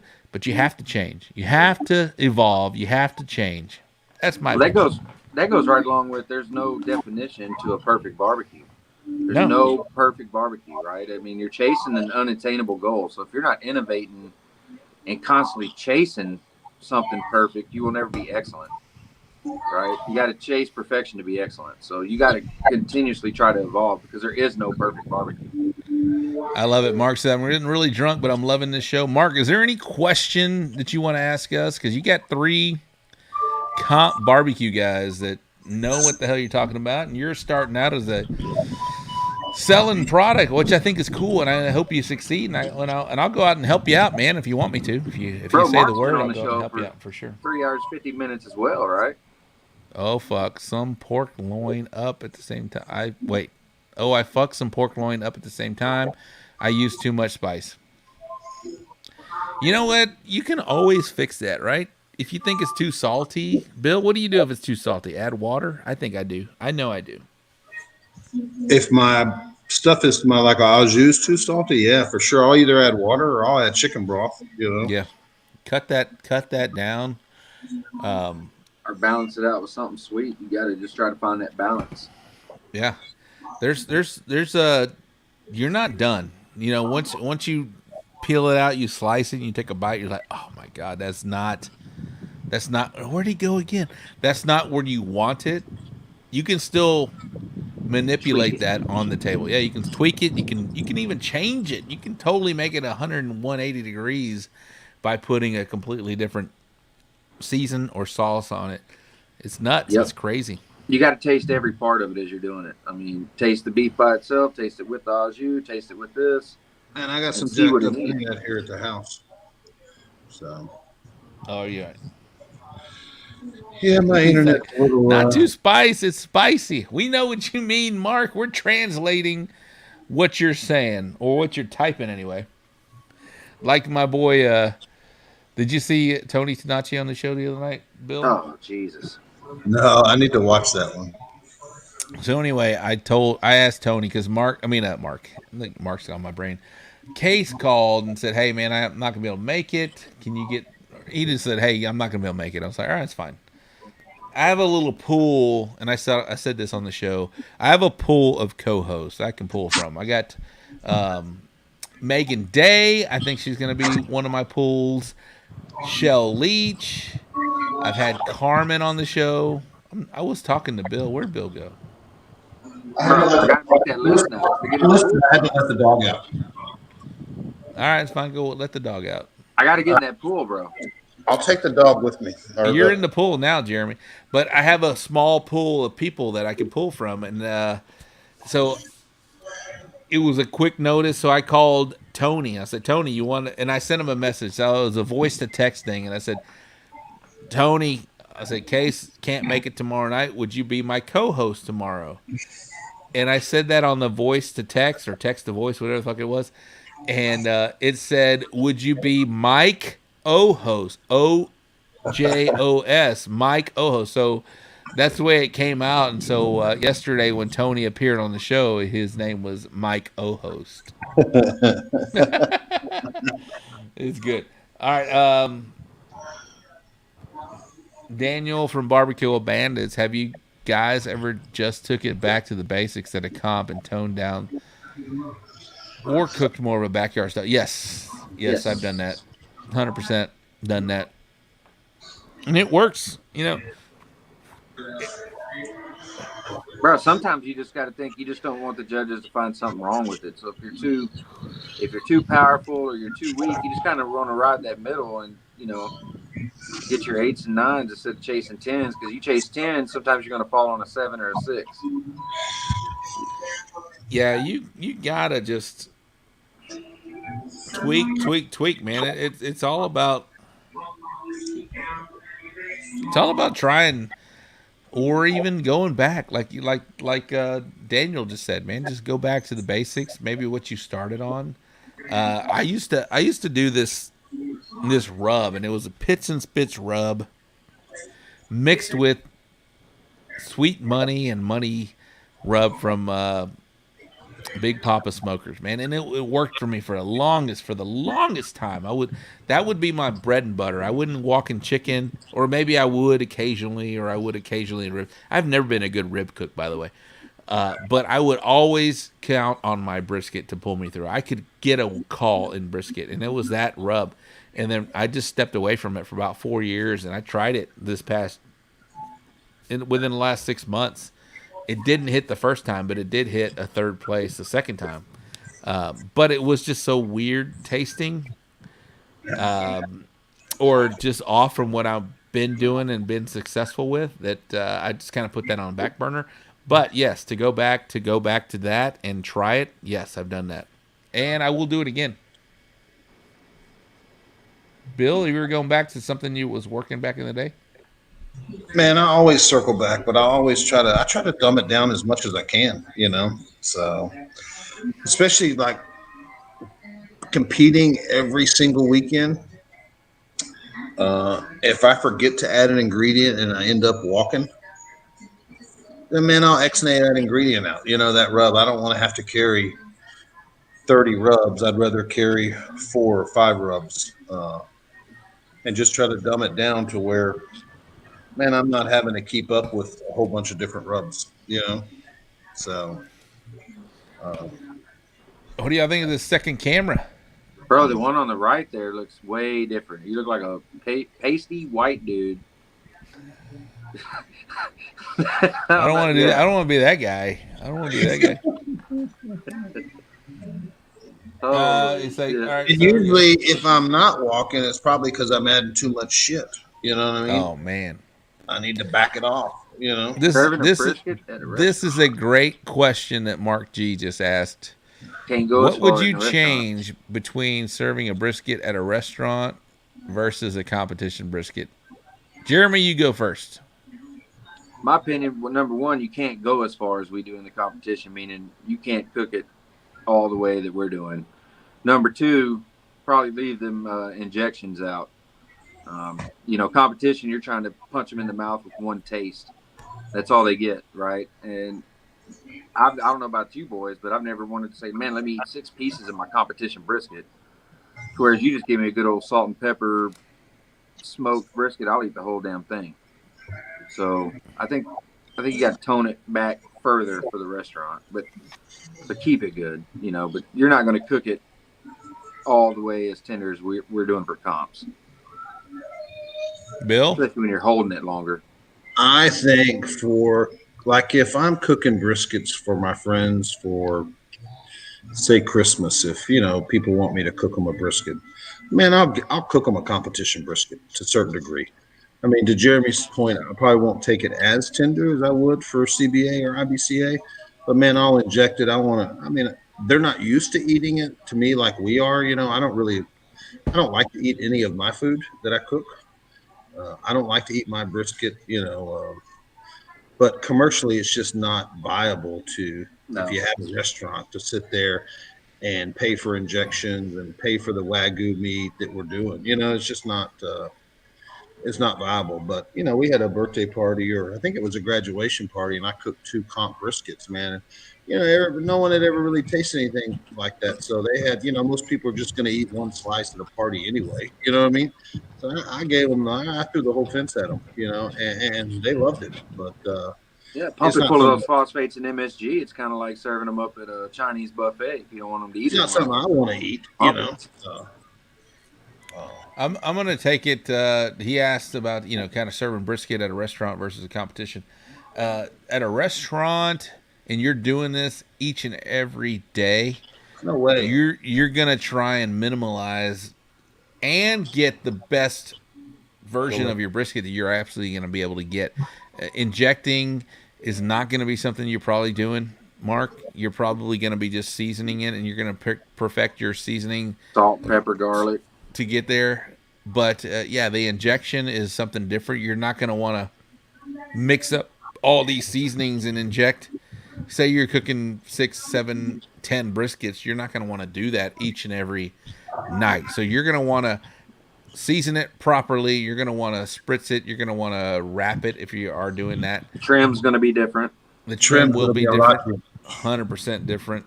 My trim is very small. You're going to try to get the most yield out of your trim that you are able to get and still produce a high quality. So there are a lot of differences for sure. But the main thing is, we're trying to get one powerful bite for a judge in that one moment. So, you don't need that. And I get what Bill's saying. Bill, if Bill's cooking for his friends and he's only cooking 1 or 2, 100%. But if you're doing, 10 for mass quantity, you're still going to want to produce. The name of the game for you right now is the tenderness game. Cook it to where it's tender, to where they're not chewing at it, to where they get a good bite, and I'm sure your flavors, I'm sure your briskets, your seasonings are going to be good, especially if you get some of that chicken fried beef rub. when it comes out. Shameless plug. Ain't nothing wrong with a little chicken fried on that brisket either. That's right, baby. There ain't nothing wrong with a little chicken fried. All right, Rob is putting that sponsor money to good use. Multiple camera angles and ear mount. What's that? What'd you say, Jeremy? I was gonna, talking about cold beer on a Friday night, and I just realized it ain't Friday night no more. No, it's not. I thought you said I'm going. We're 4 hours in. This is definitely the longest stream. I now feel like a total streamer, Bill. You are a streamer, Rob. I've only done a whole household trim, about 1/4 of an inch of decal left. Yeah, that's good, bro. That's perfect. Yeah, thanks. All right, we got him some. So, Mark, you're going to have to watch this again tomorrow and fast forward to the 4th hour. So like a fucking Lonesome Dove fucking episode. This is a lonesome dump. This is lonesome. Have Earth been movies even go for? I can't believe I'm looking at a 402 moment right now. This is pretty cool. What I need is Twitch people to be able to give biddies. Hey The fuck Mark, is a can you biddy? give? Not that I'm asking for them, but what is it? I need to figure out how if he were to get. See, I don't even know what I'm talking about. But on Twitch, you're able to give like biddies and or bits that support the stream. I need to like become a true Twitch streamer so that I can acknowledge when somebody follows, acknowledge when we have a subscription, acknowledge when people supports the channel by giving bits. It's pretty cool. Twitch is really cool for streamers. I just need to get it on board and learn how to do that specifically. We need to get it on the VR headset, bro. I know what you're getting at. You want some? You want to go to the strip club? You want to go to the strip club? But before we So, wrap this Bill, up, you we think need to talk about this Phil's beef gonna get deal. that seventh? I think he will. I think he'll run the gamut on him. You know. Where are you close? Where are you at right now? No, man, I've got one All right. GC, one qualifier, and I think 3 reserves. Hey, Bill. I have one too. Yep. So. So good luck for like I talked to Bill earlier. I said, man, I hope Phil gets it because once he does get it, me and Bill are going to the Jack, baby. Yeah. We're going. I'll go and hold the camera. So, Bill, talk about your Memphis in May experience for people that have never been. Man, it was a whole different world. And it felt to some degree a lot like Houston Rodeo. A lot of the teams that were there only really cook Memphis. They don't really compete on the circuit, you know, and especially in ribs, there was a lot of, I think a lot of local teams that in the rib category where, you know, that's the easiest, the cheapest to get into. How many teams is it? Yeah, there was over 100 rib teams. There was, I think, 60 shoulder teams and maybe 40 whole hog teams. So you just cook the one protein. And you need to make finals 1, 2, or 3. You know, you need to make finals as placing 1, 2, or 3 in your category to be eligible for a grand. So, do you know if you're in the top 10 prior to going to the stage? They do send out notifications that you've made it to the top 10. And But they also, the top 3 get a finals notification. It's a different notification, right? 2 different notifications. One is top 10, but then they will also tell you that you've made finals. So you don't know if you're first, second, or third. And finals is 1, 2, or 3. So if you make finals, then obviously you're making top 10. But the people that made top 10, they give you a little certificate that says you've made top 10 right there at your booth. Kind of like how Houston drives around and gives you the banner. The finalist, right? Yeah, they give you a little certificate that says you've made top 10. They don't give you anything that says that you've made finals, but they just tell you, you know, you're one of the, you know, you're one of the top 3. So you have to go to awards to find out if you've made, you know, first, second, or third. And then they take the winner of each of the categories, first rib, first hog, and first shoulder. And those 3 teams, go up against, one of those 3 is selected as the grand champion. So. All right, Mark says on Twitch he can't do it yet. I need to get on that level. Yeah, I'm not that level yet. All right, so let me rethink this again. So if for some reason if I were a competitor there and I were at 4th place overall, I would get a notification that I was a finalist. No, you would get that top 10. The top 10. The Yes. finalists are the top 3, and that's when the all 5 on-site judges come back. Yes, the top three get judged again. Yeah. Okay. Does that So make you a third? there's 9 finalists: 3 ribs, 3 shoulders, 3 hog, and all those 9 teams get rejudged again by finalist judges that walk to your tent. And you've got to, give them a dog and pony show.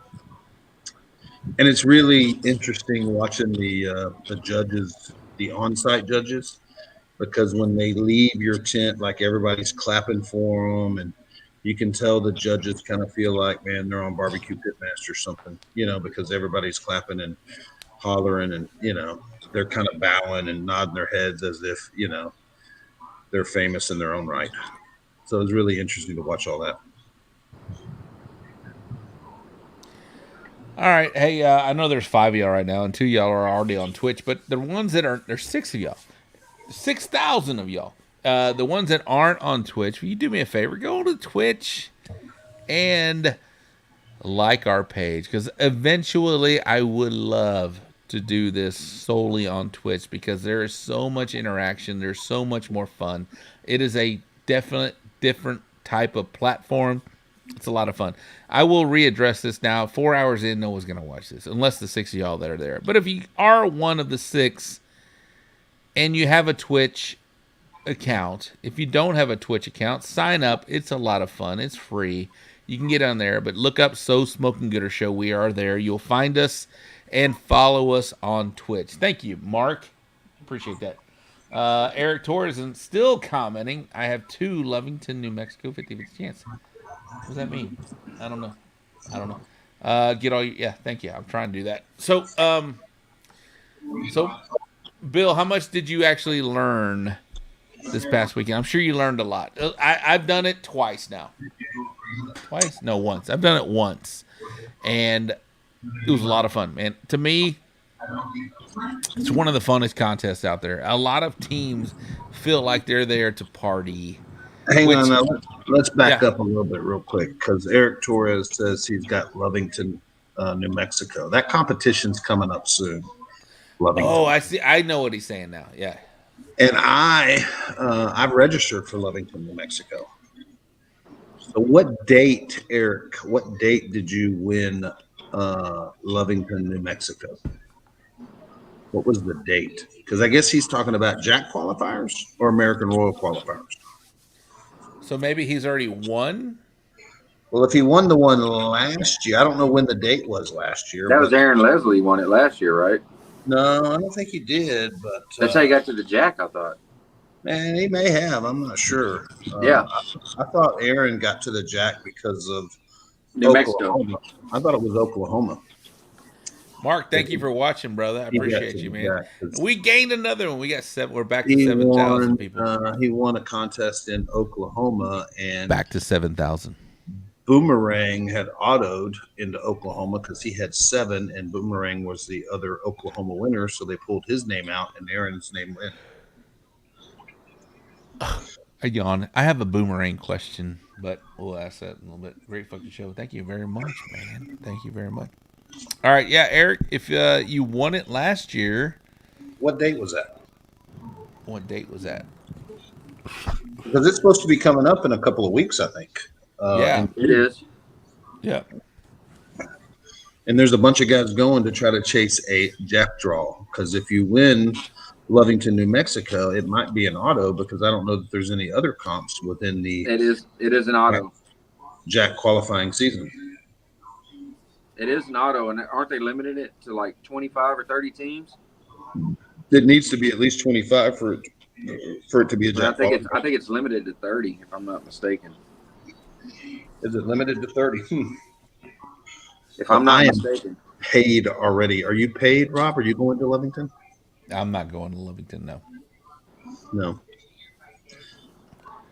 I bet a lot of people will, just for the opportunity to win. I think Manuel's going. I'm not sure who else. Are you going to go? I'm going. I'm already paid. Oh, you're already going? Has like 4 teams there. I think the West Texas boys will be there. Well, I will look up where it is right now. You don't know when it is, Bill? It's an IBCA. Yeah, IBCA. Let's see.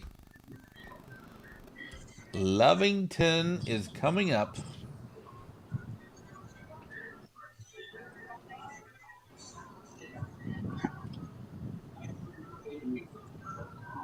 What month do you think it is in, Bill? Next June. month. It's in June. I think Nip's got it right. I think it's June. Here it is, Smoking on the Plaza. Registration and setup starts Friday, June 17th. Contestants that arrive early will be asked to wait in the north end. Okay, all right. So Is that the here we same go. weekend as your party or no?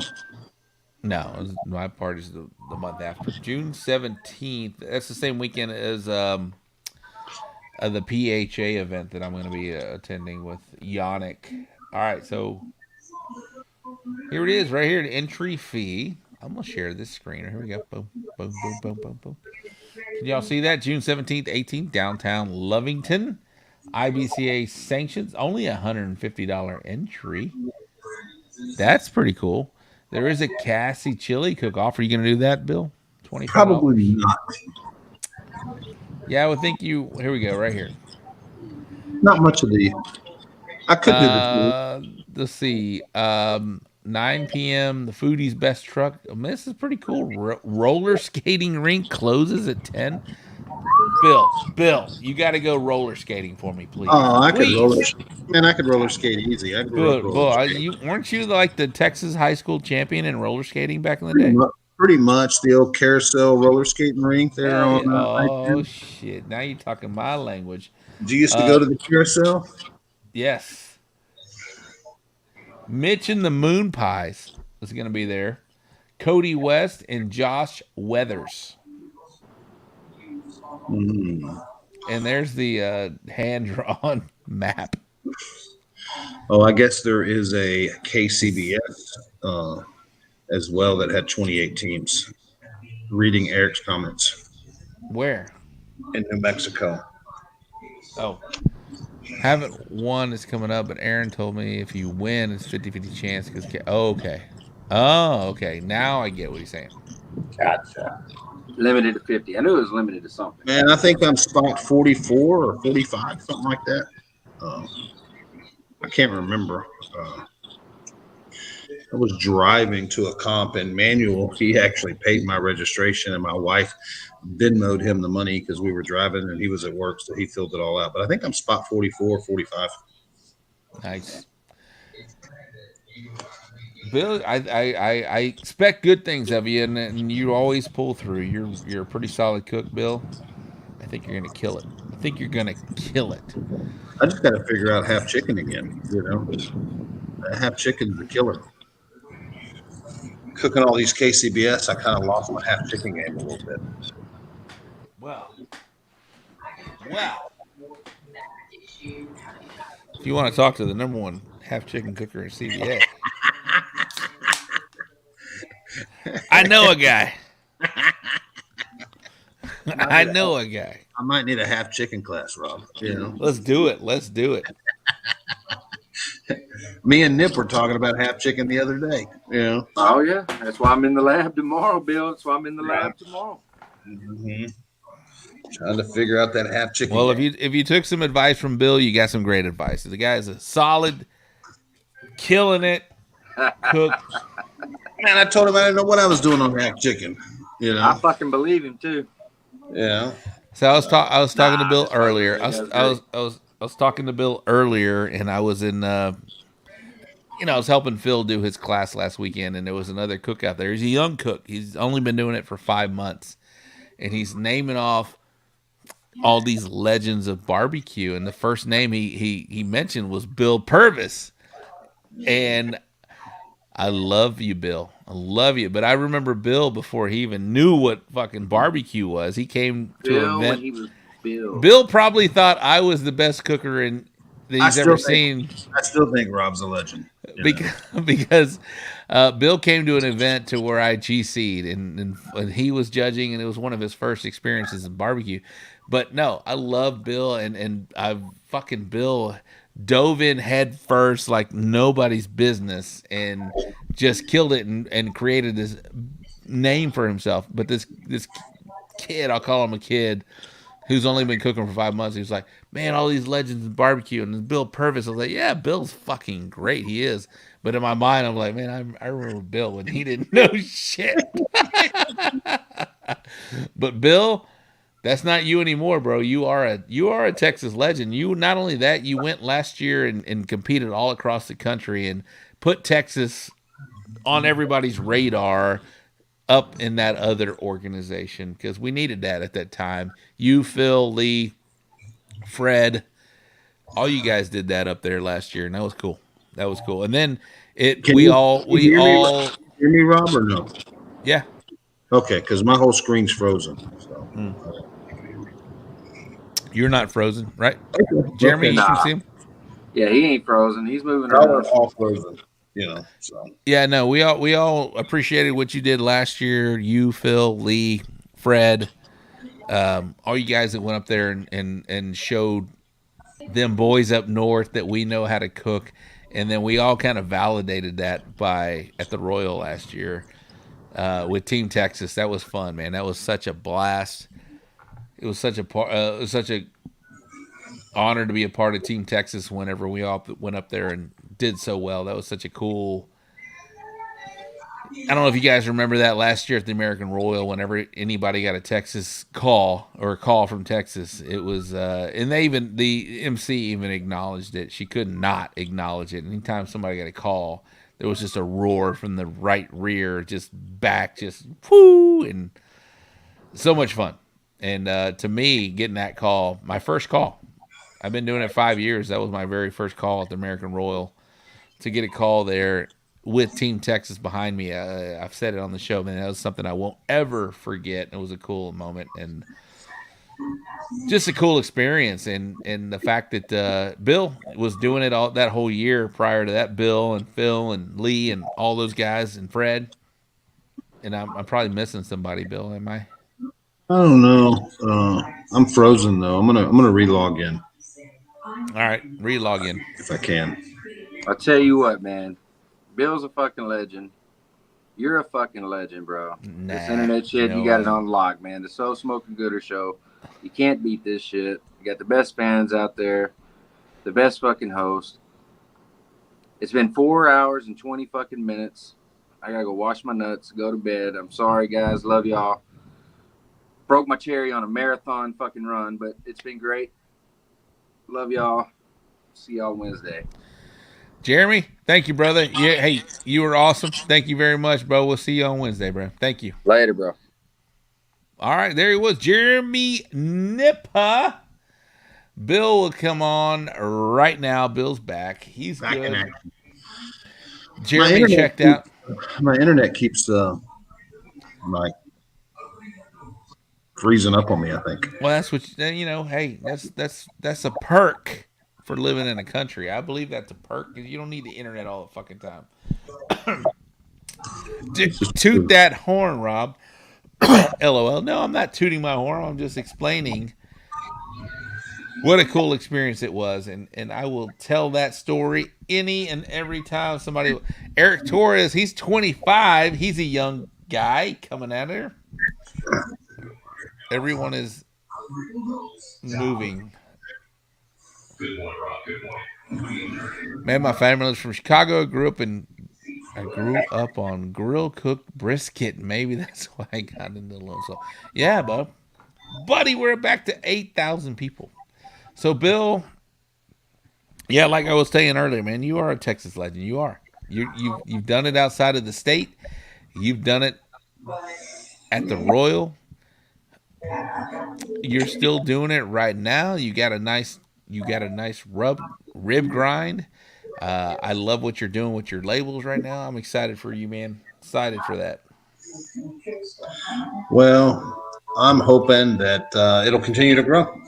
So hopefully it'll keep growing and more rubs, maybe sauce or two, and have a full line out there. I think it'd be pretty cool.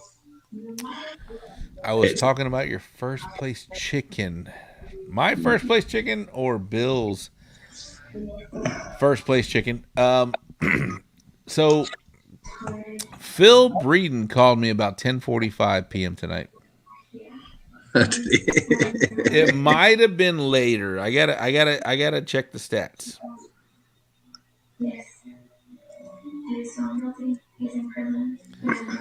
10:53. I don't know if y'all can see that. What?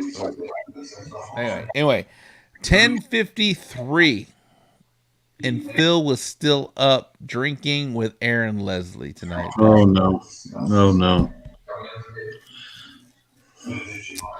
That doesn't sound like a Phil breeding contest. No, no. But I talked to him earlier. He was going to the movies with Bubba, and he had all of this stuff made. Injections were made. Everything was done. I know, but 10:53,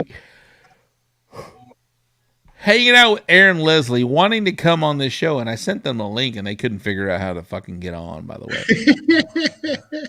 that doesn't sound like the recipe for the 7th championship to get him in the jack. I mean, I'm hoping it is. I'm hoping I'm wrong. I mean, it sounds like a bullhorn barbecue recipe to win, but doesn't sound like an LC barbecue recipe to win. We'll see. We will see. I don't know. I don't know. What do you think, Bill? It's not looking good if he's up that late, you know. Not looking good. 10:53 p.m. and it's not like he hung up with me and went to sleep. But if anyone can pull it off, it is Mr. Phil Breeden. Yes, yes. And hopefully he learned a little bit from me. And you don't have to wake up at 5 in the morning. You can wake up at 7 and still get the shit done. So we'll see what happens. Right. And they're oh, you know what? Oh, there's still 3, right? 12, 1:30, and 3. Brisket still same time. The only thing that changes is ribs by half an hour. Isn't that crazy? Right. What are you watching? I'm playing with rubs. Oh, you're still playing with the rubs. I'm playing with Canva. You know, can you tell I'm working on something or no? I could tell. It looks like you know when you're being interviewed and you're on the phone and you're talking shit to people. Don't do that to the So Smoking Gooder Show, Bill. It's okay though. We're about to get out of here because we've been at this stream for 4.5 hours. How many new subs have you gotten in this 4.5 hours? None. Probably none. I don't know. We'll find out. We'll find out. None. You know what? This is fun, though. This is a Friday night Hangouts. I'm not doing a contest this weekend. And anytime that I do not do a contest, I would like to come on and do a Friday night Hangouts. Tomorrow. How many people are watching? How many thousands are watching right now? 7,000. Make sure you go and subscribe to Chicken Fried BBQ on YouTube. Hey, if you're still watching, go out and subscribe. You better give me a thumbs up, please. Give me a thumbs up on our YouTube channel, and B, go and subscribe to Chicken Fried Barbecue. Let me give you a link on YouTube and on TikTok, and hit So Smoking Gooder Show on TikTok as well. How's your YouTube doing, bro? Man, I haven't been putting anything on it. I've been trying to. I think I'm gonna try to focus more on TikTok. How many subscribers do you have on YouTube? Man, I don't even know. Maybe 2,000. You have almost 2,200 subscribers on. What was your favorite video that you have right now? Me winning second place at the American Royal. And I had this great badass camera guy filming it. And I put it on YouTube. That was me. Where's it at? It's in there somewhere. Hold on, I'm looking. Oh, let me go to read. Should be my featured video. Oh, it is. Here we go. I am going to share something. Oh no. Hold on, I gotta remove.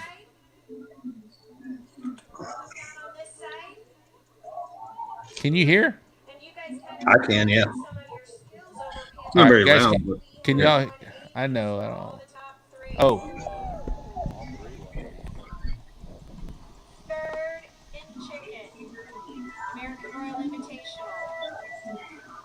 Q-Nut BBQ.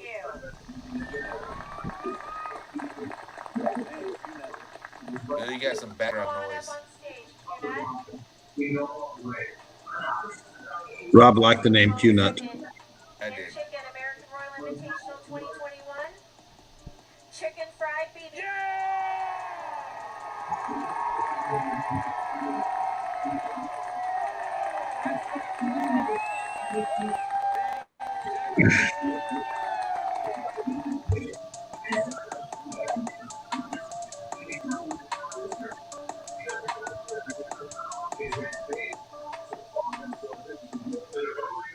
That was the chicken. You have me muted, but that was the chicken. No, I didn't. Did not have you muted. I don't. I got to figure out how. I know it. I know it was low, guys. I don't know why though. I'll figure that out. I will figure that out. Yeah, it was low. It was low, but I'll figure that out. But bro, that was good stuff, man. That's my favorite video. But I have on TikTok a viral video that's got, I don't know if it's got 400,000 views or something.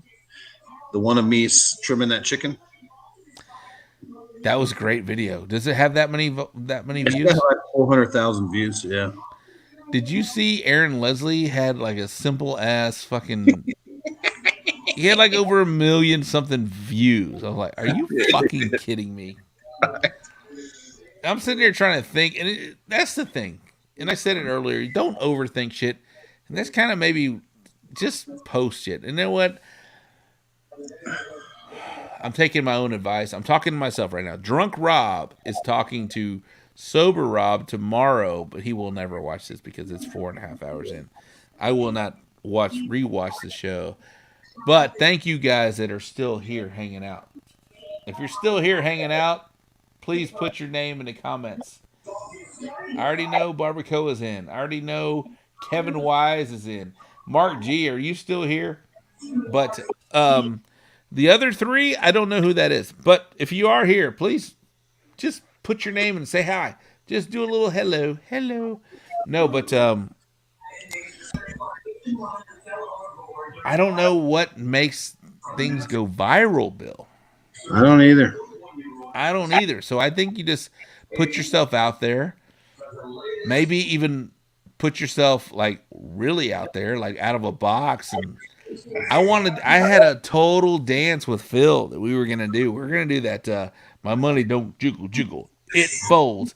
And Phil could not figure out the dance because I was like, come on, jiggle jiggle, it folds. I was gonna do that shit with Phil, and I think it would have been great. It would have been great. People would have enjoyed that. I think. I don't know. I think people would have laughed. I'm not above embarrassing myself. I mean, look at me. I do a live fucking fake internet barbecue show for followers. I mean, I'll even get in a hot tub with a bikini if you have to. I might even put some names on my shoulder. I mean, if y'all are into that thing, I'll write your name. If you subscribe, I don't know. Well, I'm gonna go to bed, Rob. I'm tired. I mean, we are too. It's 4:30. It's not 4:30, but it's 4 hours and 30 minutes in. 4 hours and 30 minutes. Let me give a shout out to everybody that's watching, man. Hey, shout out Mark G, Barbacoa Bandits, Kevin Wise. Thank you very much. Eric Torres, if you're still out there, thank you very much.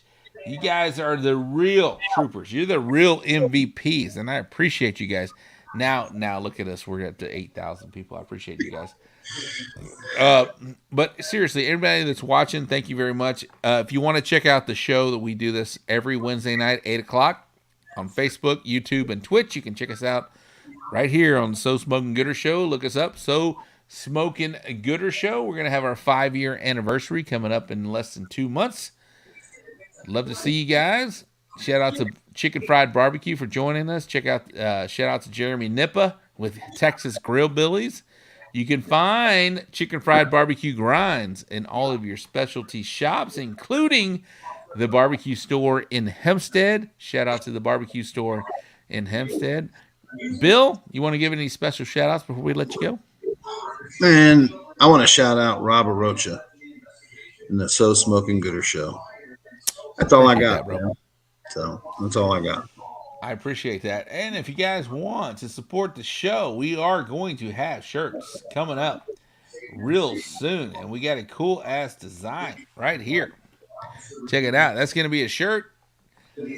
That's going to be a shirt. It's going to go all the way to 4XLT. Is that what I heard earlier? I don't know. And it's going to go as little as a medium in ladies' tank tops. And that will be for Mark G. Mark G, I got you a medium ladies tank top. I appreciate you. No, but how's that? How's that, Bill? That's a cool little shirt design. Man, I think it's great. I think it's awesome. And I designed that myself today. I think it's brilliant. I think it's brilliant as well. So anyway, that's gonna close out the show tonight. I appreciate you guys tuning in 4.5 hours later. I feel like I am a legit streamer. Thank you, Daniel. Great show. Y'all have a good one. Kevin Wise, awesome tonight. Thank you very much. Mark, yes, I think he wants a shirt as well. This dude maybe check the time on my phone. Yeah, it's not 4:30, Mark. We've been in 4.5 hours. It is 1:30 though, bro. It is 1:30. So, seriously, thank you guys very much. I appreciate you very much. Thank you for supporting the show. We will see you on Wednesday at 8:00 right here on the So Smokin' Gooder Show Barbecue Network. You know where that is. See you, Nip. I'll call you after our chicken test. All right. That's shout out to you guys, Barbecue Nation, and you too, California. Hang out real quick, Bill. We'll see you guys later.